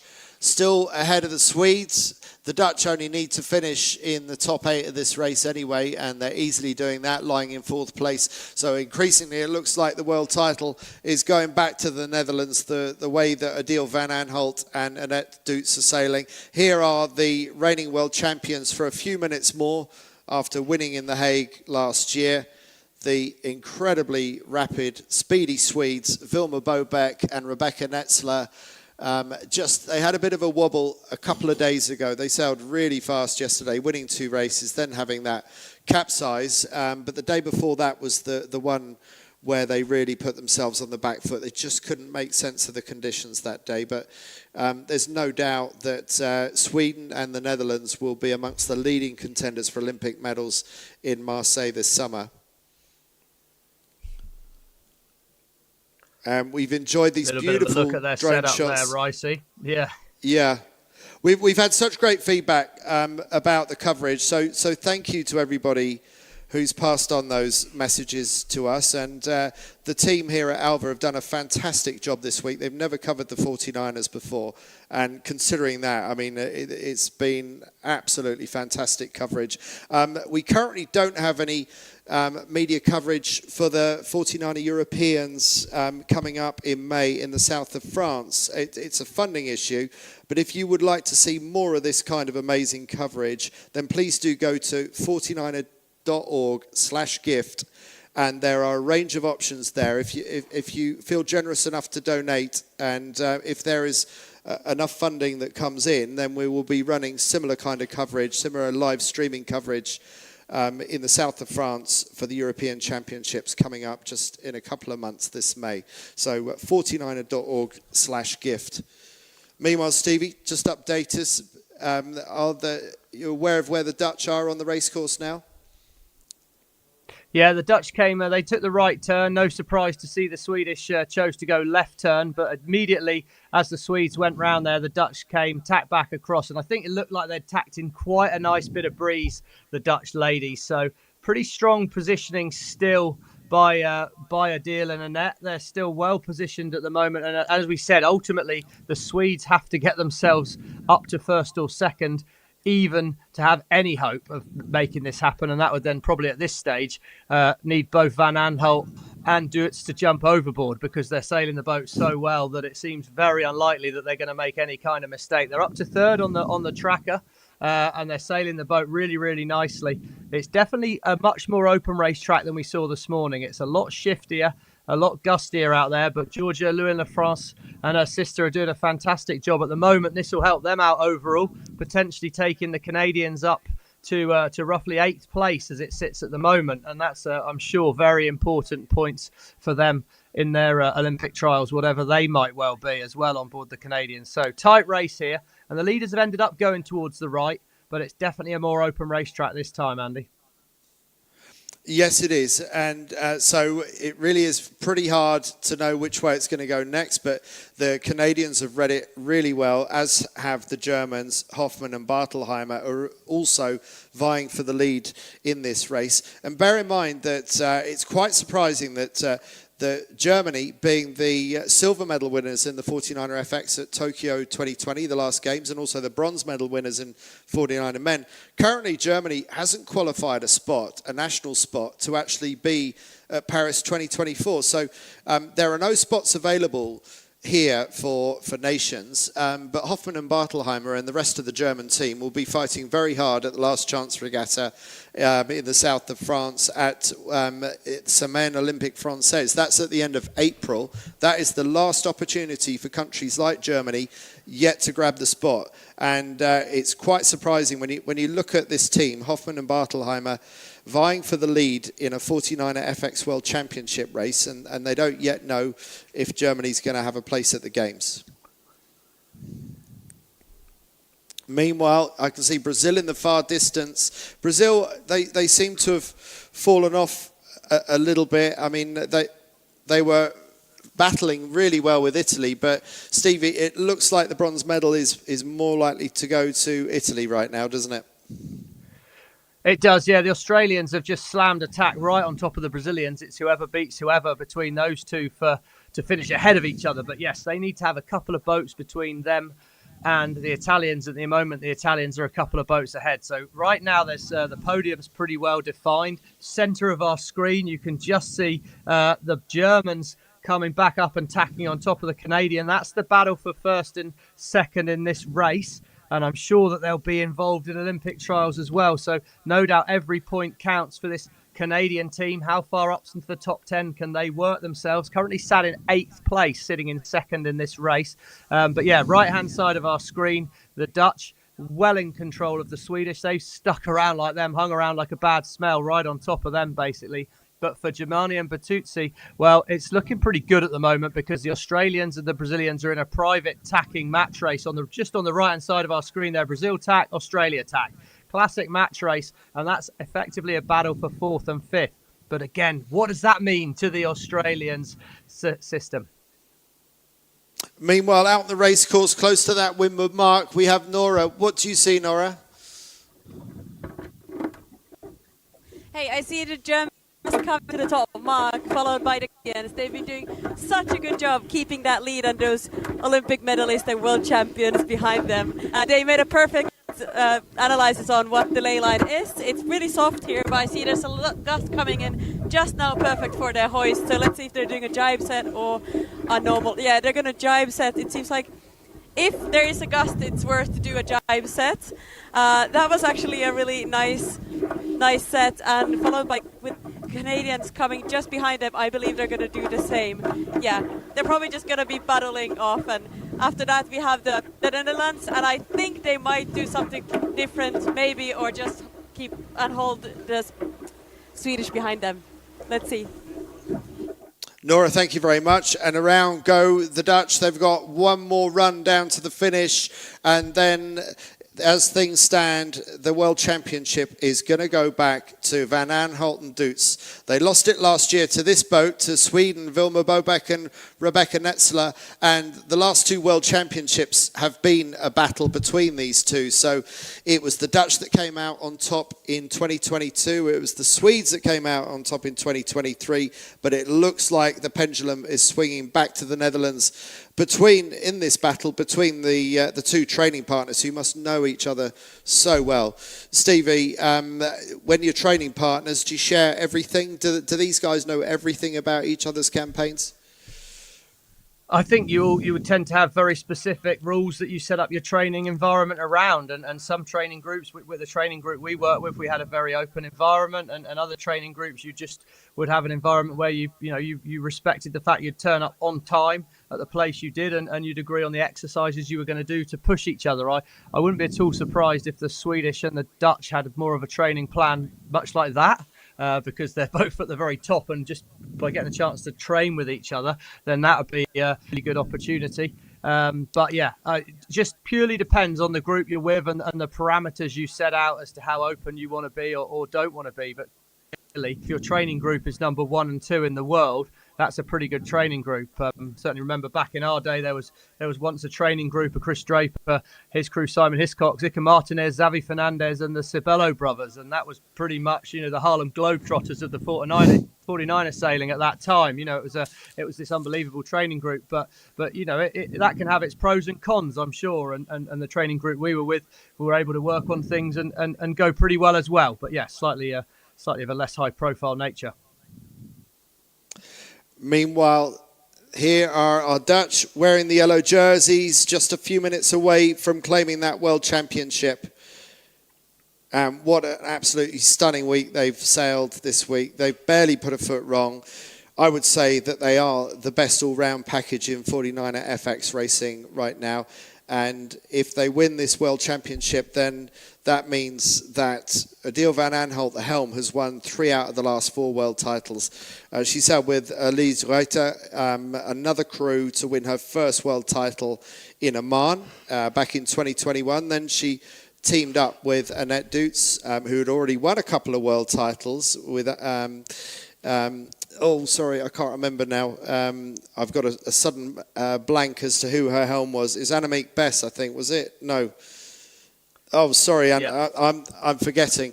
But really good sailing by Annette Dutz throughout her career. First won the Worlds in 2018 and is just about to win her 4th world title, which will make, in terms of World Championship wins, Annette Dutz the standout all-time greatest 49er FX sailor. But of course, the Brazilians, having won 2 Olympic titles, also have some claim to that title. Brazil still in that battle for the bronze further back, but it looks increasingly like the bronze medal is going to go the way of the Italians, Germani and Bertuzzi.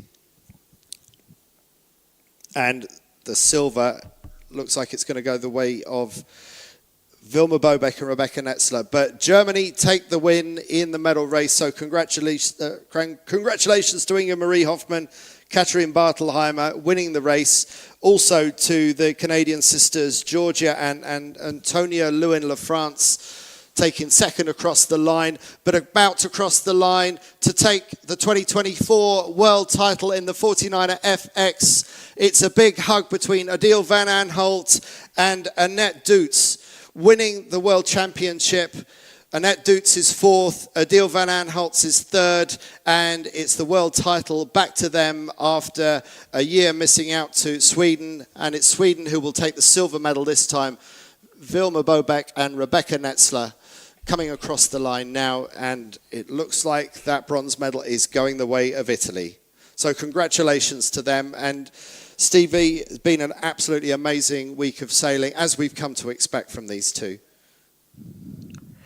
They, like you said, they barely put a foot wrong. I mean, the first two races yesterday, the Swedish girls just looked so well set up, so in tune with the conditions, and you felt if there was any blink or any flicker of weakness from these Dutch ladies, that was going to be absolutely capitalised on. But actually, it was the Dutch that managed to tighten the screws, as it were, on those Swedish girls and wind the pressure onto them in the third race yesterday. It made the Swedes push right to the limit, and then just that little bit beyond the limit forced the mistake, and that's just what they've done. They've just not made mistakes. They've kept driving things forward. They've kept pushing hard, and they've basically said to them, everyone else out there, you've got to raise the bar so hard, go beyond your limits, and then you'll start making mistakes, and that's what they've done. So hats off to them. Absolutely fantastic performance. They're buzzing. Why wouldn't they be? They're always buzzing. I mean, those two are just full of the joys of spring every season of the year, aren't they? They are absolute joy to be around with in the boat park. And even when they've had a bad day, you'd hardly know it, but this is an absolutely great day for them. And even though they've won this world title a few times in the past, that's a feeling that never gets old. And thank you to friends who have written in. I got my Annemiek's mixed up, and I'm so sorry to Annemiek Beckering. It was Annemiek Beckering who won those world titles with Annette Dutz and also won the bronze medal together in Tokyo 2020. I was mixing up my Beckerings with my Besses, and Annemiek Bess, a former Olympic medalist as well and a great offshore sailor for the Netherlands. And there is Italy 20, also plenty to celebrate for Germani and Bertuzzi. They went into this race in third place. They were briefly threatened by the reigning Olympic champions Martine Grael and Kayena Kunz, and also well done to Laura Harding and Annie Wilmot for Australia for also being in that battle for bronze. But in the end, third step on the podium goes to Italy. So congratulations to them and to our Swedish silver medalists, Vilma Bobeck and Rebecca Netzler. I think they will be a little bit disappointed in the moment, but I think on reflection, they will also be extremely happy with their week. So we have Nora on the water. Nora, do we have an interview? Yes, we do. Hey, welcome to the water. Congratulations, Adela, for the World Championships. This is incredible. Thank you. I saw just like tears of laughter. Just how are you feeling, and what do you want to say to the live feed? Yeah, thanks so much everyone for watching. It was an amazing week, and we're just really happy. And it feels like a comeback after last year, and we're super proud of this week of sailing, and we cannot wait for the Olympics. It was such a great medal race to finish it off. It was like really beautiful conditions, and I don't know, we had a bit of a difficult morning, and then it felt so good this afternoon. Good boat speeds, feeling in control with most of the shifts in like as far as you can do right here, because it's pretty crazy, but very happy to feel like that.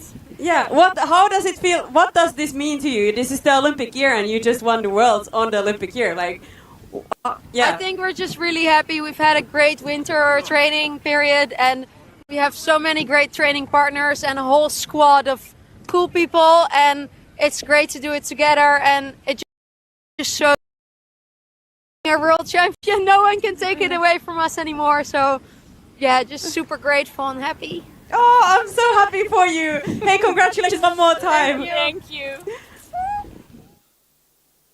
Nora, thank you very much. What a lovely interview. And there you see, they're just two fantastic ambassadors for the sport. And Stevie, even you're a nice bloke. I mean, we have a lot of nice people in this sport. And I would say that, wouldn't I? Because this is my sport. But what I hear from other journalists who get across all the sports, write for national newspapers, that when they come into the world of sailing, they are always pleasantly surprised by just what a friendly bunch the sailors are, and the Dutch, they're genuinely really nice girls, and I'm very happy for them. I think they've sailed a fantastic regatta, and they made some crutch clutch decisions when they needed to, none less than at the start there, where they sort of played that slight rope-a-dope tactic on the Swedes, didn't lure them into battle, and then made a dynamic move at the end. But yeah, great characters for our sport. All these ladies are absolutely raising the bar on the sailing of these boats and the level that we're seeing out there, and it's it's nothing but the sport should be proud of, and all these ladies should be proud of, because the ability they're showing in the boats is fantastic. The standard of the racing is next level, and we can't look forward to showcasing that when we get to Paris Olympics in the summer. I think it should be a brilliant showcase of our event. Ladies like this putting on a real show. Why are we all so nice? Not sure, Ricey. Maybe that's because we're out there on the water. We've got beautiful scenes like this to be doing our day job. It strikes me as a lot more motivating to pull my wetsuit on and go out and race a boat around a racetrack like this in sunny conditions than pull on a pair of Speedos and look at a black lane in the bottom of a pool. Probably going to make you a bit angrier, I don't know. Well, Rebecca Netzler had her Speedos on yesterday doing that catch-up of that capsized Swedish boat. That was one of the big moments of this week, and that was a moment where the world title started to slip away from these Swedes, who sailed an amazing regatta last year in The Hague and still sailed phenomenally well this week. And I thought maybe this was another week here in mostly windy Lanzarote where the Swedes would be uncatchable, because in a straight line they are pretty hard to hold back for raw boat speed. But the Dutch, they sail very well across the range. They sail super smart. They don't seem to have many weaknesses, and they have to be the favourites for the Olympic title this summer in Marseille, I would say. 3 out of the last 4 world titles have gone to the Netherlands, and so it's going to be fascinating. But there's so many others that we can't count out, with all the strange pressures that you have at Olympic Games. And the only girls that have ever won an Olympic gold medal in the 49er FX are Martine Grael and Kajana Kunz. They've won both of those medals so far. And will they be able to win another? Well, not if our new world champions have a say in it. Van Aanholt and Doets, the absolute standout performers this week, followed by the silver medalists Bobek and Netzler.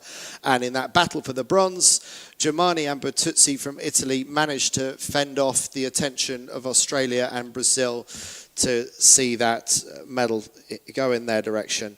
And Grael and Kunz, I understand, ended up in 4th place, I think. So just out. So we'll update you in a moment. We're still getting the final scores updated. But we talked about some of the minor battles there and the fact that there are selections going on.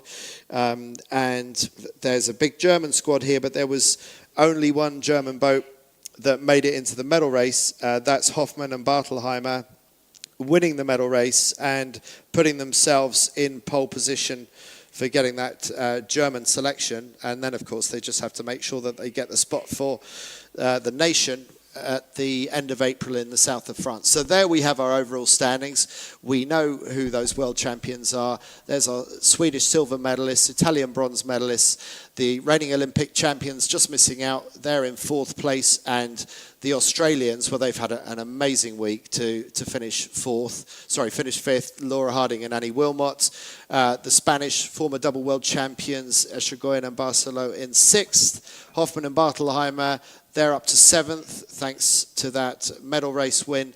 Lewin LaFrance, also the sisters do a climb from 10th to 8th for finishing 2nd in that medal race. Meinhardt and Gertz. And then Poland, Alexandra Melsaka and Sandra Jankowiak dropping from 8th down to 10th, but still well done to all 10 medal race contenders. We've got just under 5 minutes to the start of the 49er men's race. We'll have a quick break and we will be coming back to you very shortly for the men's action.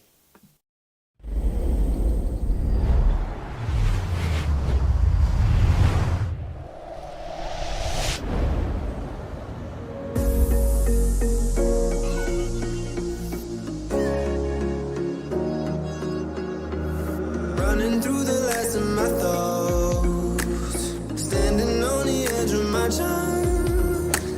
Everything I know will be gone in a minute, and that's alright, alright, 'cause I'm free, freer than I've ever been before.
We're minutes away from the start of the very last race of these World Championships. Just under 2 minutes to the start of the medal race for the 49er Men's World Championship.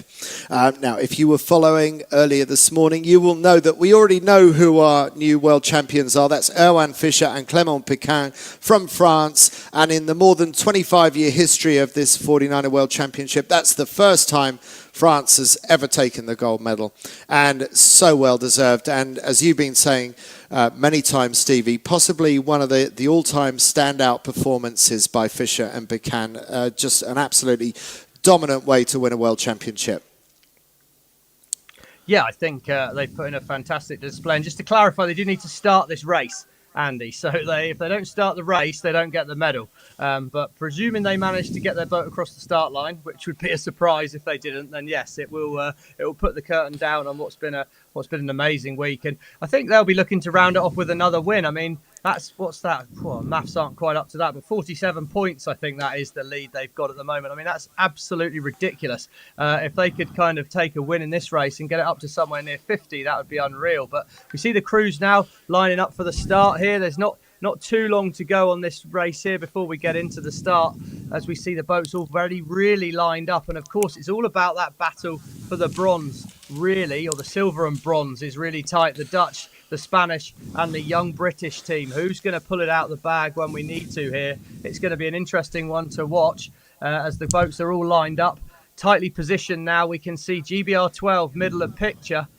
Where's the Dutch team? Who's going to look to come out on port? There's going to definitely be some port tack starters, I would have thought here. A little bit more port bias on the line, but there's plenty of boats hovering around, looking like they want to come out on port as they start to line up. Wind it up for the start line here. Here we go. Here's the acceleration phase. Polish are coming in late. France 51, good start. The Swiss get the committee boat end of the line if they can sneak round it. And GBR 12, well, they lead off the pin. So decisive call there by Grummet and Hawes. They've got a great start on that British boat. You see the Netherlands in the background. They're out on port tack. The French world champions, they're out on there. France 16, they come out on port tack as well. So Grummet and Hawes, they head off to the left-hand side of the course.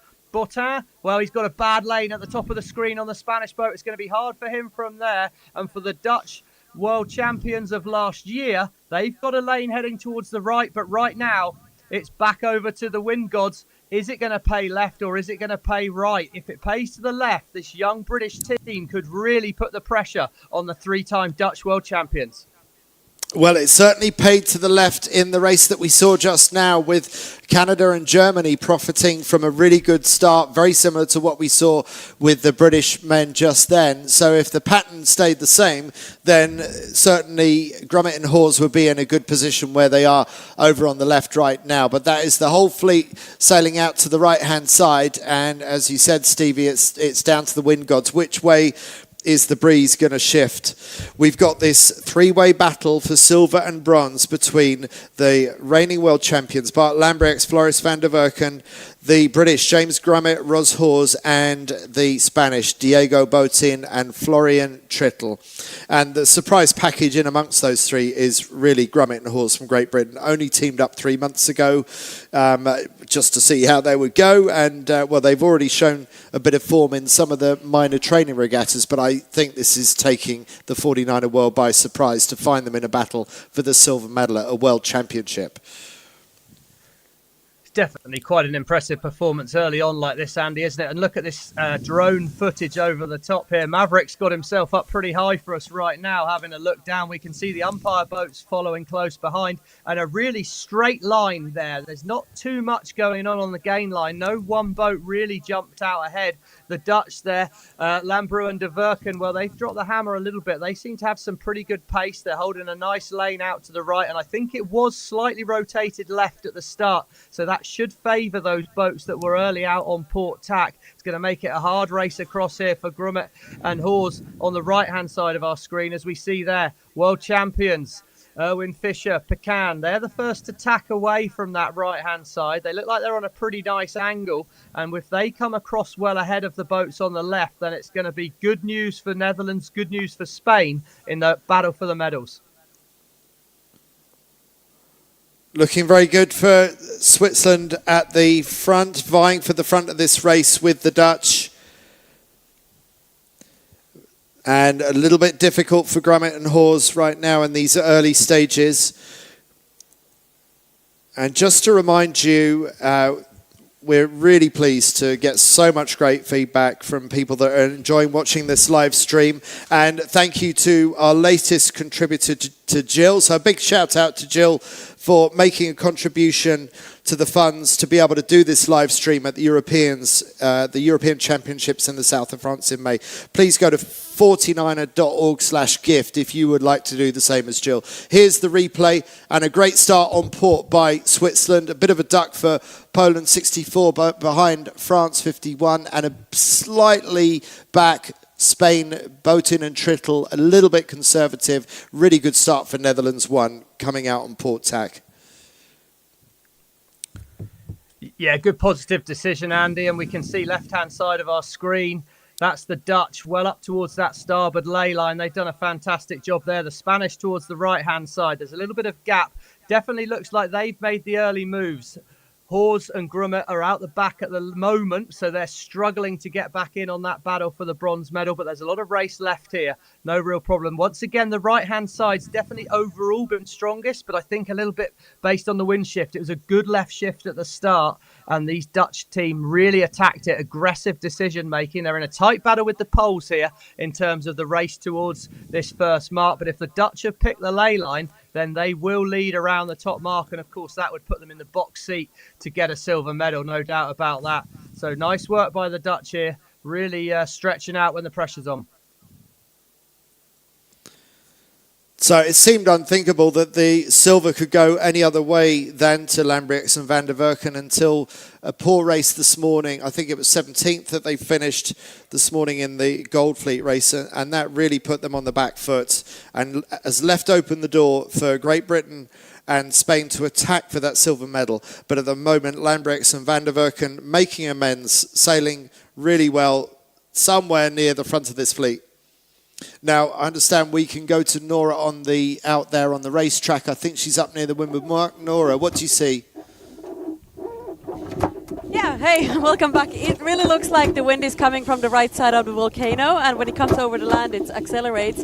You can see that here with the boys that you have to be more on the right side approaching. When you come to the ley line here, it seems better to just be further up on the course, or more on the right, and maybe overlay the ley line a bit. We can see the Dutch are just below there. They could not make it. Everyone got a left shift, so it's really tricky to tell where the ley line is, and that's why they're going to be doing a few tacks before they get up here to the mark. Nora, thank you very much for that. So there is still breeze going both ways, Stevie. It's not just a right-hand racetrack, not quite as straightforward as that. It's sort of being, what would you say, the percentage play, 70% go right, 30% go left?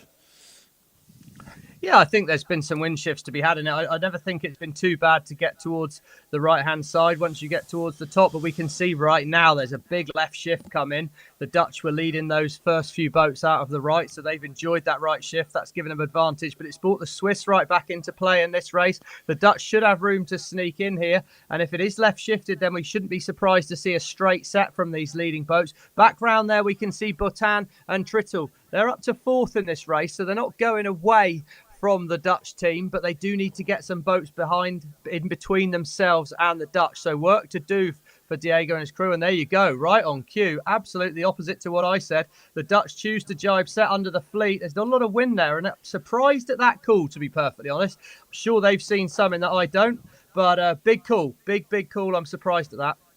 Yeah, it looks like they're going to have to take some early pain to make that jibe set work, because the Polish and Swiss teams seem to be well up to speed straight away on the straight set. So let's see if there is something that the Dutch have spotted that the rest of us haven't. But it still doesn't look great for the Netherlands yet. I just wonder where the payback is going to come. I guess it'll hopefully be a long-term play. And as you say, they can see something. We're watching the same screen as the viewers at home, so not got a lot of expert information other than that. The facts I was taking that off was I felt it was left shifted at the top. and at least you'd have been sailing, they're sailing the long tack away here on the Polish boat. Anyway, big call, but you don't win 3 World Championships without making some correct big calls in your time. So we'll see how they come back together with the fleet later on, but perhaps the door's just been opened a little bit for Diego Bottin, Florian Trittel on the blue spinnaker there to make a move and be able to push on up. They just need a couple of places between themselves and the Dutch. So there's work to be done on all accounts.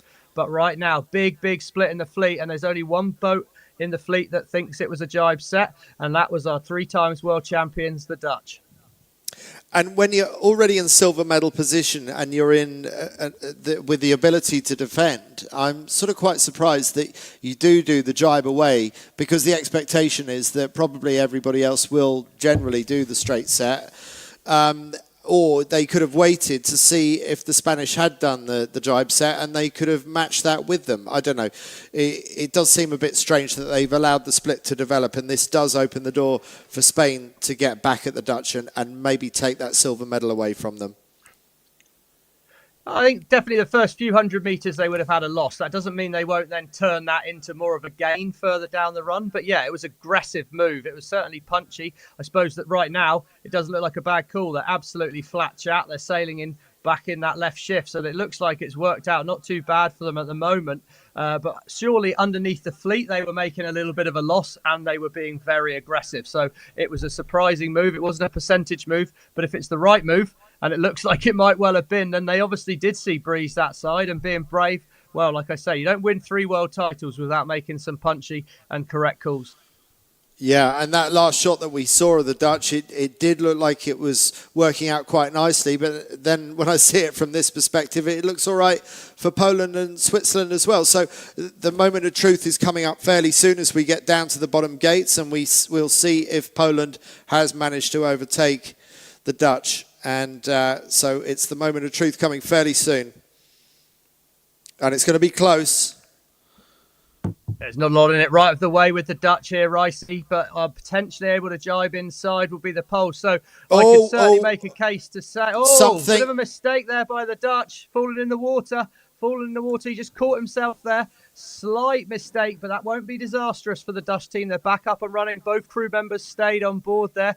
Bart just caught in the water at the back of the boat. Looked like a small gain to the Poles, but for such an aggressive move, there's not an awful lot changed in that, as at the bottom of the course, they round at identical times. The Dutch, what a recovery by the 3 times. And currently defending world champions as they head upwind here. What a moment back round there. Diego Bottin, he's going to have to go around the outside of the Polish boat there. So another place between him and the Dutch. The Spanish need to get moving back through the fleet if they're going to have any hope of the silver medal. But at the moment, gold, silver and bronze seem fairly secure unless Grummet and Hawes can pull a rabbit out of a hat from the back of the pack. Yeah, and that's not Grummet and Hawes we're looking at there coming to the bottom mark at the moment. That's the other British boat, James Peters and Finn Sterrett, GBR 30, just about to go round the mark. I think with the black kite, this is Grummet and Hawes coming towards us now, so they've still got a lot of catching up to do. Meanwhile, Spain, pretty nasty rounding for Bottin and Trittel. They now tack away and they're back on to port tack, heading back towards the volcanoes of Lanzarote, and it looks like they're pretty well powered up. Here are Grummet and Hawes currently lying in 4th overall as things stand, and it will probably stay that way unless the British can, as you say, Stevie, pull a rabbit out of a hat. Yeah, and I'm not sure on a racetrack like this there's going to be too many magic tricks out there, because the whole fleet seems to be heading towards the right again. We can see decent breeze coming down off that Lanzarote shoreline, and despite the fact it is definitely shifty, overall it's not been bad heading towards the right-hand side there. And even on what we thought was a very aggressive play by the Dutch, jibing underneath the fleet, they had very little wind at the top of that last downwind leg. They still came out basically neck and neck with the Poles. There was still really nothing in it, even when it didn't look obvious to go that way. Right now, it perhaps looks a little bit more obvious to sail towards that good breeze on that side of the course. So yeah, for the Polish team, they're looking pretty good at the moment, stretching out in front. Stanila and Storch there, they're up to 1st and they're in good place. That would put them up to 5th overall, and perhaps really importantly just ahead of their Polish rivals, as we imagine there must be a trial situation taking place there as well. Yeah, that's what we understand. So another one of those battles within the overall battle. Staniel and Storch with the upper hand over Cibatek and Piasecki. And this, I believe, is not the end of the Polish trials either. There's going to be other events, I think. So it's not just a matter of who beats who. And I think there's an element of subjectivity there as well. But certainly Staniel and Storch doing themselves no harm at all. That's Poland 7. That's Cibatek and Piasecki we're looking at. And this is the Dutch team. Lambrieks and Van der Werken, winners of the last 3 World Championships, where they're not going to win the Worlds this time round, but they are certainly fighting as hard as they can to make sure the worst they finish is in silver medal position. And they're in a good controlling position with Botin and Trittel down to leeward of them. Those are their closest rivals for the bronze. But increasingly, it looks like the silver is going to go towards the Netherlands, and Spain will be getting the bronze medal out of this medal race right now. Yeah, and it's worth bearing in mind here that Botin and Trittel need at least 2 boats between them. So they need to get ahead of the Dutch and then put 2 boats between themselves and the Dutch to hope to beat them. Well, here we go. Dutch slam the tack straight on top of the Spanish. They're now very much focused on that race for the medal here. So we'll expect attack from the Spanish fairly soon, I imagine, as they're going to start to suffer in behind the Dutch boat. And when they go, don't be at all surprised to see the Dutch go back up with them towards the ley line. As soon as the Dutch can get the Spanish boat on that starboard ley line and tack in front of them there, that will basically be the medal in the bag as far as they're concerned. But yeah, good positioning by the Dutch here at the moment. The Polish team look well set, and it'll be interesting to see how all these crews are lined up on the ley line here, because it's definitely looking like a decent right shift at the minute, and they're all starting to sail back up towards Nora at the top of the course. They'll have a much better insight on things from that water position. Botin and Trittel deciding the least worst option is to follow the Dutch in their wake. There's just too much wash from the other boats and too far to get clear air if you tack out again with Poland and Switzerland already up there, so up on the ley line. And yeah, we'll have to see if the Dutch and the Spanish can get anywhere close to the ley line, but it doesn't look like it. In fact, it could only be, I think maybe all of these boats might have to put 1 more tack in or 2 more tacks in to get round the windward mark. Possibly Poland already up on the ley line. Yeah, Poland look well positioned up there, Andy, don't they? And we can see our world champions just at the bottom of the screen there. The French, they're never too far away from the front of the fleet, that's for sure. But for right now, for Lambrou and de Werken, they're very well positioned in this silver medal race. They made a great start, positive decision at the start, and they were just ahead out of the blocks against the Spanish crew. Spanish coming across towards this left-hand side to make sure they shut down Grummet and Hawes. But Grummet and Hawes have got work to do, really, as we see our new world champions, the French 16 there, moving across in the background, setting themselves up on that starboard ley line, no doubt. And we're close to the top of the course here. So 1 or 2 more decisions left for these crews. Will they choose to jibe set again? What will happen? The fleet's a little bit more spread out this time, so it'll be interesting to see what decisions they make as the Swiss tack right in front of their Dutch rivals there, but the Dutch are going to steamroller over the top. Not quite the perfect execution by Schneider in front of the Dutch boat there. No, that's made life rather easy for the Dutch there. That was a poorly executed tack by the Swiss, and it's put them in a compromising position. So this should give the Dutch the opportunity to move up to second place. Meanwhile, Poland, unaffected by what's going on behind them, are going really nicely down this first run. They've already hoisted the kite. Not going super fast at the moment, so there's not a lot of breeze up the top. Nora, what are you seeing from your perspective? Again, it's really tricky to tell where the top mark is or where the ley line is. So you can see they did multiple tacks. Then you can see also the Dutch are continuing with the Swiss, going down. Yeah, they a normal hoist. The Polish, there's wind coming from the top mark. So I think that's going to be a benefit for someone coming back of the fleet. Thank you, Nora. Our new world champions just going round the mark. It looks like France 16 about to do the jibe set that the Dutch did the previous time round. And what is Grummet and Hawes going to do? They're going to do the same, and they might as well. They've got to throw everything at it now if they're going to get back onto the podium. And here back up the front, it's Staniel and Storch from Poland, who are finishing their World Championship in the best way possible. And as things stand, this would put them in 5th place. It would move them ahead of Schneider and De Planta. So Poland 64 potentially up to 5th place, thanks to leading this medal race right now. Done a great job after Mark 1, haven't they, Andy, on that Polish boat? They too made a really good start, snuck out of the committee boat end of the line, and then they took that straight set to just sneak round the round the Dutch on the first downwind leg, and they've done a really nice job. But it feels now like all the crews are happy with this straight set. They're taking that long jibe down here, so the course really for the Polish has simplified a bit. If everyone follows you, it's an awful lot easier to do, and I suppose that's what the Dutch would have found so hard. They obviously felt the jibe set last time round was the cool, but when no one follows you, it's suddenly eek. We've got a bit of a moment on here, and anyway, an experienced Polish team there, 75 months sailing together. I'll let you work out how many years that is, Ricey. It's not as many as you've been alive anyway, but it's a great jibe by the Polish boat. They're well lined up there now. Good crew work, brilliant. Again, this drone footage has just been so cool to watch. Certainly there'll be plenty of young 49er sailors keen for the director to stay up above the Dutch broke to watch how your world champion jibes the boat, but unfortunately a bit of a glitch for us there as we come back with the Polish leaders working hard down this swell, trying to get the most out of the boat. Just there to the right of them, that's the committee boat, that's the finish line where all these crews are heading towards now, and not a long way to go here in this 2024 49er World Championship, but what a week it's been.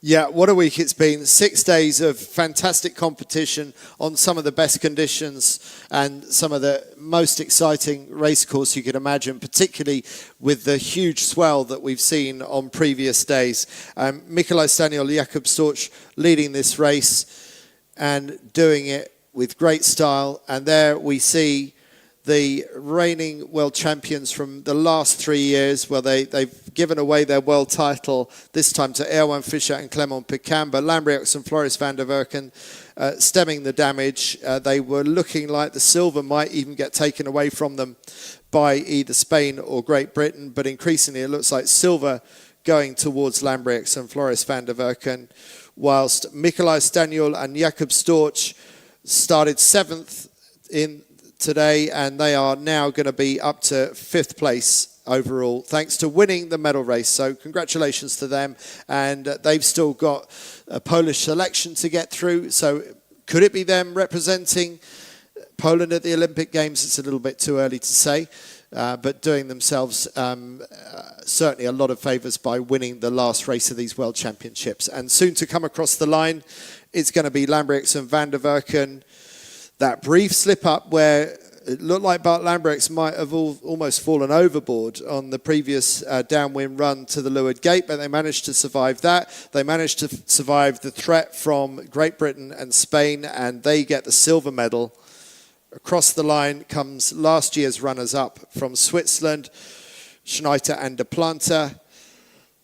Here come our bronze medalists for this time round, Diego Botin and Florian Trittel, getting the bronze. They got the silver medal 2 years ago, so they're always close to the podium or on the podium. And just sneaking in, Poland 7 ahead of our new world champions. That is Erwan Fischer and Clément Picquin. We already know that they won, but now it is absolutely assured they finished the medal race, and one of the greatest ever world title victories. An absolutely dominant performance by them. And then James Grummett and Ros Hors coming across the line. Okay, they slipped from 3rd going down to 4th, but an incredible debut for this team that have never sailed a world championship before. And in fact, James Grummett never even been in the top 25 of a gold fleet. So to experience that for the first time and end up 4th in a world championship, absolutely phenomenal performance. Stevie, it's been a fantastic week of sailing and a lot to look forward to this season. Many more championships, including the Europeans in the south of France and, of course, the Paris 2024 Games. Who would you say is going to be favourite going into those games for the 49er men? Whoa, that's a really hard question. I think our 3 medalists here, Fischer, Picquin, Lambrou de Werken and Botin and Trittel, you put them in the mix as the medal favourites. I mean, I know that's maybe an obvious thing to say, but they have looked very classy at this event. I'm probably going to slightly hedge towards the Dutch because I think the weight of expectation on Fischer and Pecan in a home Olympics coming in as world champions, that's an awful lot of pressure to carry. But if they sail anything like they've sailed here, then they've got every opportunity. And I think this footage has been absolutely incredible as we see the Polish lads there. What a brilliant medal race they put together. They sailed around fantastically. But yeah, the footage we've had here, Ricey, if we do want to generate some money, we should probably try and sell that to some of the coaches, because some of the onboards we saw of the Dutch, of the French technique through the jibes and in a straight line, it was really like a learning opportunity for everyone out there. So it's been brilliant to be able to be on board and see how well they're sailing the boat. To watch Van Werken on that downwind there, his movement fore and aft, subtle bends of the knees, beautiful technique, but of course not enough to catch up with this French crew, and they've really raised the bar. So I'm definitely going to go with the Dutch as favourites. I tend to agree with you with that, and we are going to go to an interview with the Dutch, I believe. I think Nora's with them, and Nora, I'd love to hear what that near miss was. It looked like we were going to lose Bart overboard, but I'd like to hear about that and also the relief they must feel for getting that silver medal. 3 seconds. Yes, so welcome. We're here with the Dutch that just got, second at the Worlds, right? How are you feeling? Yeah. a little bit mixed emotions, of course. We had a bit of a mixed week. Very happy now with our medal race, and to come out on second. It was the best possible for now, so very happy with that. The French had an amazing week, so I want to sailing by them, and they didn't leave any points out there. So they were just a lot better this week, so they deserve to win for sure. Yeah, I mean, of course you wanted to defend it, and we wanted to see you there, but they sailed real good. Flores, how are you feeling? What are your emotions? How are you going right now? Yeah, quite similar to Bart. We had a pretty hard week. A lot of ups and downs. It was a real roller coaster, and also from my side, massive congrats to the French. They sailed an amazing week, and they're super nice guys, and they did deserve the world title this week. So well done to them. Talk us through what happened. We saw you almost fell overboard around that watermark rounding or close to it. What did that happen? Yeah, we did a kind of a Swedish signature move, but Bart fell out on the back, and something happened. I don't know. Yeah, I don't know. We were waving the Polish through on port, and I don't know. I suddenly hit the water. I don't know exactly what happened there, but yeah. Well, luckily I stayed connected to the boat, and it was all fine. So yeah. Not like the Swedes that it was good. You did a good comeback from that. Well, hey, congratulations anyway. I know it's hard now, but it will slowly come back to you. It's fine. We'll take some lessons from the week, and we can be happy with a second place for now. Definitely. Nora, thank you very much, Nora, and good to get the insights from Lambriax and Van der Werken. Not entirely happy with their week, but as Nora said, they will probably come to terms with it quite quickly. And there are also always lessons to be learned.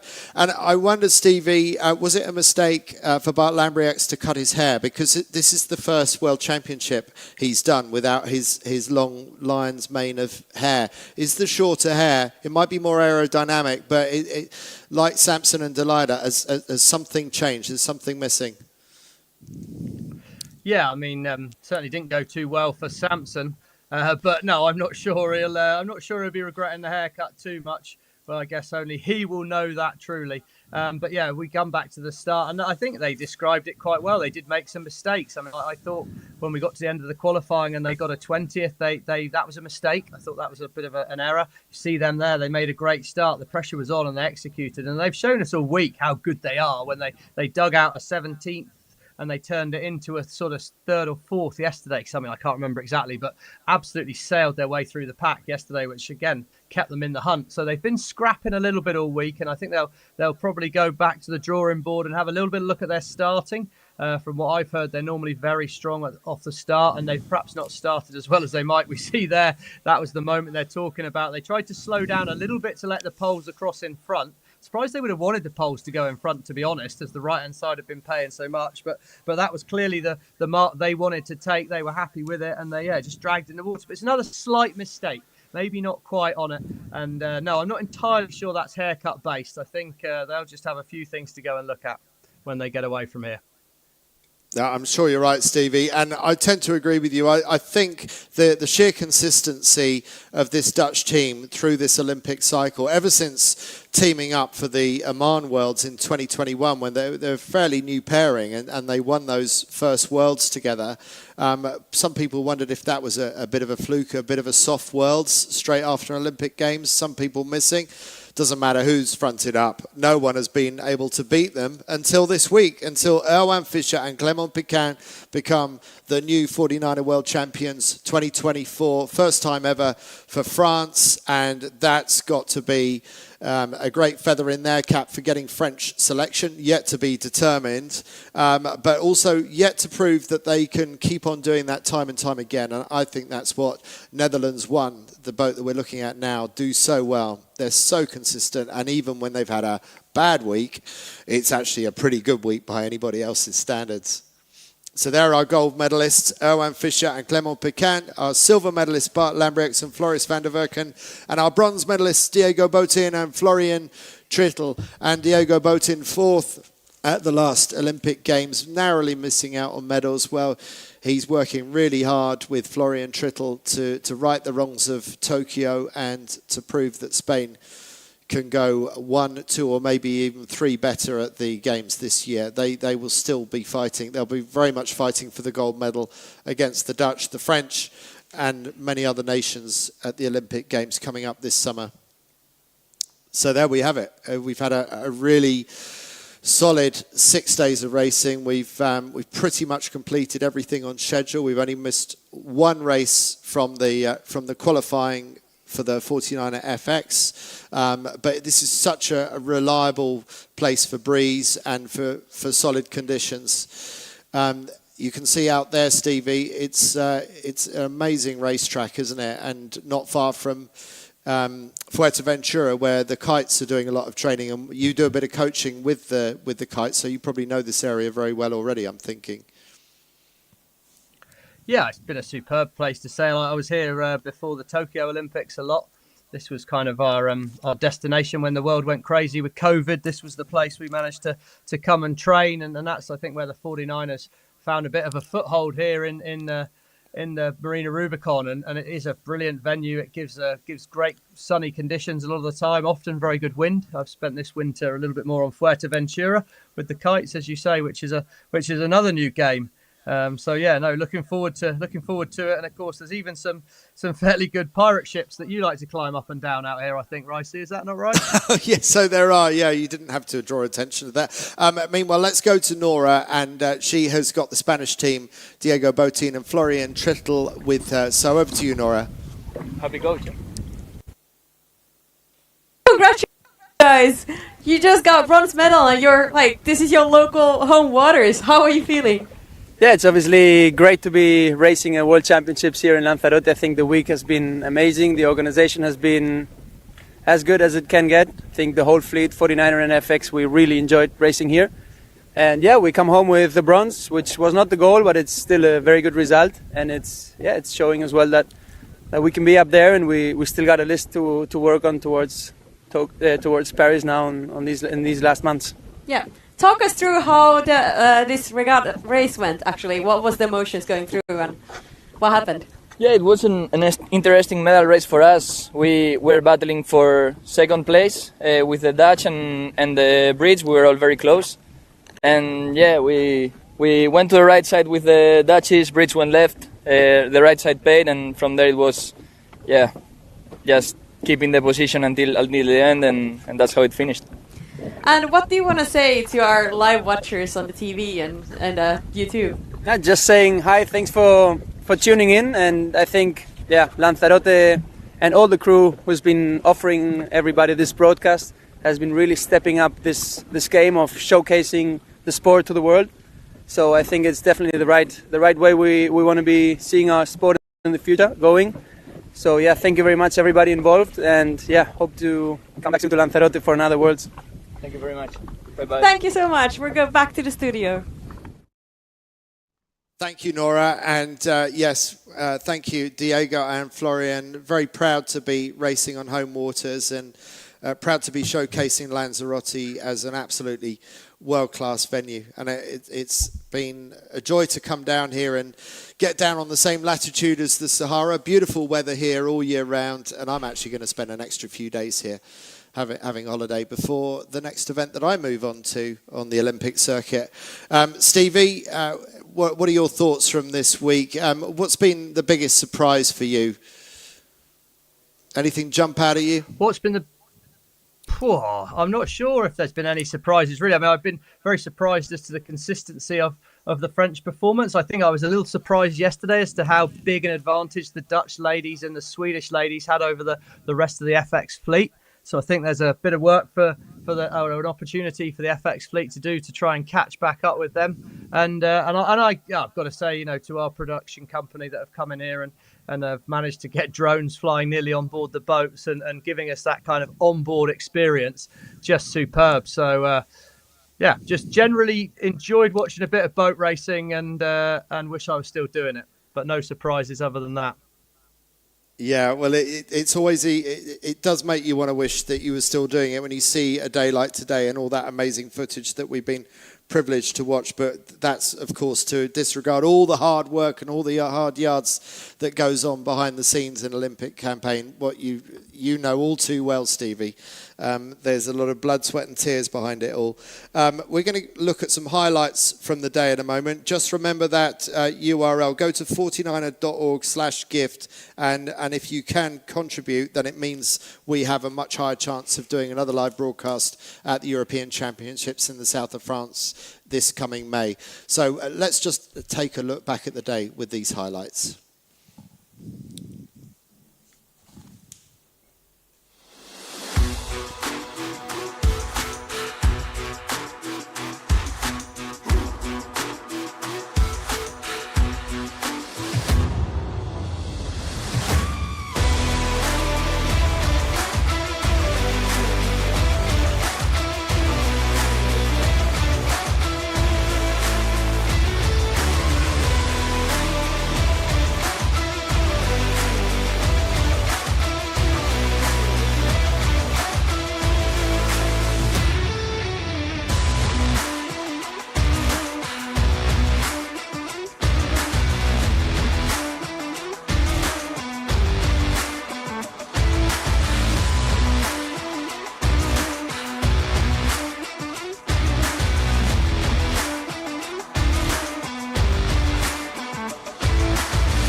So there are the highlights of what has been the sixth final amazing day of racing at the 49er and 49er FX World Championships. I think we're going to be able to get the scores on the board just confirmed. So let's see if we can bring up the results. Okay, we're not quite there with that. But it's been a really varied championship. Huge swell on some days, flatter water today. strong breeze shifting off the shore, making it really, really tricky to read. Those mountains in the background that you can see, those volcanoes, have had their say in the outcome of this championship this week, and reading the conditions has been particularly difficult on some days. But Stevie, over the course of a full championship, over 6 days, we tend to believe that the luck evens out. Do you think it's been a fair championship? I think it can't have been anything else. There's been enough races. The races have been good and been in good breeze, really. So I'm sure people will feel the roll of the dice could have gone more their way or less their way. But you know what they say, you make your own luck, don't you? And I think normally those people that feel like they're on the wrong side of the luck probably weren't just quite brave enough or not quite sharp enough to make the decision when they needed to. And as you say, I mean, ultimately we've had 16 races, which is an awful lot of boat races, and they've all been pretty fair from the ones I've seen. So yeah, there'll be people feeling they could have had a bit more luck, I'm sure, but I suggest they probably just go and practice a bit harder. Thank you, Stevie. Let's take a look at the overall results in the women's competition, the 49er FX. And there we have our new winners, Van Aanholt and Doets from the Netherlands, winning back the title they last won in 2022. Last year's world champions, Bobek and Netzler, have to settle for silver this time round. Germani and Bertuzzi from Italy take the third medal, the bronze, just ahead of the reigning Olympic champions from Brazil, Martine Grael and Kayena Kunz. The jump out, stand out performance from a team that we weren't really expecting to get as high as fifth, but amazing sailing by Laura Harding and Annie Wilmot from Australia, and then those double world champions from Spain, Echegoyen and Barceló. They didn't quite manage to do that on home waters this time, but they're still in the hunt for a medal this coming Games at Paris 2024. Winning the medal race today has lifted Hoffmann and Bartelheimer from Germany up to 7th, and Lewin Lafrance sisters coming second in that race lifts them to 8th, and then it's Belgium and Poland bringing up the rear on the medal race in the top 10. And there again are our medalists. The gold goes to the Netherlands, silver to Sweden, and bronze to Italy. So if you want to check those scores for the men and the women, go to 49er.org. That's where you'll find loads more information, some fantastic photos by Sailing Energy, some of the best photography you'll find anywhere. And there's an awful lot of good content there. So I hope you enjoy digging back through the detail of all the content, and also the tracking. The tracking that Stevie and I have been using is incredibly informative. And Stevie, people will be using that, the sailors and coaches. You talked about if you feel you've been unlucky this week, you've probably got more learning to do. Well, there's a lot of learning you can do just digging back through the tracking from a week like this, isn't there? Yeah, I think it's amazing the technology we've got now. The fact you can have the drones on board, you'll be able to have a little look in at the footage from some of these Jones shots, I say. But I think the analytical tools there are nowadays to look at the performances and say, you know, certainly a lot less bar karaoke karate that we used to have in my day of I went this way, he went that way, and you could relay the race and really claim your moments of woe and bad luck and all the rest of it. Whereas I think with this analytics nowadays, you can kind of see the patterns take place, go and review things, and noticeably for me, the French and the Dutch. Very, very good at making a strong decision early on in the race. They're committed, they're aggressive with their decision making, and maybe that whole conservative sailing mindset needs a bit of a rethink, because you need to probably attack the race course. I think that's what they've done very well here. They've not waited for the results to come to them. They've gone out and fought hard to get them and made big, strong decisions. So yeah, the tracking's a great tool, and it will be interesting what people learn from it. Well, congratulations once again to our new world champions, Erwan Fischer and Clément Pécan from France. First time ever winners for France in more than a quarter of a century of 49er World Championships. And not a new feeling, but still a great feeling for Adil Van Aanholt and Annette Doets to win back the world title in the 49er FX. So we're going to say thanks to Marina Rubicón, who you can see there, the hosts for this event, the race organisers, the volunteers on and off the water, everyone that makes this happen. I just want to give a shout out to Alva, who have run the broadcast. They've never worked with a 49er fleet before, and from the feedback we're getting, I understand that you think this is among the best you've ever seen. So congratulations to them. A great debut onto the skiff circuit and the Olympic scene. And from my fellow commentators, Nora Ruskala out on the water, Stevie Morrison, myself, Andy Rice, thank you so much for watching. Hope you enjoyed the last 6 days of competition. We've got Olympic year coming up. Have a great season. We will see you again on the circuit very soon.